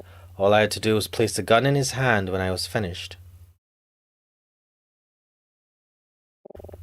He instructed me to wait for the train to start moving and to shoot when the whistle blew. Bro. Why would you do that? Why would you do that? Like, I get you want to do the suicide, but why would you make someone else shoot you? Oh, dude, what's wrong with you? Then I was to go to the magician's cabin and hide with them until the train finally arrived in London. I suppose this was how he felt he could make amends for Otto's death, allowing me to take revenge. I took the gun. I stood there waiting for the train to move. Neither of us said a word. We just stared into each other's eyes for what felt like an eternity. He wasn't afraid. He had made up his mind. It was pitiful. So I waited, and I waited, until...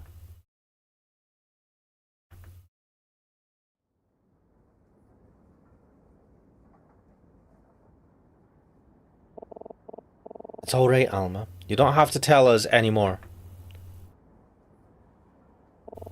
I don't blame you. After what he had done to you, I'm sure I'd have done the same. What? I don't...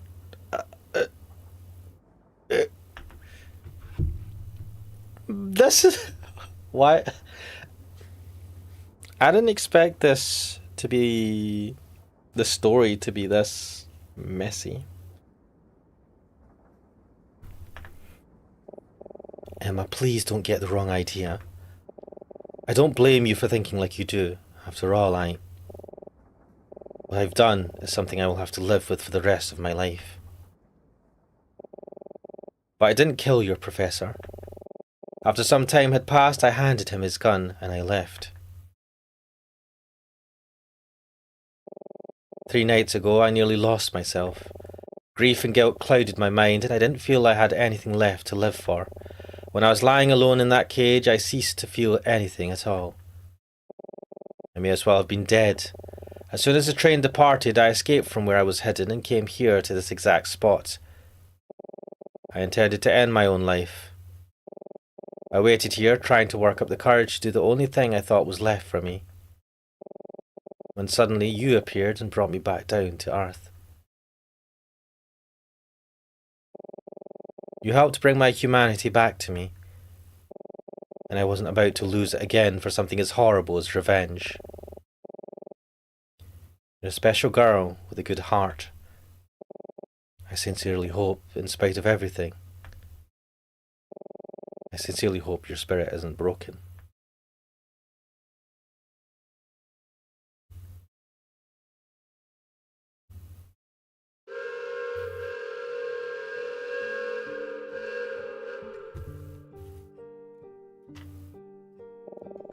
We should arrive in just a few minutes.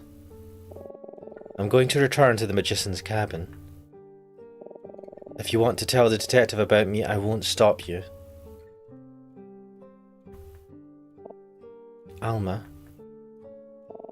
I'm glad we found you, and maybe someday we'll come back to London to find you again. That sounds a bit like a threat. Does that sound good? I'd like that. Thank you. Goodbye. See you later, Alma. Goodbye. Whoa, man. I don't even know. What the fuck? Oh. Emma? Yeah?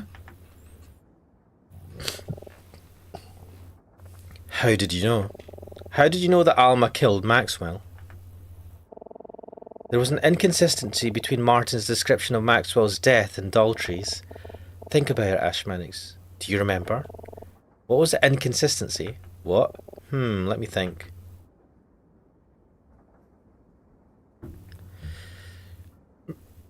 What did Daltrey say?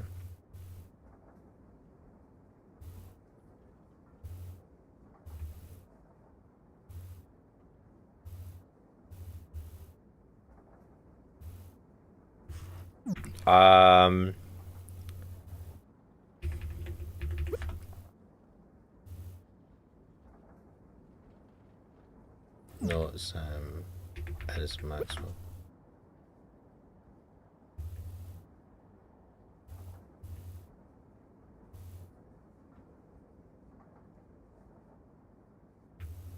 Wait, what?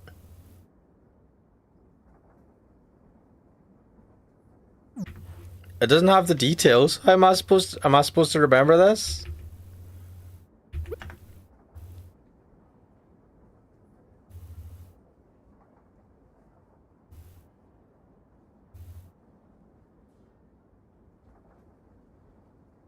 The inconsistency was what we were talking about with the window. I think they're talking about 1 second. She said, what was the thing? There was an inconsistency between Martin's description of Maxwell's death and Daltrey's. No, this is Maxwell's death, not the guy that died in the window thing was Otto. Right. I'm pretty sure he said that he was knifed in the back. The nature of the crime scene. He said he was eating dinner.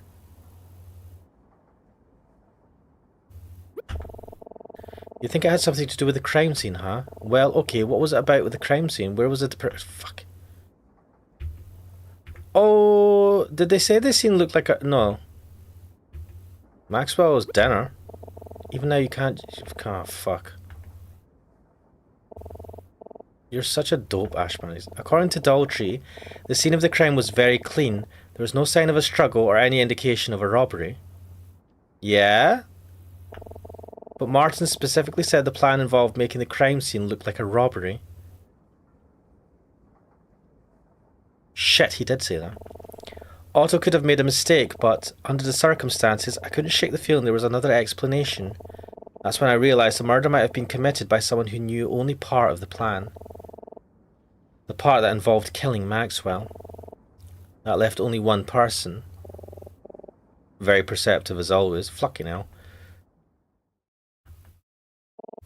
Ashmanix. Do you think that we did the right thing? I mean, what was the... What else? What other options were there? To give her up to the police? What do you mean? I keep thinking about what would have happened had we not got involved in all of this.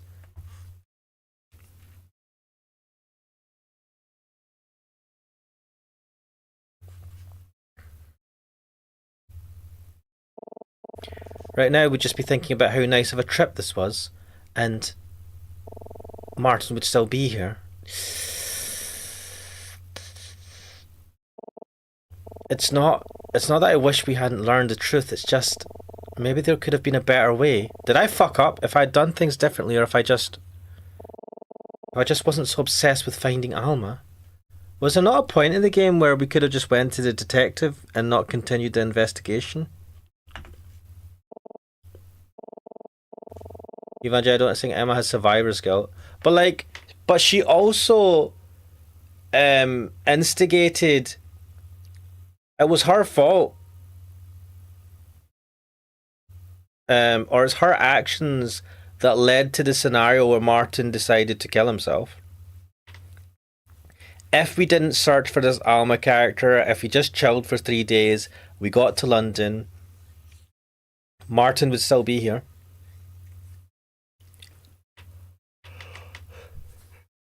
Like, with all this extra issue, all this extra hassle, all the extra things that happened, the investigation, unveiling what Martin was actually up to, what did we achieve? We found the truth. We found out the truth.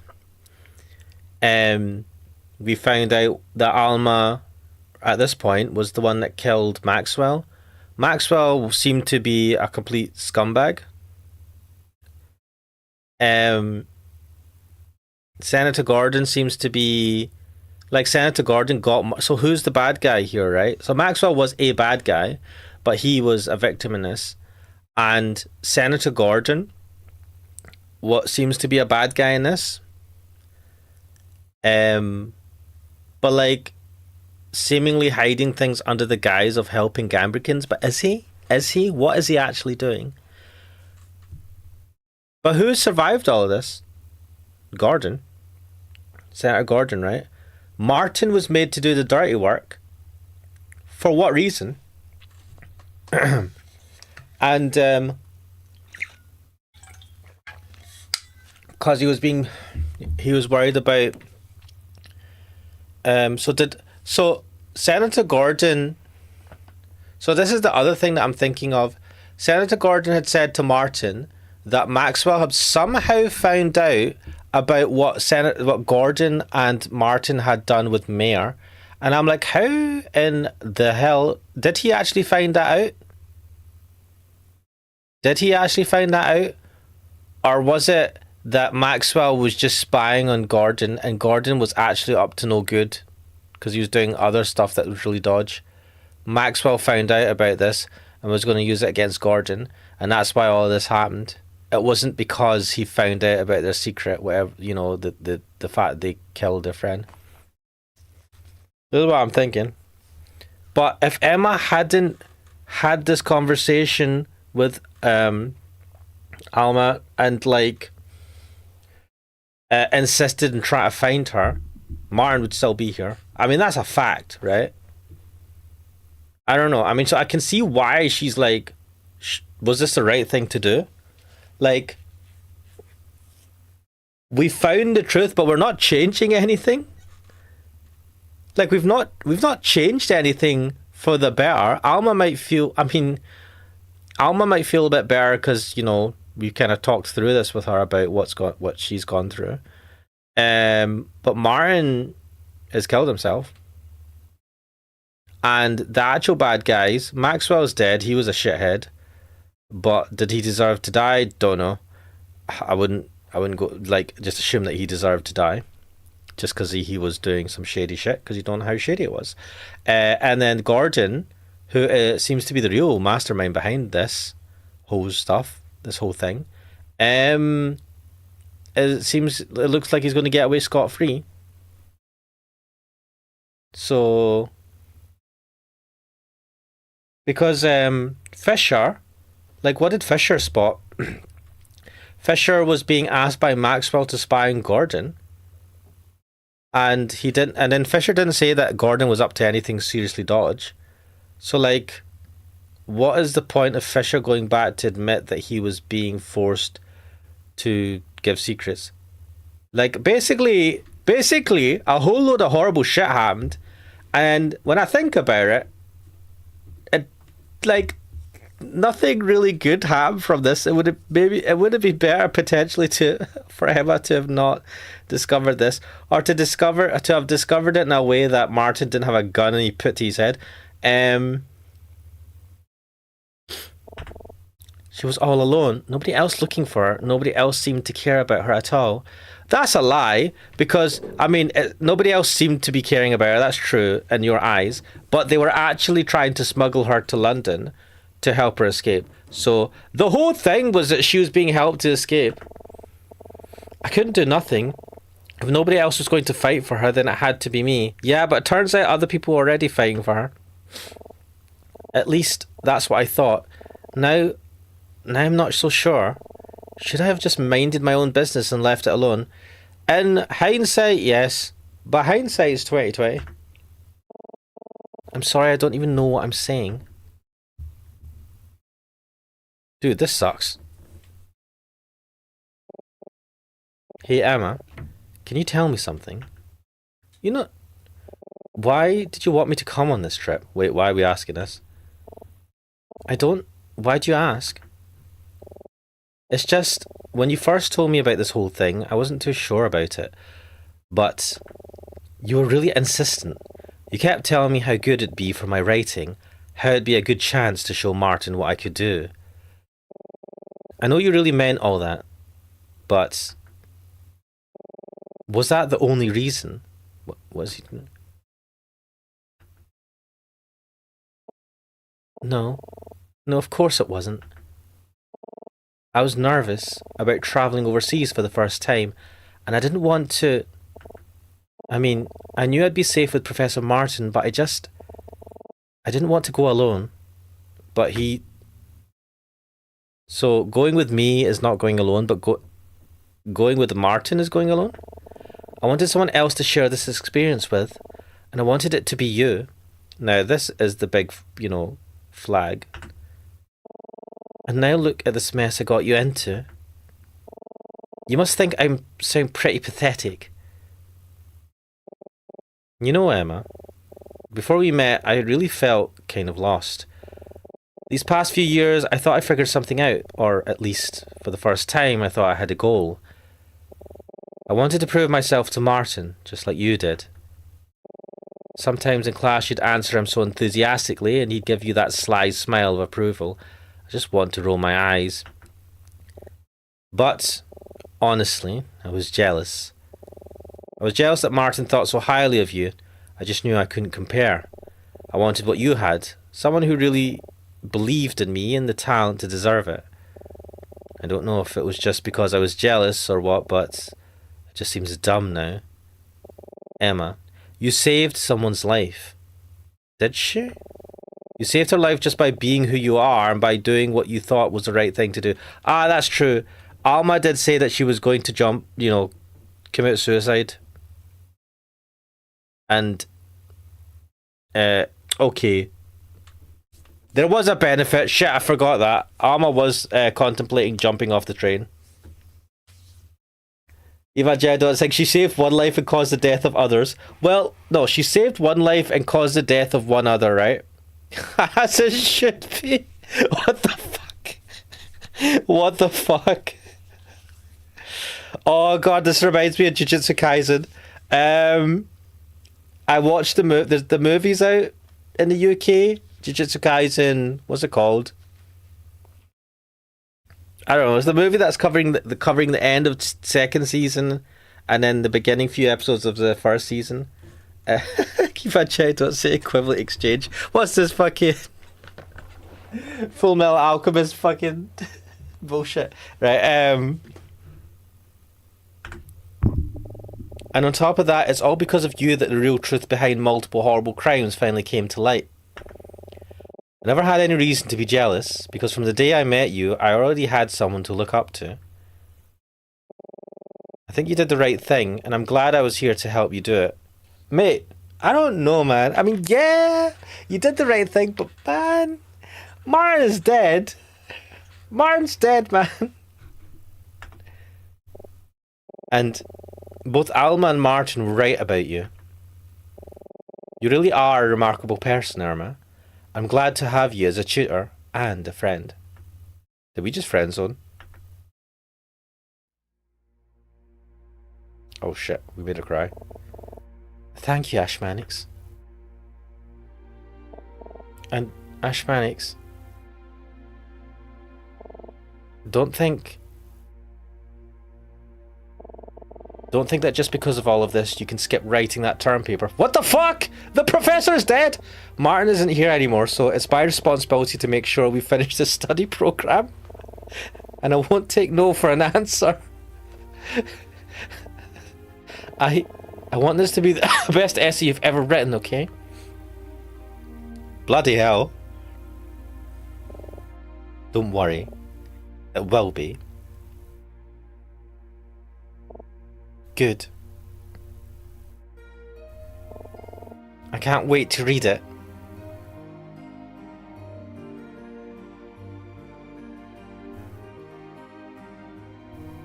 This is the most friend-zoned relationship ever. Both friend-zoning. Oh, no, they hugged!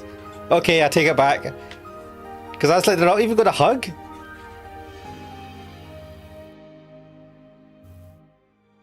Ah, this is so bittersweet.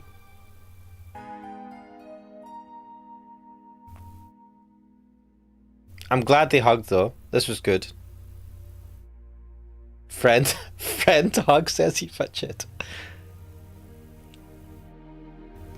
I'm glad they hugged, but like Martin is dead. Ah, this is so bittersweet. The fuck?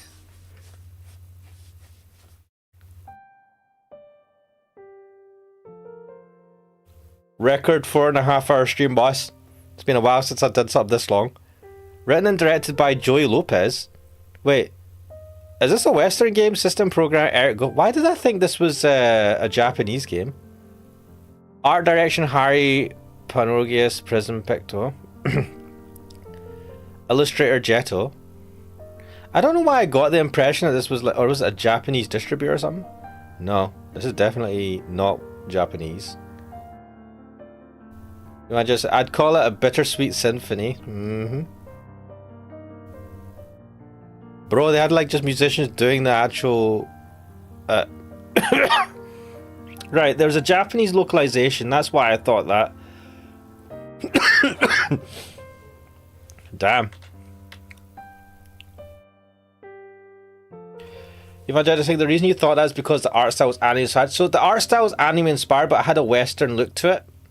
So in the beginning I thought it was a Western game. And then I think because there was a Japanese version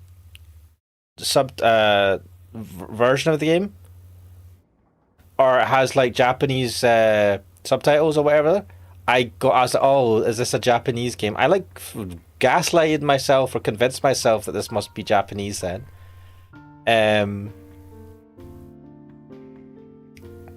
Art style is very 90s anime. It is, but it has like a slight like Western twist to it. Imagine it's like specifically the Japanese studios that were contracted to make Western cartoons in the 90s. Yes, that it does have that vibe. So like Jason the Wild Warriors, I think might have been one of those.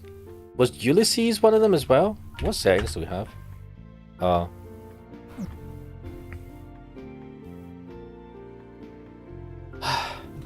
Well, do you know what? I didn't expect to finish this game today.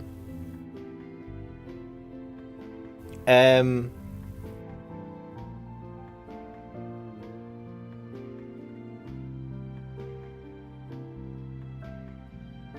don't know. How did you guys feel about this game? Have you been playing along or just watching?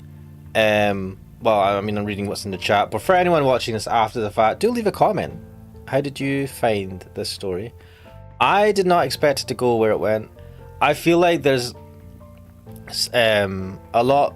There's still stuff left on the table, or at least the story around Senator Gordon's motives. Did he set up Martin when they were young? Was he actually the one that killed Mayor? And was he the one? Was Mayor actually the one that was giving away? That was a spy or whatever. Was he actually, or was it Gordon? Because Gordon seems like an asshole. He might have been. He might have set Martin up for all of this, right? And made him think that he had killed his own friend and all this betrayal stuff. And I feel like there's more there that, you know, I don't know. Imagine saying, I won Johnny Quest reboot in the 90s, although that had a very heavy use of shadows and darks. It was a solid game, to be honest. I watched the cartoon series of Johnny Quest. That was really, I liked it. Very unique. Evangelical say, I missed 90% of it, but the short snippet I enjoyed. I mean, you got the gist of it at the end. I feel like... this was good. I enjoyed this. I didn't think it was this, and I'm not gonna say it's a short game, but like this short, I'm just like, I've played Uno, and playing Uno was like fucking 100 hours. I don't want to play 100-hour games all the time. It hurts my soul. But now I don't have anything to play on a Wednesday.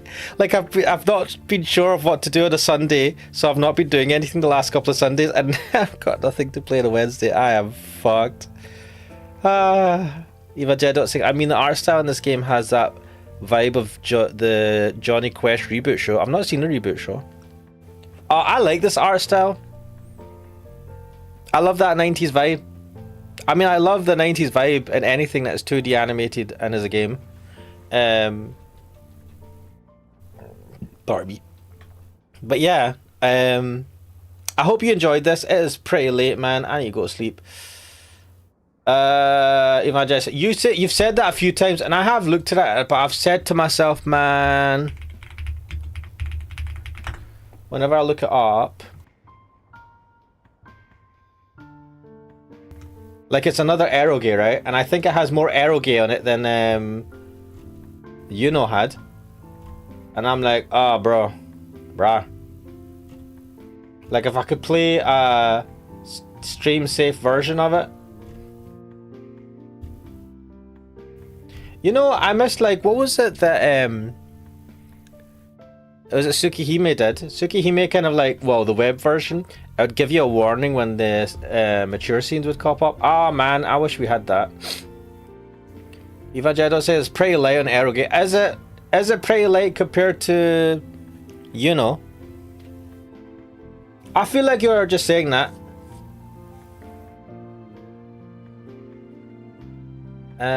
Wait.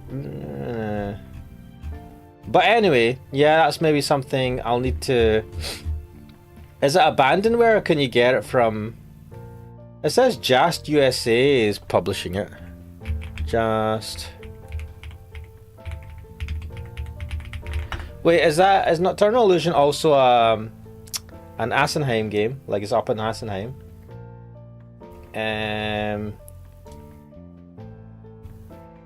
Wait. Transfer Student, Season of the Sakura, Runaway City, Three Sisters Story. What the hell is this? Nocturnal Illusion coming. Wait, it says coming soon. What does coming soon mean? What is this page? Play classic games in your browser. What? To ensure that future generations can enjoy the stories of our classic Just USA titles, we are bringing these classics to your web browser. I thought we already have this with Assenheim. These online versions emulate the original experience of these games and are available for everyone to enjoy for free. Oh. Season of Sakura is another good one, but it's long. No, I don't want to do that.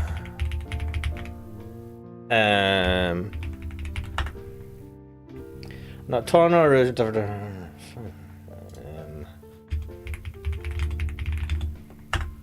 Right. Nocturnal Illusion, a classic adult visual novel, is relatively short for the genre. Oh, 10 hours! Wait a minute, I think it's better to be that short.